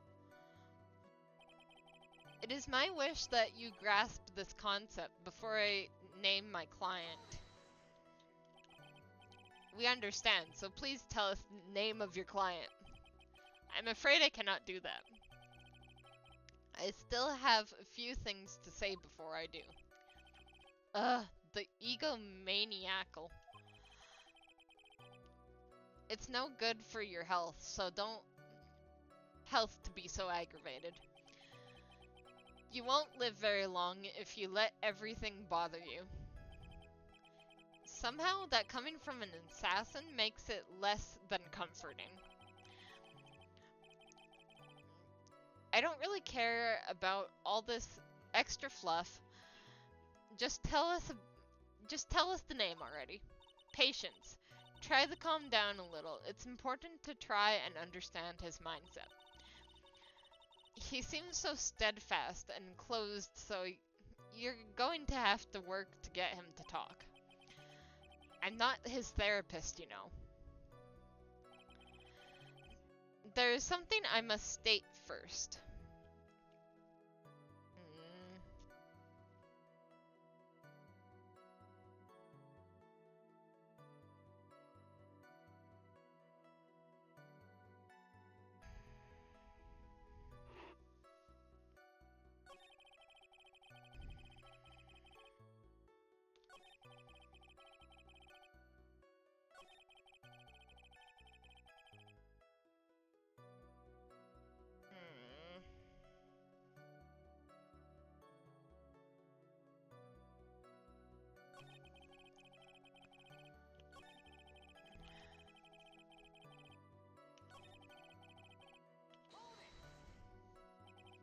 We can hear anything you have to say later. Can you please just tell us your clients? I don't think you understand your place, Mr. Attorney. I said this is something I must state first. Must first state. Do you know the word first means? Sorry, go on. Well, it appears this is one witness you can't badger, Mr. Wright. That's only because you don't know about Maya's situation. Where I already...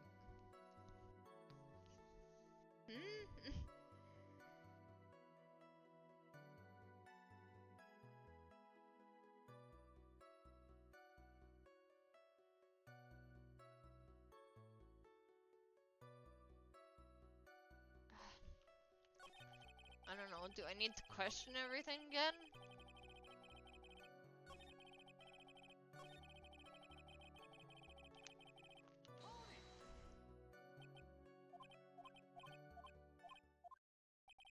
Oh. A person who frames another is the worst kind of person. And that's why you feel you can betray this person. I have no trust relation with a client who can't understand their assigned role. Just my luck. An assassin... Oh, I already... Okay, this is already something I... Now then, everyone, do you think you can understand my logic? This case just keeps getting better and better. If you can't, then I'm afraid we can't proceed. Everyone understands your point, I think, really. In that case, I believe I am prepared to disclose the information you seek. You have made it crystal clear that you value trust over all else. I believe we are ready. Excellent. And this is the reason I am today on the witness stand. Now then, I do believe it's time I reveal my name of my client. Don't you agree? What is it? Now I can't bring myself to ask the client's name. If you can't ask it, Mr. Wright, then I will. Witness. What is the name of your client who requested the murder of Mr. Juan Carita? That person's name is... He's not gonna say Matt, right? Yeah, of course. He's not gonna say Matt. He doesn't want Matt to get convicted. He would have never told the truth. I don't know why they don't understand that. What? Witness? That's not who you told me it was earlier. Pray tell, what are you talking about, Mr. Prosecutor? I should think I know my own client, and it is Adrian Andrews. What? This can't be. On the phone earlier. What's going on here? My guess is that Mr. DeKiller just stabbed Mr. Edgeworth in the back. Stabbed Edgeworth in the back. I'm sure in order to get an audience with this court, DeKiller told him a different name. Madden Guard, perhaps. I knew it. This is outrageous. I was deceived. This witness telling a very serious lie. But you were the one who summoned the witness. Irk. You Shelley DeKiller. My testimony is the truth. The defendant at the moment is Madden Guard. Am I correct? All I wish to do is help procure his acquittal.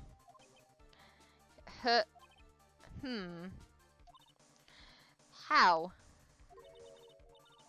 Wow, all of a sudden, it feels like we can actually win this. Yeah. I don't really want to win this, though. The prosecution has failed to provide a motive and has instead provided the suicide note, which is a forgery created by the victim.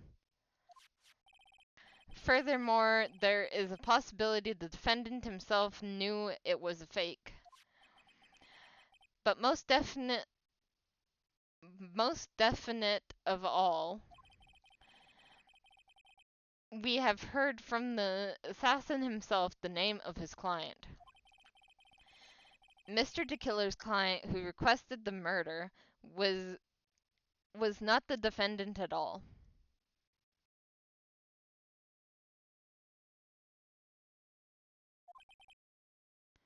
No. With all this evidence, this is obvious to me that this means that Matt on guard is innocent.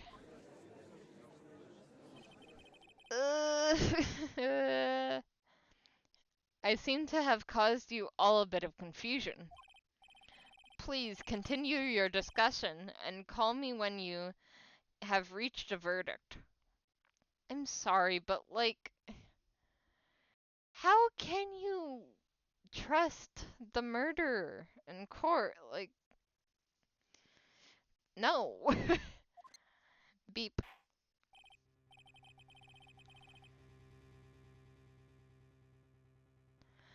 Bailiff, please bring Miss Adrian Andrews immediately.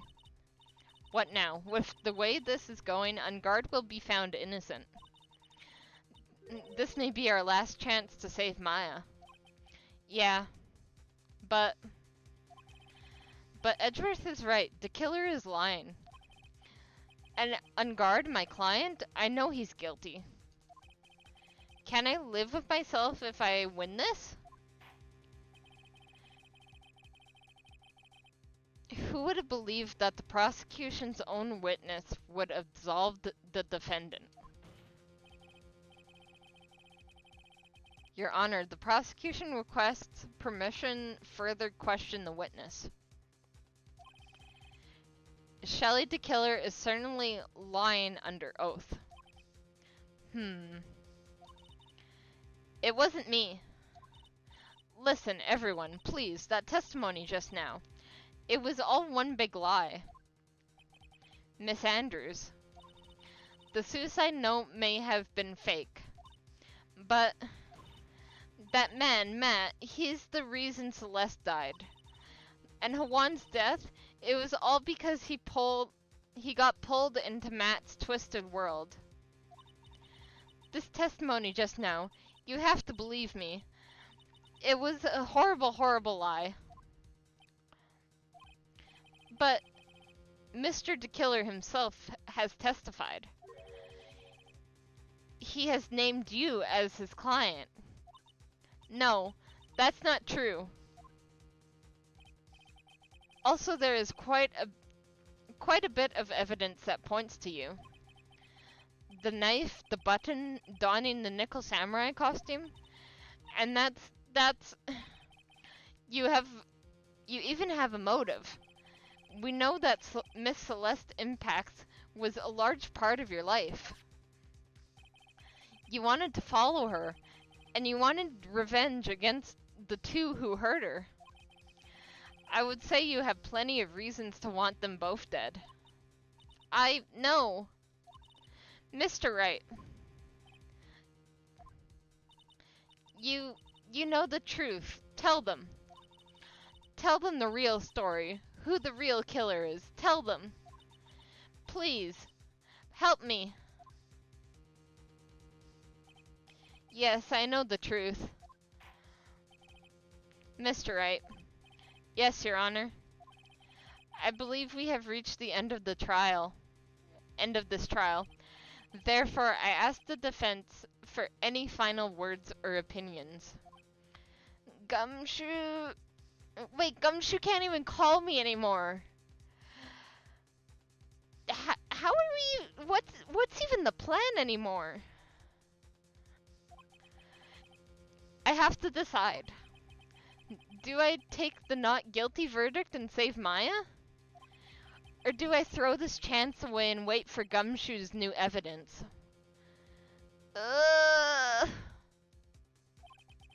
What am I supposed to do?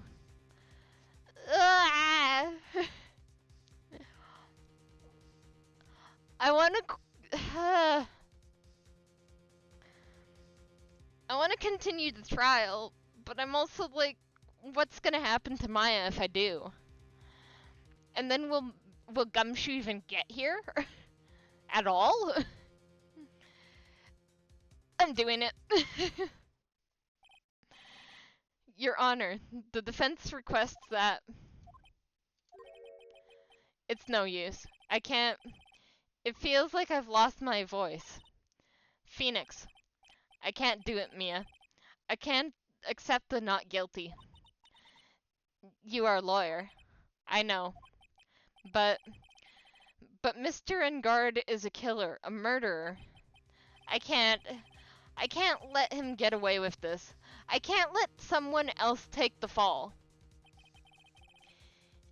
If I let Miss Andrews be convicted, then I'm no better than Engard.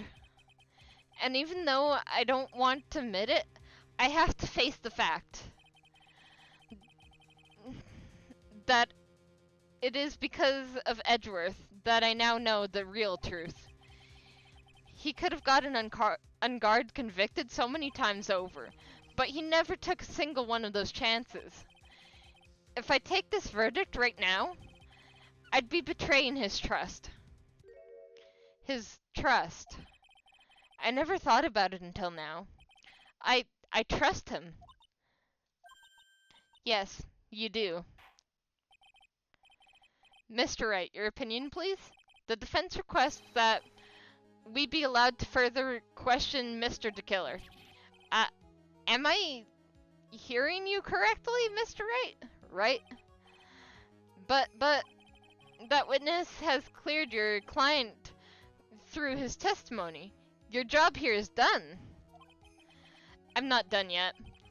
To see through witnesses' lies and find the truth. That is my job, Your Honor. There's still more evidence to look at. And I'm sure that once those pieces arrive here in this very courtroom, a miracle will occur. Very well. The trial will continue. Mr. Edgeworth, please re-establish connection with Mr. DeKiller. Right away, Your Honor. Has verdict been reached? Before that, we would like to talk with you a little more. About? All you needed from me was the name of my client. What else could you need me for? Well, actually, we would like to hear everything you know about this case. That is how things are usually done. What is he talking about, usually done? But what should we have him testify about now? Mr. DeKiller, if you don't mind, please testify about your client in more detail. You legal people and your procedures. Is it any wonder no one else goes to court?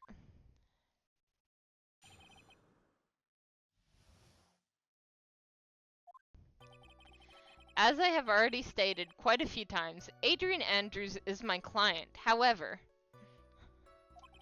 one thing I simply cannot overlook is tampering with the scene of the crime. My client did it to frame another for the crime. While pretending to be the first person to discover the body and enter the scene, Adrian Andrews already knew from the very beginning that Juan Corrida was dead. But even more appalling is the creation of and planting of the knife and the button. That act is what I was referring to when I said my client had broken the rules. I see.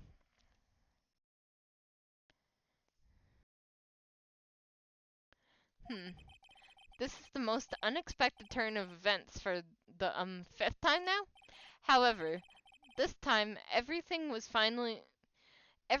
finally been revealed. Just a second, Your Honor. Yes, Mr. Edgeworth? We still have to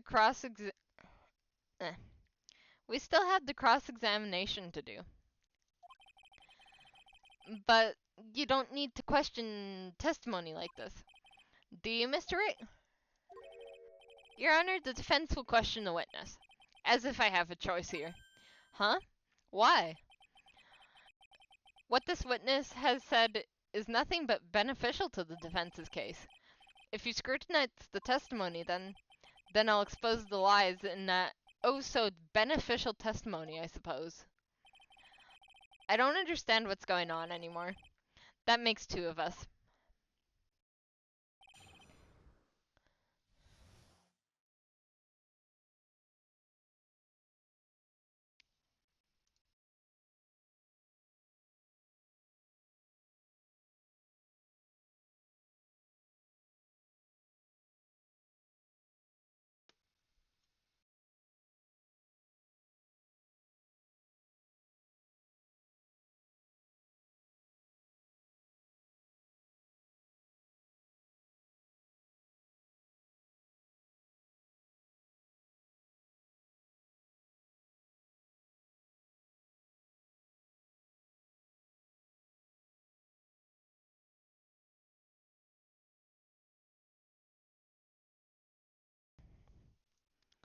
Alright. As I have already stated quite a few times, Adrian Andrews is my client, however.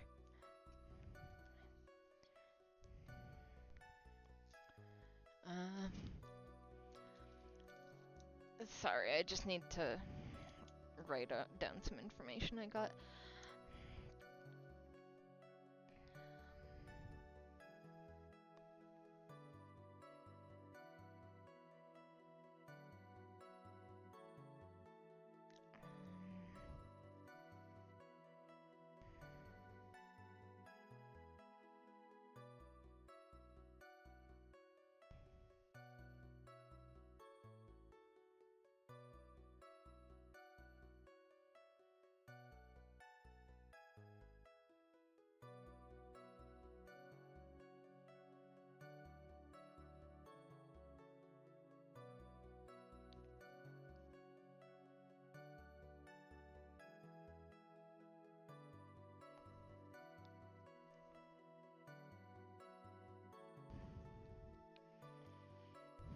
Actually, I'm just writing down another rule I need to add to my streams because I've been having a lot of this recently and I don't really want to see it in my chat.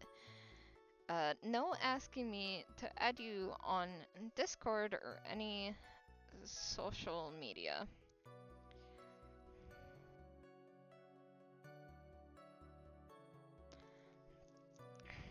Sorry, but like, the thing is, if I add one person on to social media, I have to add everyone. Also, a lot of these people who keep asking for these things, maybe I talk to them for a little bit and then they're just trying to get me to pay for different things for my stream, and I'm just like, I'm not gonna lie, I don't have the money to really upgrade my stream so much right now. Like, I'm saving up for a camera for my cosplay streams. But everything else, I don't really want to... I don't have money to commission people for stuff. And I hope you guys understand that. Alright, back to the game. As I have already stated quite a few times, Adrian Andrews is my client. However, one thing I simply cannot overlook is tampering with the scene of the crime. My client did it to frame another for the crime, while pretending to be the first person to discover the body and enter the scene. Adrian Andrews already knew from the very beginning that Juan Crea was dead. See, everything she said was against this.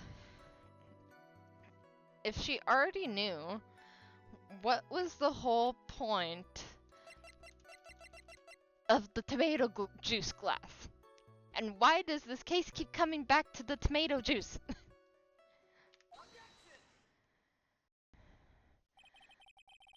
sorry for anyone who likes tomato juice, but tomato juice isn't even good. Come on. Thank you so much for taking the time to testify, Mr. The Killer. What is the meaning of that attitude? When Adrian Andrews entered the victim's room, your client had no idea that Juan Corrida had been murdered. But how? How do you not know that? From the swine glass, Your Honor. The glass. Mr. De Killer's supposed client thought Mr. Corrida had only fainted, which is why this glass of tomato juice was poured from the victim. For the victim. Sorry.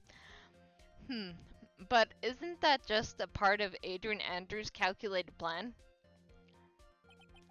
That is not possible, Your Honor. This glass bears the fingerprints of that person. Had this been planted, they would never have left their fingerprints behind. I see your point. Mr. Edgeworth, what is your opinion? Strangely enough, I had the exact same thought just now. Witness, how do you explain this strange phenomenon? Isn't it a waste of time to ask about such a minor detail? It's not a very important point anyway, right? I'm afraid you are mistaken. If Adrian Andrews really is your client, as you claim, then your client should have had knowledge of Mr. Corrida's death. If not, then that can only mean that Adrian Andrews is never your client at all.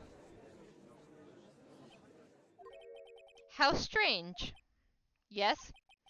Why is it that the attorney has yet to raise an objection at this absurd situation? Phoenix, if the killer figures out what we're up to, we're in real trouble. Yeah, I know.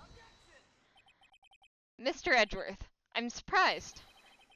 You know you can't say things like that without any evidence. Ah, sorry. Very well. That was an awfully weak objection for the two of you.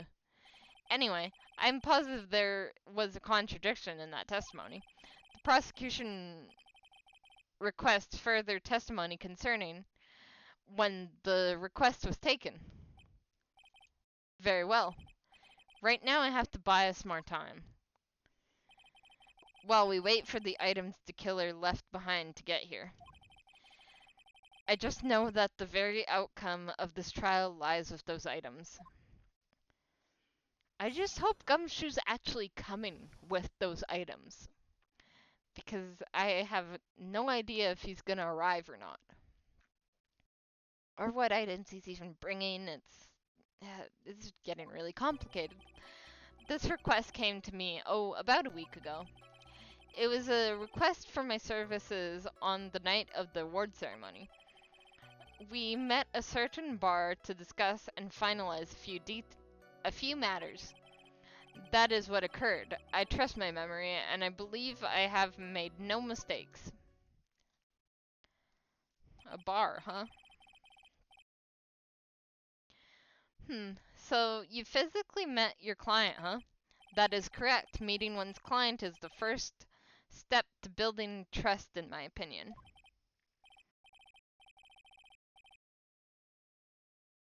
I see. Well, Mr. Wright, your cross-examination, please. Okay.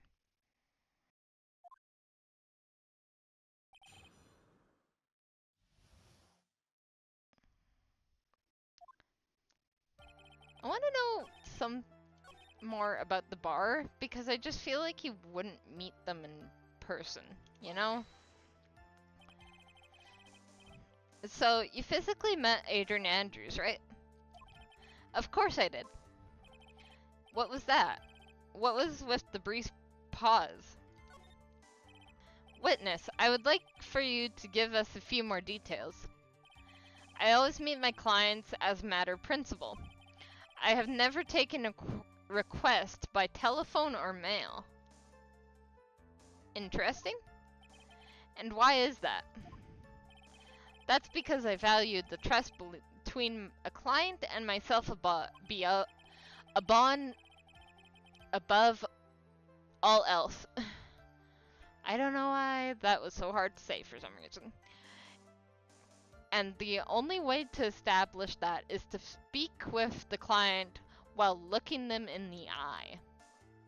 Okay, I guess that's understandable.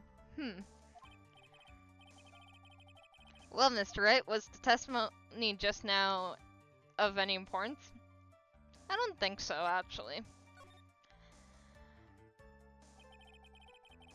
Why he meets his clients is not important, and that wasn't the point. Witness, please stop sidestepping my questions. What do you mean by that? My question was, did you really meet with Adrian Andrews in person? Ah, he didn't really answer the question, huh? I have already told you, Mr. Wright, I did.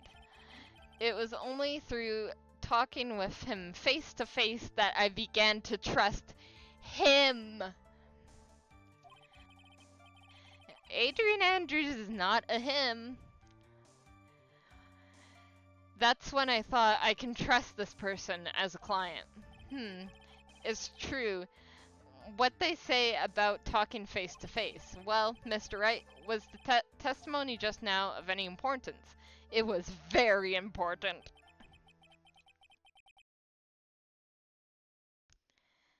If I heard what I heard just now, then I think I've got him. Your Honor, I believe the testimony just now was of the utmost importance. Huh? Really?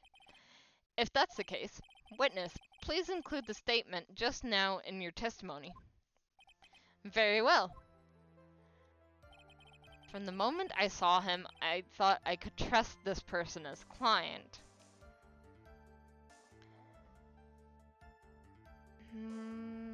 Okay.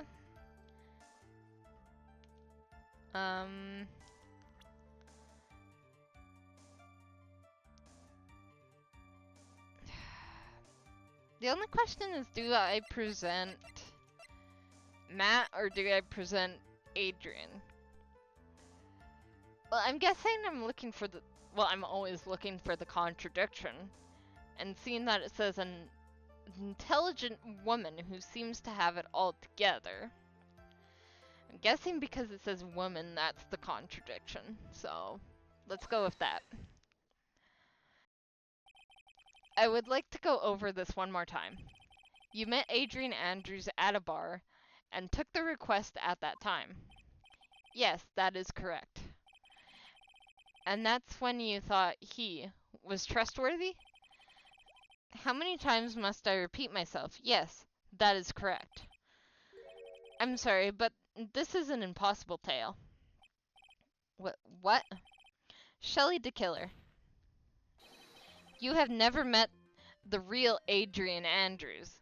Oh, because Adrian can be a boy's name? Why would you say that? Because you made one very big slip up about her. So what is the issue? What did you just say now? About her? If you had ever met Adrian Andrews in person, one look would have told you that she is a woman. Well, the name does sound like a man's name, really. But Adrian can also be a girl's name, so yeah.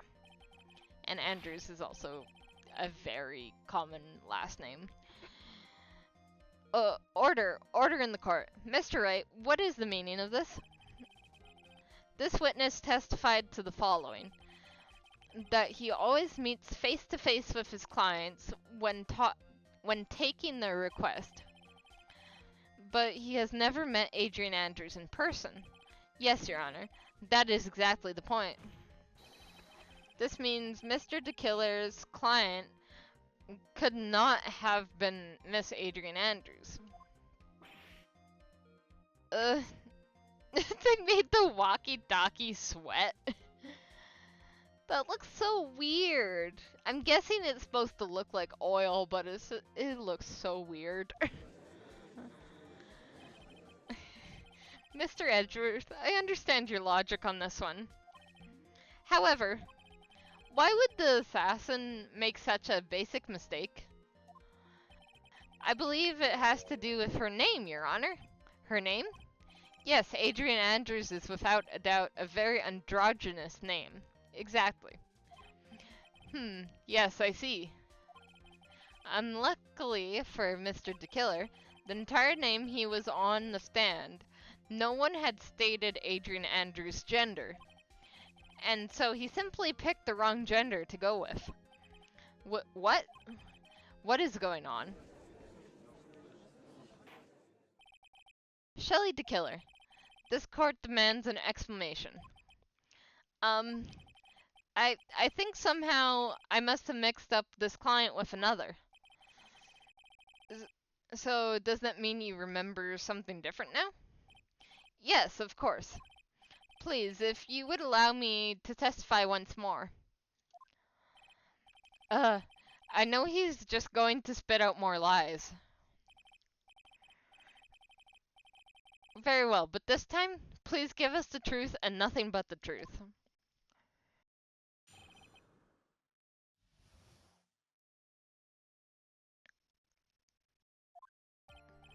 Yes, now I remember. I took that request by mail.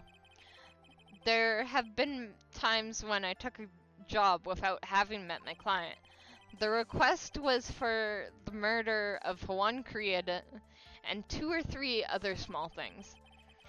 Then I saw the name at the end of the letter. I thought my client to be a man.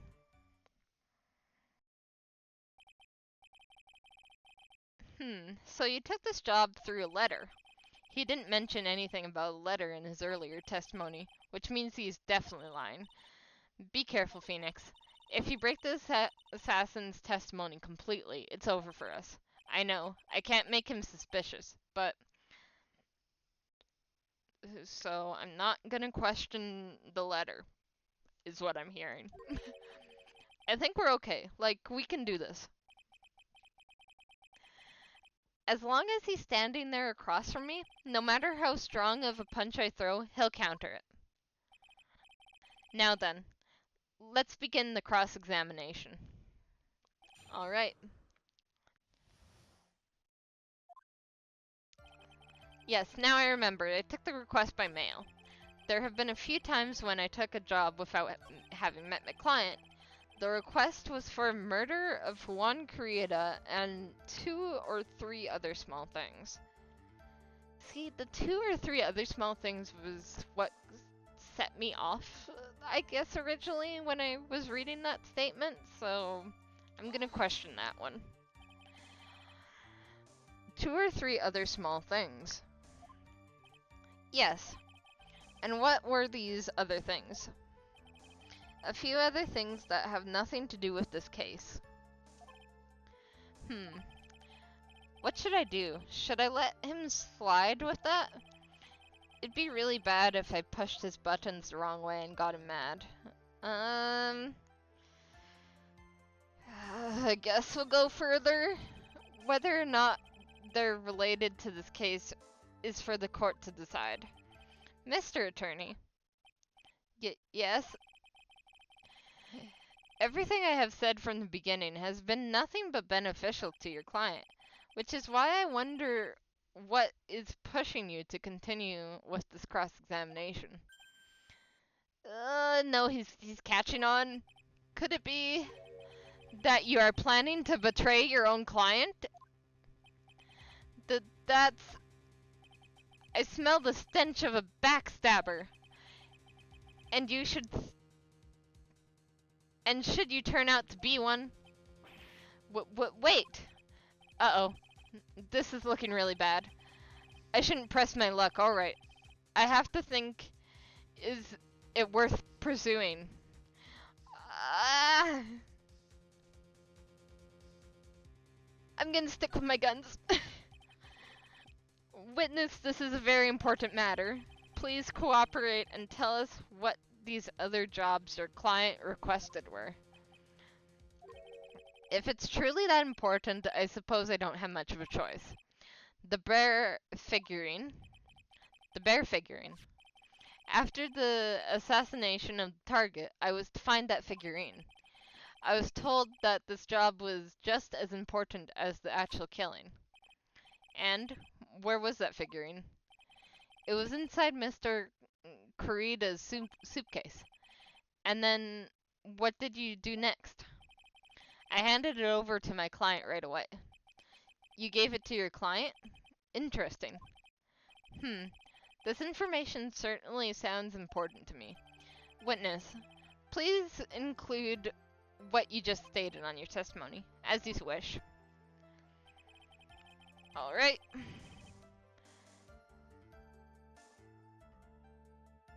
One of these was to find a bear figurine and give it to Adrian Andrews. But she couldn't find the bear figurine. Or a wooden puzzle with a hollow inside. Only Kurita and Andrews know how to open it. One of these was to find the bear figurine. I don't know, she was still looking for it, but I don't really have anything that says that, so maybe I just do the bear figurine? Shelly the killer. If you have really given the bear to Miss Andrews, then this item should not have been inside it. Oh, right. That makes so much more sense. This item? I see where you're going. Yep, that's where I'm going. Where is everyone going? Do I need to pack a suitcase? Your Honor, please think back to Miss Andrews' testimony. And I was going to burn it, for her sake. If even for a single minute, this bear had actually been in Miss Andrews' hands, I'm sure she would have taken the suicide note out and burned it. True, very true. Order. So, that's where you two were going. So, by the very fact that this suicide note was still inside the bear, it tells us that your client didn't know how to disassemble the puzzle. Which means... It means, Your Honor, that it is impossible for Adrian Andrews to be the client. Oh!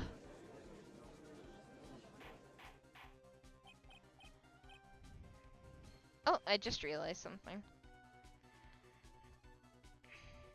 I saw that there was a new follow.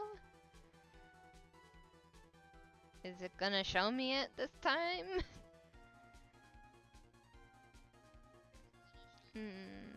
Nope. Alright, well, thank you to whoever just followed now. Order. Mr. Phoenix Wright.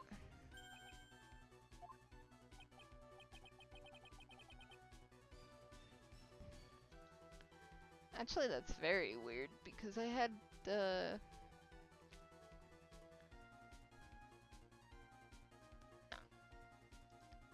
my things, on this. Okay, I don't know. I'm sure I mentioned this before.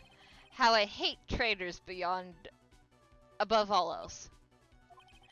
I think your cross-examination has clearly demonstrated something to me.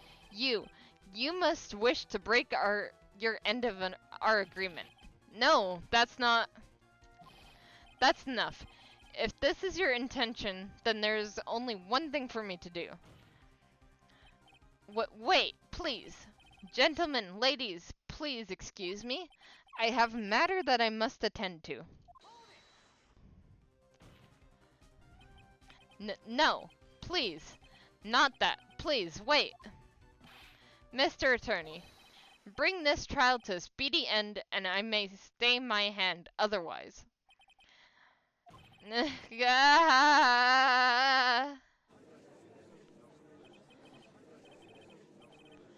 What in the... Mr. Wright, are you... Mr. Edgeworth? Yes, Your Honor? I didn't understand this witness's outburst just now. Do you think there is need to hear more testimony, or is this enough? Well, we should... Edgeworth, we can't do this. If we keep this up, Maya, she'll... Ugh. The prosecution, What has come over everyone? Even you are... The prosecution rests. What is going on around here? The prosecution has no further questions, Your Honor. What?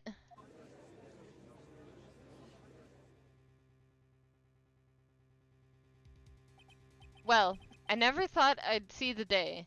This is a most unusual situation. If the prosecution rests with no further questions, then the prosecution has failed to uphold its stance. If that is the case, then even though I am reluctant, I must believe that the killer's testimony is accurate. That would mean that Shelley the killer's client is Adrian Andrews. Nah. Mr. Wright? Yes, Your Honor. If I end trial here, right now, then your client, Madangard, would be declared innocent. And in his place, Adrian Andrews would be charged with murder. Miss Andrews would be charged with murder. The prosecution has no further questions. So we will now hear the defense's final remarks.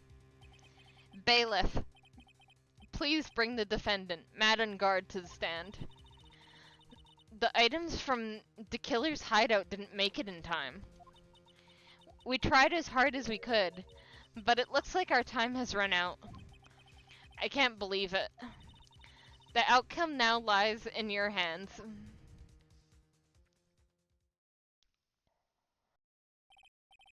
Dude, did the old guy finally decide? To be honest, I can't think of you as a truly innocent and good person. You have done enough evil to drive a woman to suicide. But, at least on the charge of murder, it would appear you are innocent. Ha. So, I guess even the old fudgy-duddy figured me out. Mr. Engard. What an atrocious lawyer I have, giving his own client up like this. And with that refreshing, like a spring breeze crap, it's just as atrocious. Don't you agree? Anyway, get on with it and pronounce me innocent already. Right, Mr. Lawyer? Should I side with justice, or should I save Maya's life? You'd better get on guard a guilty sentence, okay? See, we have justice, and then we have Maya's life, and then we have what Maya said, which was on the side of justice, so stuff is kind of moving more towards justice, but I am also really worried for Maya. But if I did that, Maya will die. But if she doesn't, she's gonna... Well... Yeah, no, if she doesn't, she's gonna be so mad at you and probably never talk to you again, and it was just... Yeah, I don't know. But if I say he's innocent, then Miss Andrews will be charged as a murderer. Yeah, I don't wanna... Like, this whole case I've been feeling so bad for Adrian Andrews that I'm just like, I don't want her to be charged as the murderer either. Do I say guilty or not guilty? Either choice I make, someone's life is going to end. Ugh. It all hinges on what I choose. You know what? If somebody's life is gonna end, we might as do what Maya wanted us to do. Now then, Mr. Wright. Let's hear the defense's final statements on this matter. If the person who hired the assassin was Adrian Andrews, then your client, Mr. Madengard, is innocent. Humph. There's no need to ask, old man. After all, my lawyer is going to say what I want, aren't you? Right. I can't do this. But I have to decide something. I can't count on the evidence to help me anymore. I have to listen to my heart. My client, Madengard, he's clearly guilty, and I think that's what Phoenix's heart would say. And that's what Maya would want.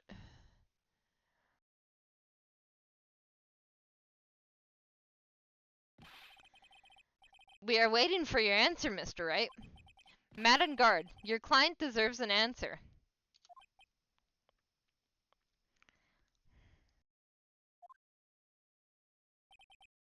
Maya, I'm sorry. Madengard is... Oh, thank goodness! Francesca von Karma! Do you have the items? Please tell me you have the items.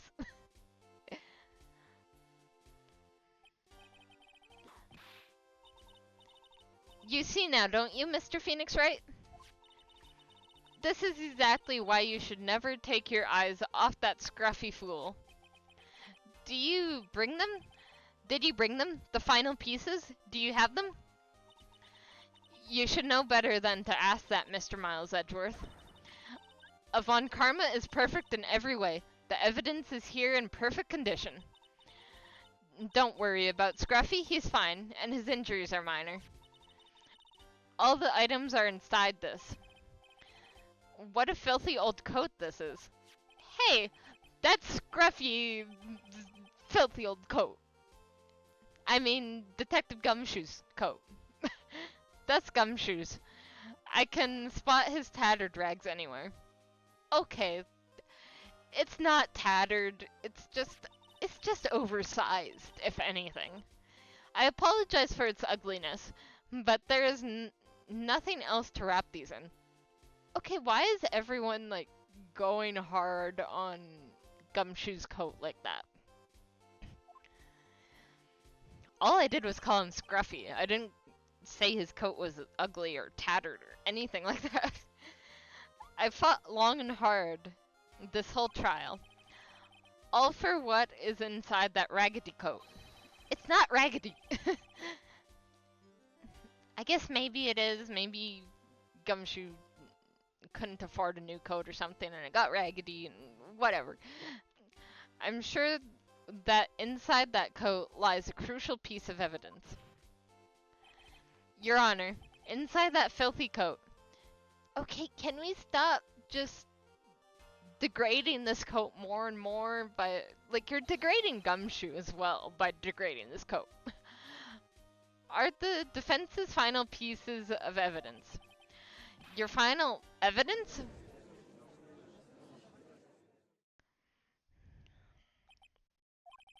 This trial is already over. All that remains is for me to hand down my verdict. I do not believe that any evidence presented now would change the outcome of this trial. Don't you remember all evidence has to be presented? What? Your Honor, it is our duty to examine every piece of evidence down to the last. Exactly. I request that Miss Von Karma be allowed to present these pieces of evidence. I suppose you are right, Mr. Edgeworth. I grant permission to do so. However, this one obvious rule applies here. If these items do not bring up any new points, then they will not be accepted by this court. Okay. Now, Miss Von Karma, if you please. These pieces of evidence are items left by the killer during his escape from the police. He must have been in quite a rush. Yes, Your Honor. The killer left 3 pieces of evidence.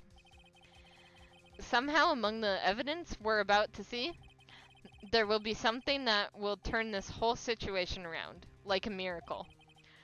I'm sure of it. This is all we can hope for. The first is a pistol. Does the killer's pistol have anything to do with this case? Well, I'm sure it's the one that was used to shoot Von Karma. But with this certain case... Well, no, her getting shot was still... You know what, ask for more details. Does that pistol have any relation to this case? We have yet to perform a ballistics test, so I can't say anything for certain. However, I believe it has something to do with this case. At least with me. That's the pistol that he used to shoot you, isn't it? That's what I believe, yes. Oh. I kept the bullet they removed from my shoulder as sort of memento. I'm sure it will be an excellent sample for the test. So that's the pistol that was used to shoot Francesca. It's probably not going to help us very much.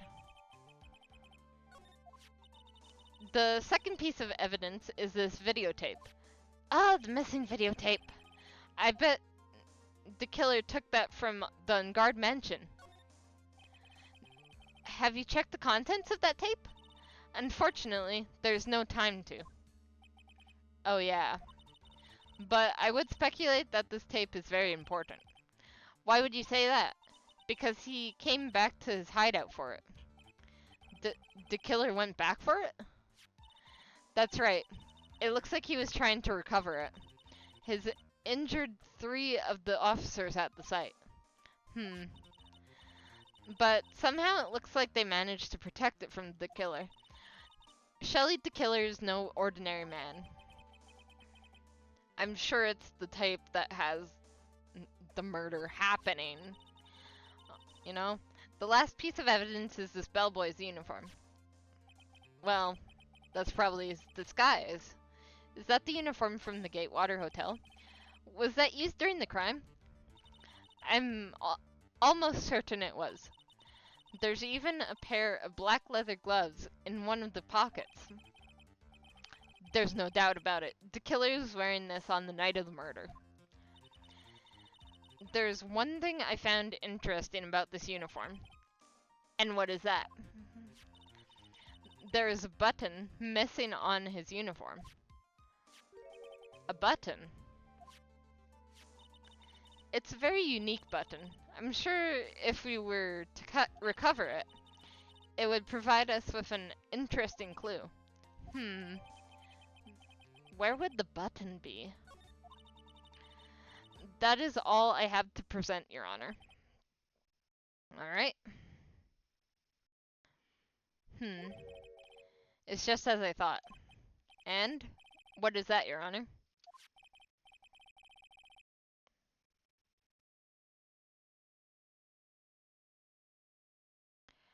I'm sure... Were we under normal circumstances?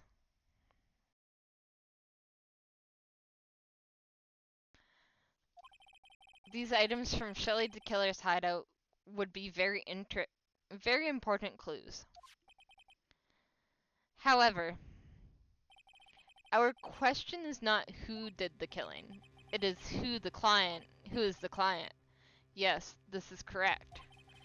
And these 3 items do not tell us anything about that. Yeah. I'm gonna save quickly. I just have this feeling like I need to save.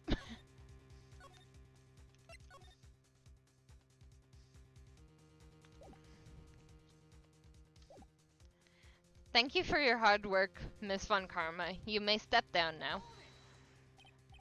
Wait, Your Honor. Please allow me to examine this new evidence.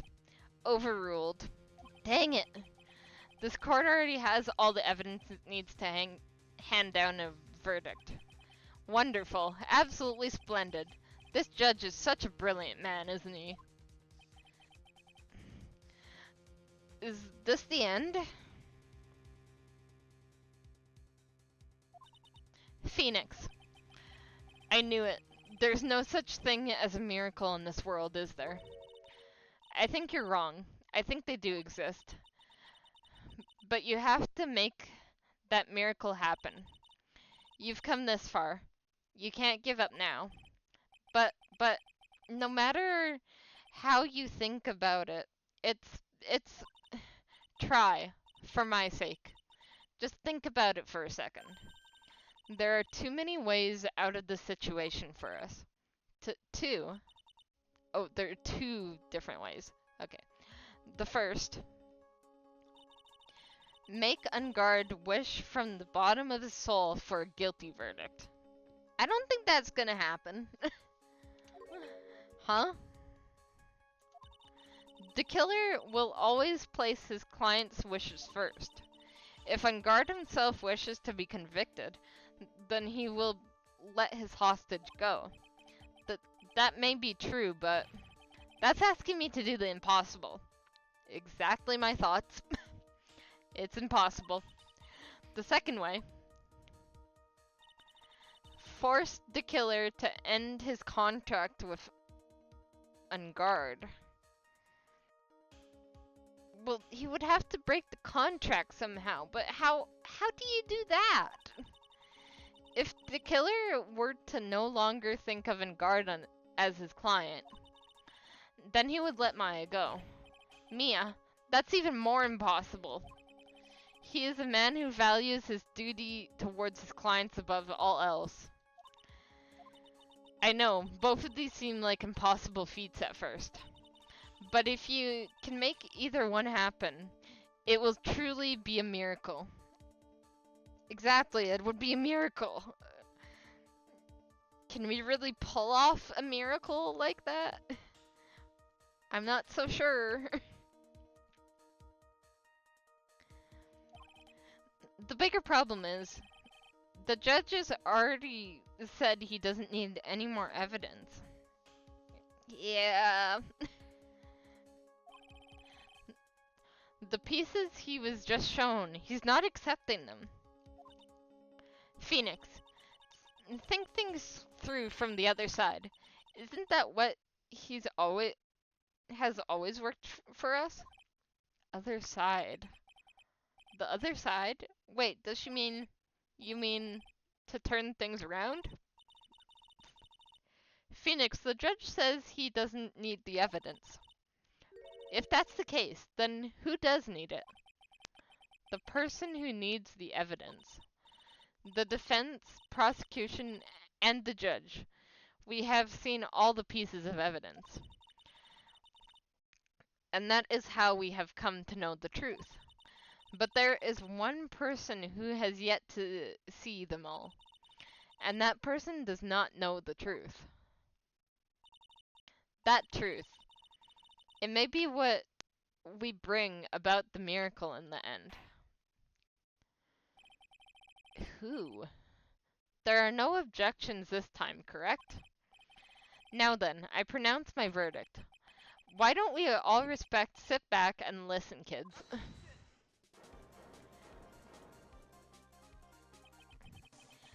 I have already told you, Mr. Wright. This court does not need any more evidence. I am not saying it is us that needs the evidence, Your Honor.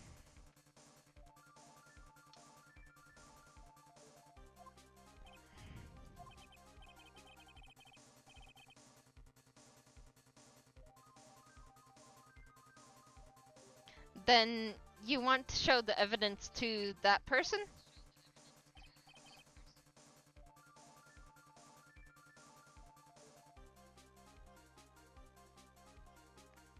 Yes, Your Honor.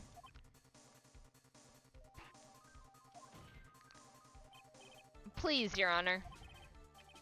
Mr. Wright, for you to ask with such passion, I will grant you one chance. One chance. We've been able to do it with one chance before. It might be all we need. Please show your evidence to who you think is the right person. That's impossible. To turn this situation around in one try? One try. That is all I will permit.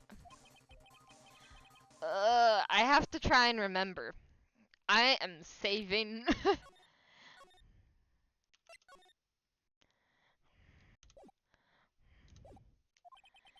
everything that has happened up to this point. Think, Phoenix, think. There must be a way to save Maya while taking Unguard down at the same time.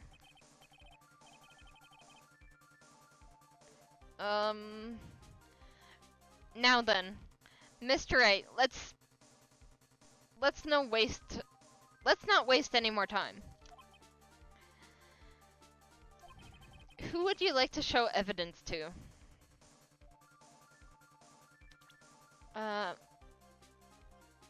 Maya? She's the only one who knows, like, nothing about this case, I guess. Would be nice to talk to her, too. I see. And now, tell this court what one piece of evidence you would like to show this person.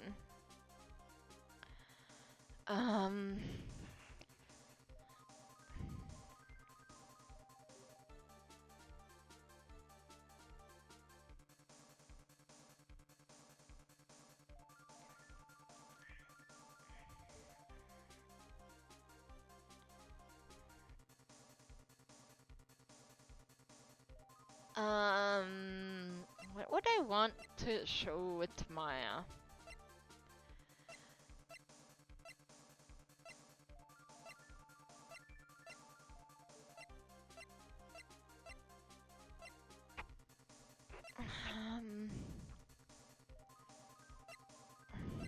Card wouldn't really do anything.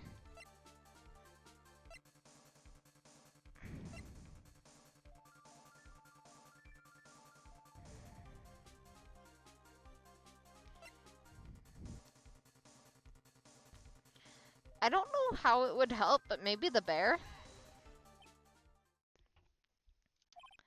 Well, what do you think, Mr. Edgeworth? I don't have anything to say to this. How about you, Miss Von Karma? Well, I was just shot, so... I'm afraid I cannot allow the defense to continue. What? No one understands what you are talking about anymore. Wait, please, one more chance. Dang it.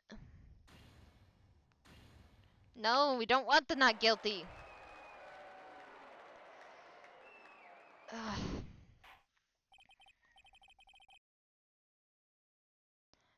That is all. This court is adjourned. Dang it. And just like that, the case came to an end. I ran away from the courtroom and wandered the streets alone. I never saw Maya again. The killer is a man of his word, so I'm sure he released her as promised. I heard the verdict of Miss Andrews' trial a few days later. She was found guilty, of course.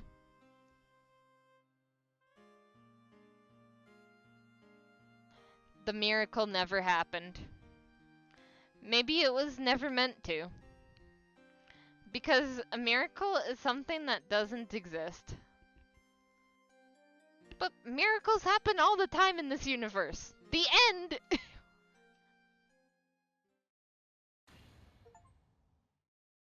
Get the bad ending. Okay. I just got a an achievement that said get the bad ending. So I think we're gonna go back to where I saved. And we're gonna try again.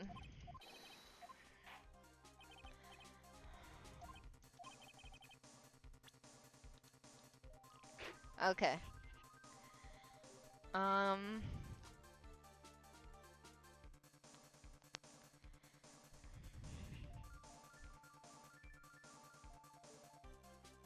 Okay. Need a person. Who else hasn't seen all the evidence and is included in the crime? I would put that in there too. Oh, John Doe and Shelley the Killer are both in here now. A professional assassin always leaves a Shelley card near his victim's body. You know what? Maybe we'll do Shelley the Killer. And maybe we'll do the tape because he tried to come back for it. And the thing is that tape was made by Engard, and one of his strongest rules was client's trust. And maybe he didn't know that he did the tape, or at least he doesn't know what's on it. So maybe he wanted to see the tape for himself to see if that trust was broken already. You know, let's go with that. And now, tell this court what one piece of evidence you would like to show this person. Okay, let's show the tape. Well, what do you think, Mr. Edgeworth? I think there is some merit in showing this evidence to that witness. Bailiff, please bring in the transceiver from earlier. Alright, it looks like I can manage to convince him.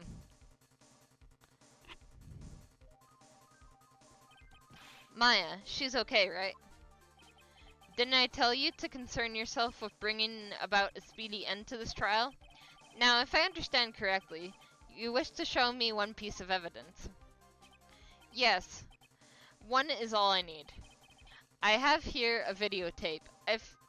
It was found at your hideout. I heard you injured 3 officers in your attempt to get this back. That was most regrettable. However, it was an order from my client. I was told to protect that videotape. I thought so. I'm afraid I seem to have failed in that regard. Do you know the contents of this tape? I was sternly told by my client to not watch it, so I have absolutely no idea. Actually, you are on this tape. Me? There was a video camera hidden at the crime scene. Your actions were being recorded. What? Is that true, Mr. Wright? Who was it that planted the camera? Well, the only person who could have placed a camera at the scene of the crime would be your client, naturally. But that was Adrian Andrews. Be quiet and listen, Your Honor. Yes, sir. Your client specified a place and time for you, isn't that correct? Yes. That was so they could film you. I had no idea. Mr. Wright, why would my client do such a thing? I would like to know why. Why would Matt Engard film the crime scene? The reason why he did that is my ticket out of this whole mess. There is only one reason why a client would secretly film the crime scene. They wanted to see who won, get his, wanted to blackmail you, didn't trust your skills, wanted to blackmail you. Your client once told me something very interesting. We were talking about you, and this is what they said. But I'm no weakling. I don't believe anyone. At least of all assassins. Oh, come now, Mr. Wright. Assassins aren't above blackmail.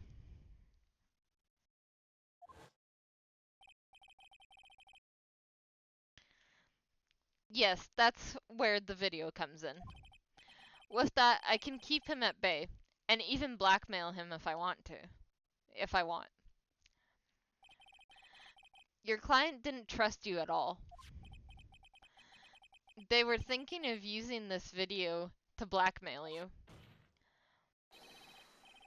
What do you have to say to that, Shelly the Killer? Nah. Oh,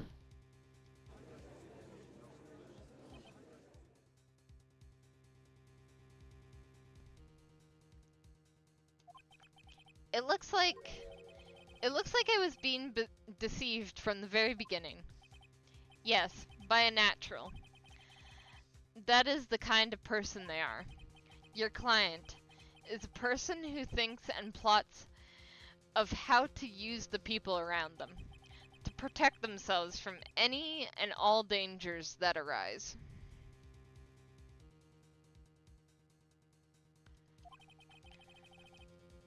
That is the true nature of your client. I have one question for the witness. Yes? Who told You told us one thing numerous times during your testimony. You said that you detest traitors most of all. Yes, that's right. And what if that traitor was your own client? What would you do then? That's obvious. I would break our contract in that case. And then that client would become my next target. For the honor of the killer name, even if it takes an eternity, I would follow that person to the ends of the earth to exact my punishment. He's seeing a lot of red right now. I see. That's all I wanted to know. So the traitor becomes the killer's next target. Ah, I get it. This is how we'll turn this case around.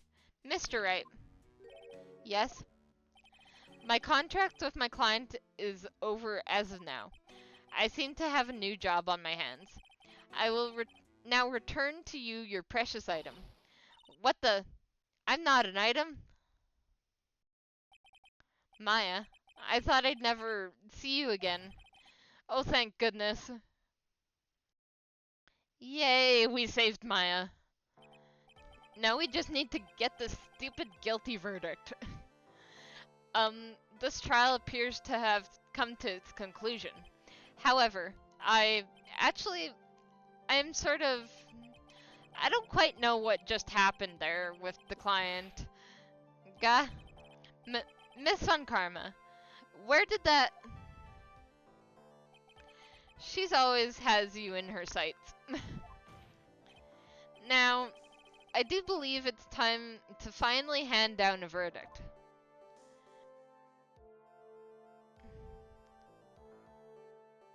He's sweating now. Mr. Engard, it looks like somehow you got what you wanted. You finally received the acquittal you wanted so badly. You should be happy.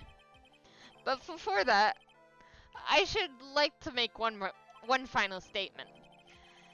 Sometime in the near future,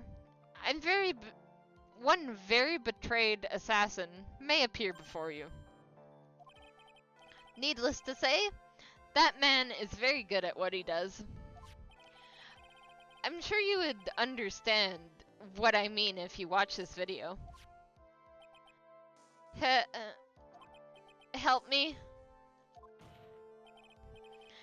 Now then, Your Honor, the verdict, if you please. Is it alright with you, Mr. Wright? We have finally reached the end of a very long battle. Whether he's convicted or acquitted, there's no escape for him now. Go on, Phoenix. Plead whichever way your heart tells you. Right, Chief. But if I say not guilty, Adrian Andrews still gets convicted. I don't really want that, so guilty. Easiest choice of my life now. Madden Guard. Even though I am a lawyer,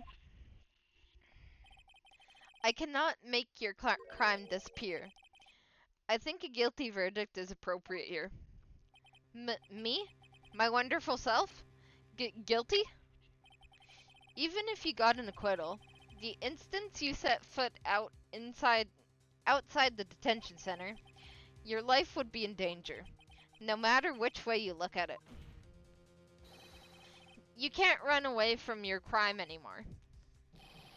No! Guilty, guilty, guilty, guilty, guilty, guilty! Oh my god.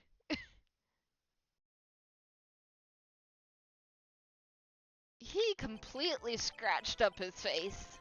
Is that what that scratch was originally? Was him originally just doing one big scratch on his face?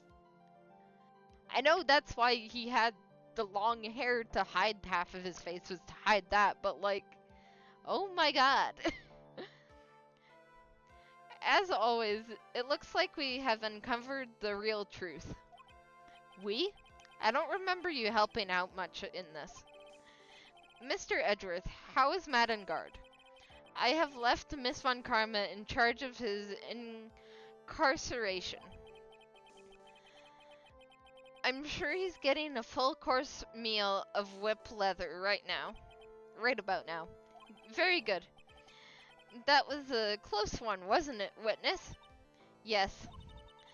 I plan to pay my debt to the society for my own crime, Your Honor.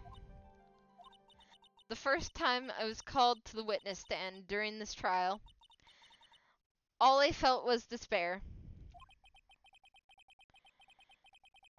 She must be talking about the time Edgeworth really went after her. I guess she's trying to forgive him for what he did. This witness, how should I put this? She has an illness. I don't know if you should really forgive him for that. He was just so out of line when that happened. If you're going to say you would choose death, that is no concern to me. Like, especially this line. Like, way too much. Way out of line. But after that, when I was alone at the detention center, that's the first time I really saw myself for who I am.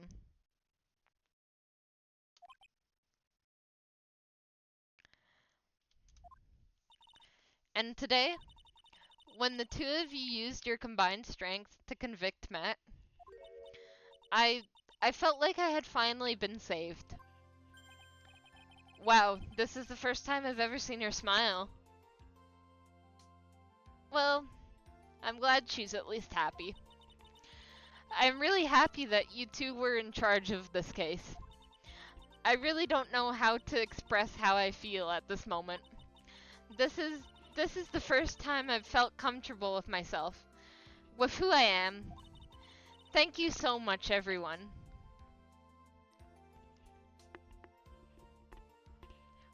Well, at least, you know what? She gets a good ending. I think that's all I really wanted.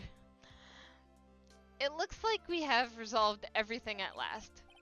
As for myself, there are still a few things I'm confused about. But everyone seems to be in good spirits. Can we get a judge with a little bit more of a brain? Like, I'm sorry, but he's so clueless, even now. And I'm just like, how can you even pass a verdict with being so clueless? And that is good enough for me. That is all. This court is adjourned. You know what? Just end this trial already.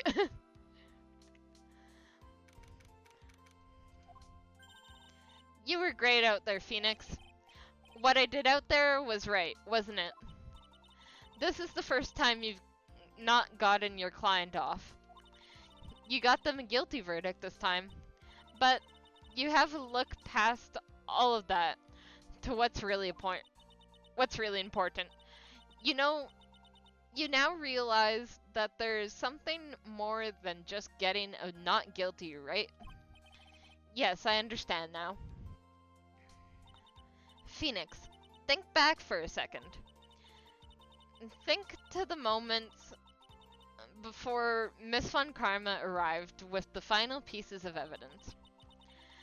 Think about the incredible decision you had to make. Now then, Mr. Wright, let's hear the defense's final statements on this matter. I can't count on the evidence to help me anymore. I have to listen to my heart. Should I side with justice, or should I save Maya's life? My client, Madden Guard, is... Is he guilty, or is he not guilty? Those were your choices then, and your answer? Your answer spoke to what being a lawyer means to you. Right. Edgeworth. I have good news. Maya is now safe in police custody. Really?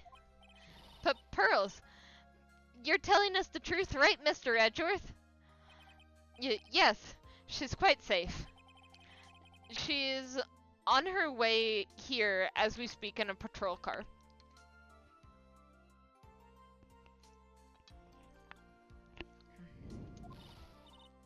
Ah, Mystic Maya is safe.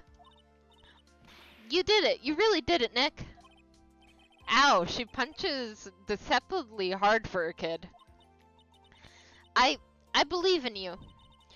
I kept saying to myself, Mr. Nick will save her. Mr. Nick will save her. Wah! Thanks. Oh. What's wrong? Miss Von Karma. Oh, hello. About earlier... Oh my god. About earlier, thanks.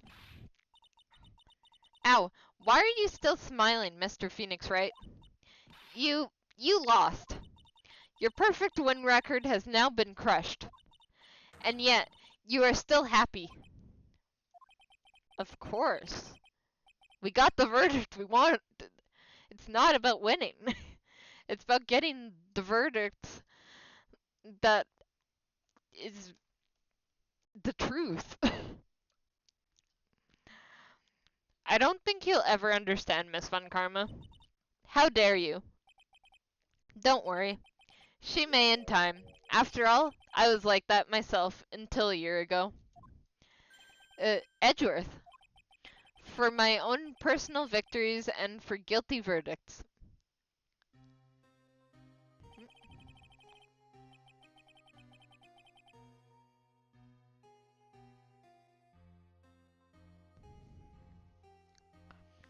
I used every dirty trick in the book, and so my win record remained spotless. But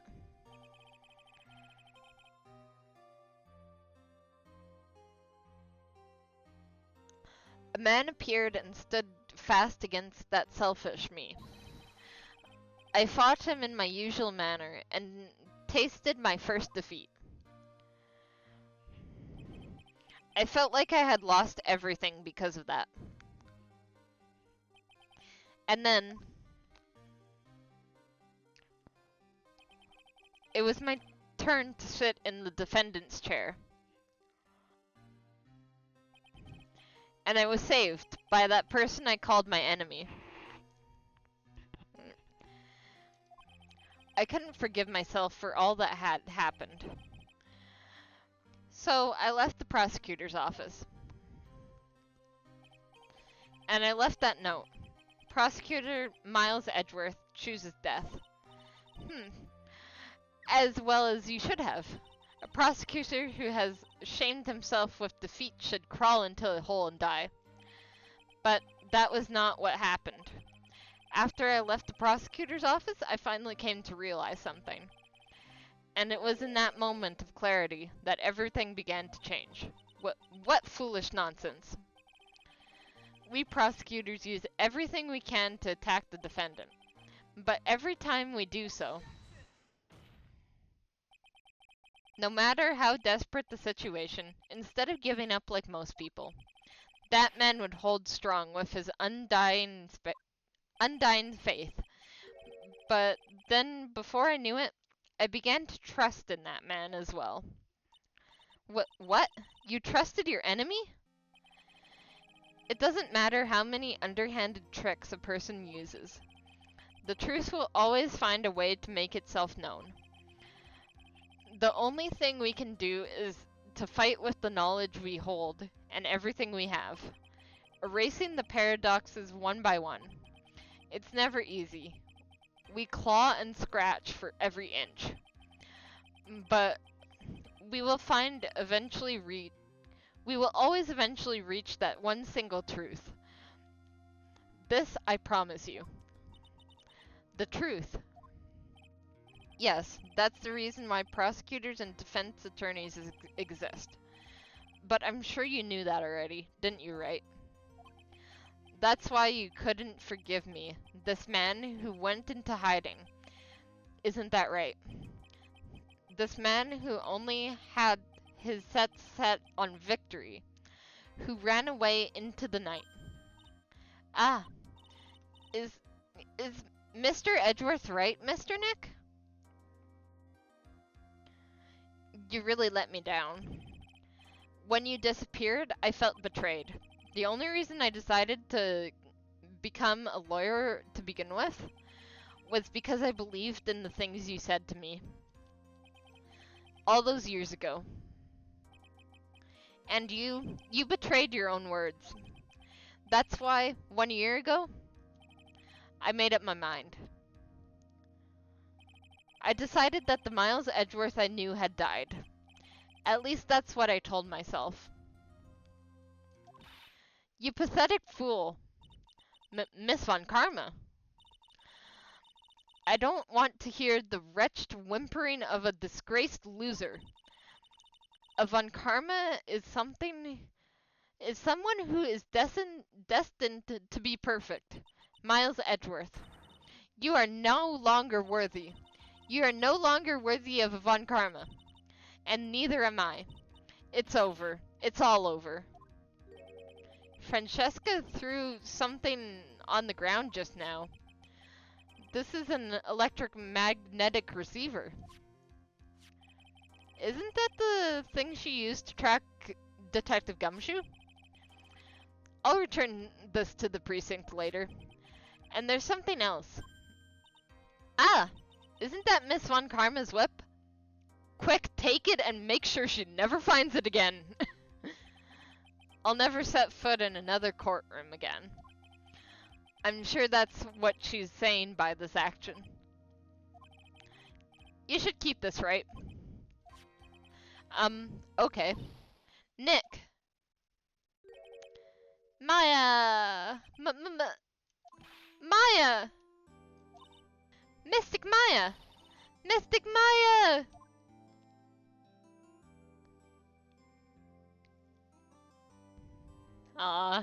All together again at last. Everything is right with the world. Oh, Nick, I knew you would come through. You got on guard convicted, like I knew you would. And on top of that, you even rescued me. Well, of course I did. You know I would never desert you. But we sure pressed our luck this trial. You're really lucky to be standing here. Whatever. Look, it's over. Besides, if I did croak, I would just come back and haunt you like a big ghost through Pearly. I would expect nothing less. Is it really that easy to do something like that? But thanks a lot, Nick. Don't mention it. Maya. Oh, Mr. Edgeworth. I'm relieved that you're alright. Hey, it looks like you've made some real progress, Mr. Edgeworth. Well, I suppose I'm a little different from who I was a year ago. Heh. Let's get you some food. Alright. I think it's time we got out of this depressing place. Huh? Where are we going? Food, Nick, food! Grub! Chow! I'm starved! I'm so hungry, even if you look like a nice juicy burger on a bun to me, Nick. You think I look like a burger? I'm a prime rib at least. Come with us, Mr. Edgeworth, please. If you insist. Alright, so how about we hit up our usual burger joint? Don't be silly, Nick. Huh? This case messed up that awesome evening and got in the way of our gourmet food. That is true. So I've decided that we have to make it up by having another feast. Another feast? Come on, Nick! Food! Oh, Phoenix's wallet's gonna be hurting now. Hey, pal! Sorry to keep you guys waiting. Hey, Gumshoe! Glad he's okay. Gumshoe, are you alright? Yeah, but I'm really embarrassed. I didn't think I would hit a telephone pole of all things. Jeez, I thought somebody like crashed into you because you were running so many red lights. Jeez. A telephone pole? Then it wasn't a red light that got him? You did it again, city boy. I felt like my dear old heart was going to give out on me, and I ain't joking. Yeah, it was more exciting than the last episode of the Steel Samurai. Thanks. Hey, looky here, Mr. Snooty Prosector. Don't you reckon you bullied Mr. Wright too hard? If you don't start being a lot nicer to him, he might just kick it tonight even. I'll keep that in mind. Well, come on now. Everyone gather around. Y'all are gonna get your picture taken by a genuine professional photographer. Looks like Lotta bought herself a new camera. Well, pal, at least it can put this messy case behind us now. Come on. Tonight's all about eating. So let's go chow down, pal. Amen to that, pal. Amen. You know, when you think about it, you were the one who saved the day, detective. Huh? Me? You really think so? He's right. If it wasn't for the 3 items you took, I think this trial would have had a very different ending. Well, you know, it's just... Huh? Wait. That's odd. When I ran off with the things from the killer's hideout, I was sure I took 4 things in total, sir. What? 4? Yeah, I'm sure I put one of the items in my coat pocket. There was a 4th item? Aw, come on, y'all, it's over. But who boy, I tell ya, you really are something else. I wanna know what the 4th item was. Between getting accused of murder and getting kidnapped. Never a dull moment with you, huh? Haha, you think? Well, why does she look so happy about that? But being shut away for 2 whole days. Weren't you scared? Yeah, I was really scared. I felt so hopeless. So I kept my mind off of things. I drew a picture. Sounds like you had it rough, gal. But where's the picture of yours? Yeah, I want to see it. I want to see Mystic Maya's picture. You know, I don't know where it went. Aw, that's too bad. Well, it's alright. It wasn't anything important anyway. Uh, it sure is nice to finally see them both smiling again.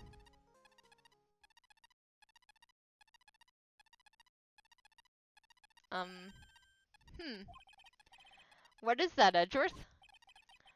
This thing is picking something up. Ah, that's Miss Von Karma's receiver. Thanks to her, I had the most awful experience of my life, sir. I can't believe she stuck a tracking device on me. That's odd. Even though you're standing right here, the tracking device seems to be in a different location. Oh, that's probably busted or something, sir. Well, it doesn't matter. I'm afraid it's about time for me to excuse myself. I still have some work to do. Huh? But Mr. Edgeworth, you haven't even eaten anything yet. And you've eaten way too much, you glutton. Was being starved, Phoenix. She can eat all the food she wants right now. I had fun tonight. Now if you'll excuse me.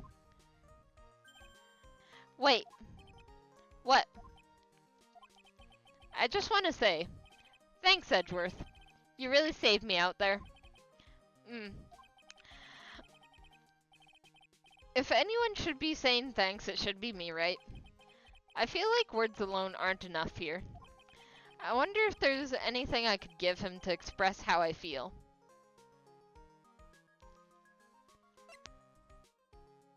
You know what? Let's give him Francesca Von Karma's whip. 'Cause honestly, he deserves it more. I don't really have that big a connection to Francesca. They felt like siblings. Like, you should have it instead. Thank you. It's all thanks to you two. You and her. You don't need to thank me. I was only doing my job. It looks like Mr. Edgeworth has left, Mr. Nick. Hey, Mystic Maya. Yes, Pearly? I guess you two can go back to being all lovey-dovey, right? You and Mr. Nick, I mean? But Pearly, would you cut it out already? You're embarrassing me. Anyway. So, who's paying for this lovely dinner party? As if you need to ask. Everyone say thank you to Nick. Huh? Yeah, I'm kind of at a point where I can't even buy instant noodles, pal. So, I kinda already put your name on the bill. Huh? Huh? Yeah, I got a situation just like that myself. There's this camera shop in this hotel, see? And I just bought myself this good old beauty here. It'd be anyhow for $3,000. Huh? Huh? Huh? Actually, I reckon you bought it for me since it's on your tab and all. Huh? Huh? Huh? Huh? Huh? How did you put it on Phoenix's tab? Isn't this great, Mr. Nick? No, his wallet is like on fire right now. Yeah, Nick? Why do I suddenly feel like screaming? You don't need to hold back now, you hear? Yeah, pal. Time to let it all out. This is going to be the first time I hear the real you. Go on. It's been a while since I heard you say it. I've been busy being a hostage and all. Alright then. If you say so.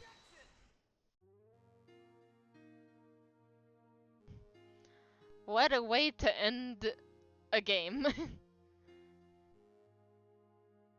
Well, that's it, guys. That was the end of Justice for All. You really came through for me, Nick. I had to hide that letter, but I knew you'd find it. I really felt like it would be living on the edge lately. I mean, I escaped death 3 times now. Pretty cool, huh? I feel like a pro.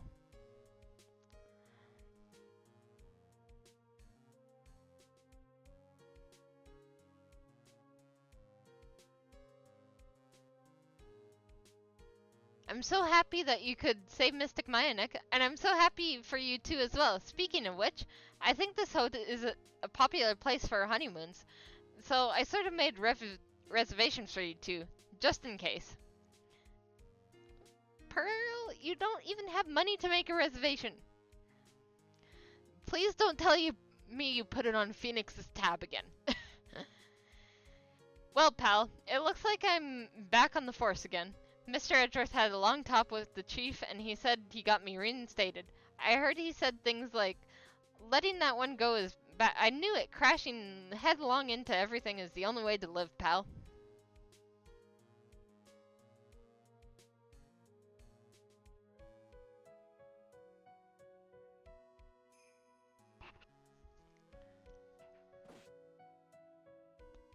I, Maggie Bird, am retiring this uniform as of today, sir. I'm going to be a waitress from now on, and bring smiles and joy to the people who come by my restaurant, sir. I hope you'll stop by sometime, Mr. Wright. Good luck with that, Maggie.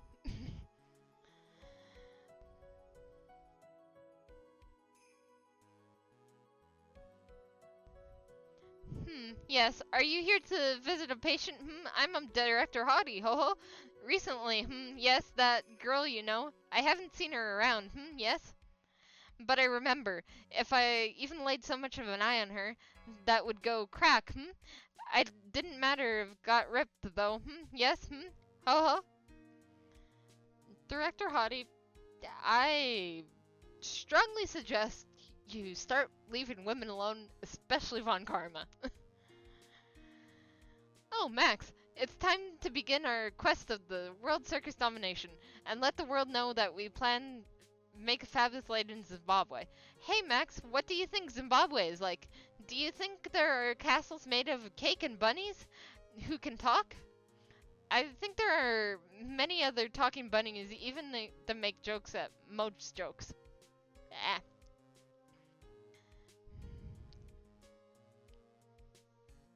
A little bit too fast there. I'm ready. I'm ready. There's no way these jokes are going to fall on deaf ears.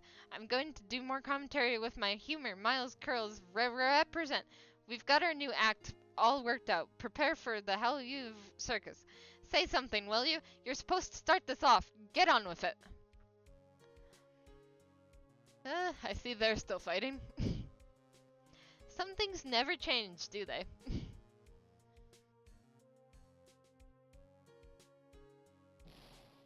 What's this, drat? It's only an ordinary electric razor. I can't believe this, really. How long do they plan on making me do this? Oh, and it's Edgy Poo's idea.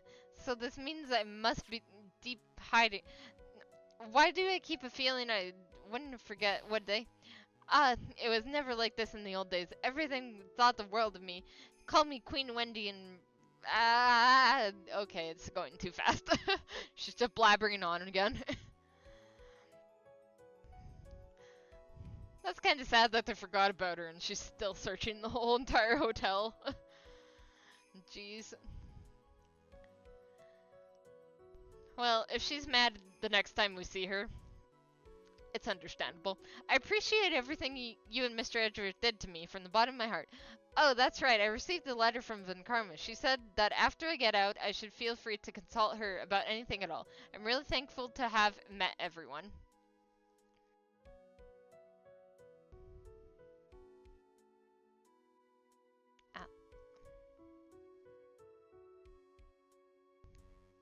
It has become difficult for me. As such, I will take a short leave of absence. If you would like to request my services, please be sure to visit my...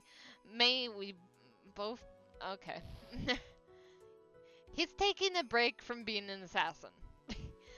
Honestly, that sounds like a good thing.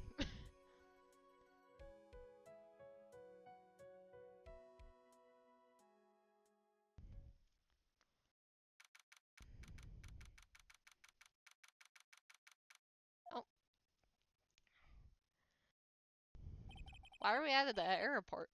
Where are you going, Francesca? How did you know I was here? With this. That's... I heard you were planting things on a certain person. Things like tracking devices in his coat, for example. That's just like you. I only planted it there because he was always wearing it. This filthy drab coat of his. I don't know how it ended up in my luggage. But it's going in the trash. I will promise you that. Don't throw it away. Oh, that's right. Speaking of that man, he told me something very interesting. When I ran off with the things from the killer's hideout, I was sure I took 4 things in total, sir. Yeah, I want to know what the 4th thing is. 4 things. It seems he put the last one in his coat pocket. He put it in here? It doesn't matter anymore. The case is already over. What are you going to do now? I'm still curious of what the 4th item is. Just show it. Come on. Don't tease me like that. That's none of your business. Are you running away? Shut up. You don't understand a thing. You can't possibly understand what it means to be a Manfred von Karma's daughter. Francesca. So many expectations from everyone around me. Expectations I must fulfill. We expected to win no matter what, and failure? Such a thing is not an option for me. My father was a genius. There's no doubt about that. But me? I'm no genius. I've always known that. But I had to be one. I had to. You may not be a genius like your father, but you are a prosecutor. You have been and always will be. No, I'm not. Not anymore. I've even thrown my whip away. Speaking of that, Wright gave me this to hold on to. Right? You knew something like this would happen, didn't you? I'm going to say this again. We prosecutors do not fight for personal honor or pride. I hope you will think deeply about what you should be striking down with that whip. You haven't changed a bit. You've always left me alone and walked on ahead without me. Miles Edgeworth, I've always hated you.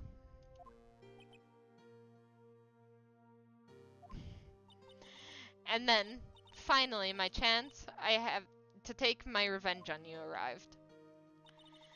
If I could win against that man, if I could make Phoenix Wright bow down in defeat, then this girl you left behind would have risen higher than you.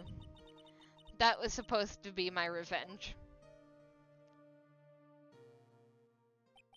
I see. You know, I can't do it.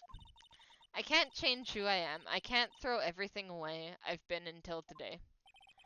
I believe you can. Just like how Adrian Andrews did. Adrian Andrews? You were going to use her during the trial, right? But you were dependent on your father by using his tactics, isn't that right? Today, you chased after me after I had left you behind all these years. And that's why we're standing here now, side by side. But I have no intention of stopping you. If you say you are going to quit your walk down the prosecutor's path, then this is where we part ways. Francesca von Karma. Aw, she's crying. I am Francesca von Karma. I don't think I'm going to walk in your shadow forever. Our battle begins now. So, you had better prepare yourself, Miles Edgeworth.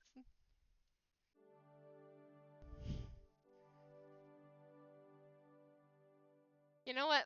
I can't wait to see her try her hardest to pass Miles Edgeworth. Phoenix Wright. One day, someday. I'm sure we'll meet again in battle. Until then, this last piece of evidence that never made it to you. I'll take good care of this fourth piece, so I can give it to you when at last we meet again. What was the fourth piece of evidence, though? Was it just a card? Nah. Gotta be more than that, right? Couldn't just be another card. Maybe it was.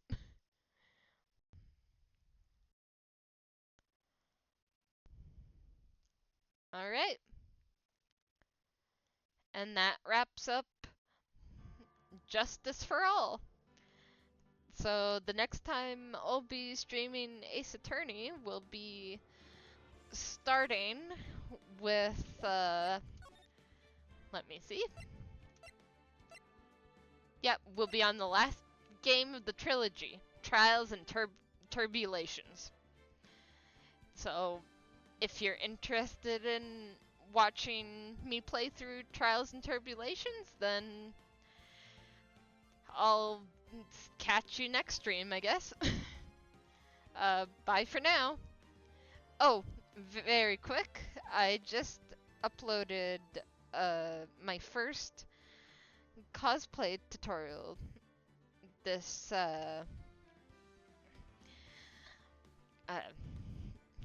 I just uploaded my first cosplay tutorial today, and it would mean a lot if you guys could watch it, check it out.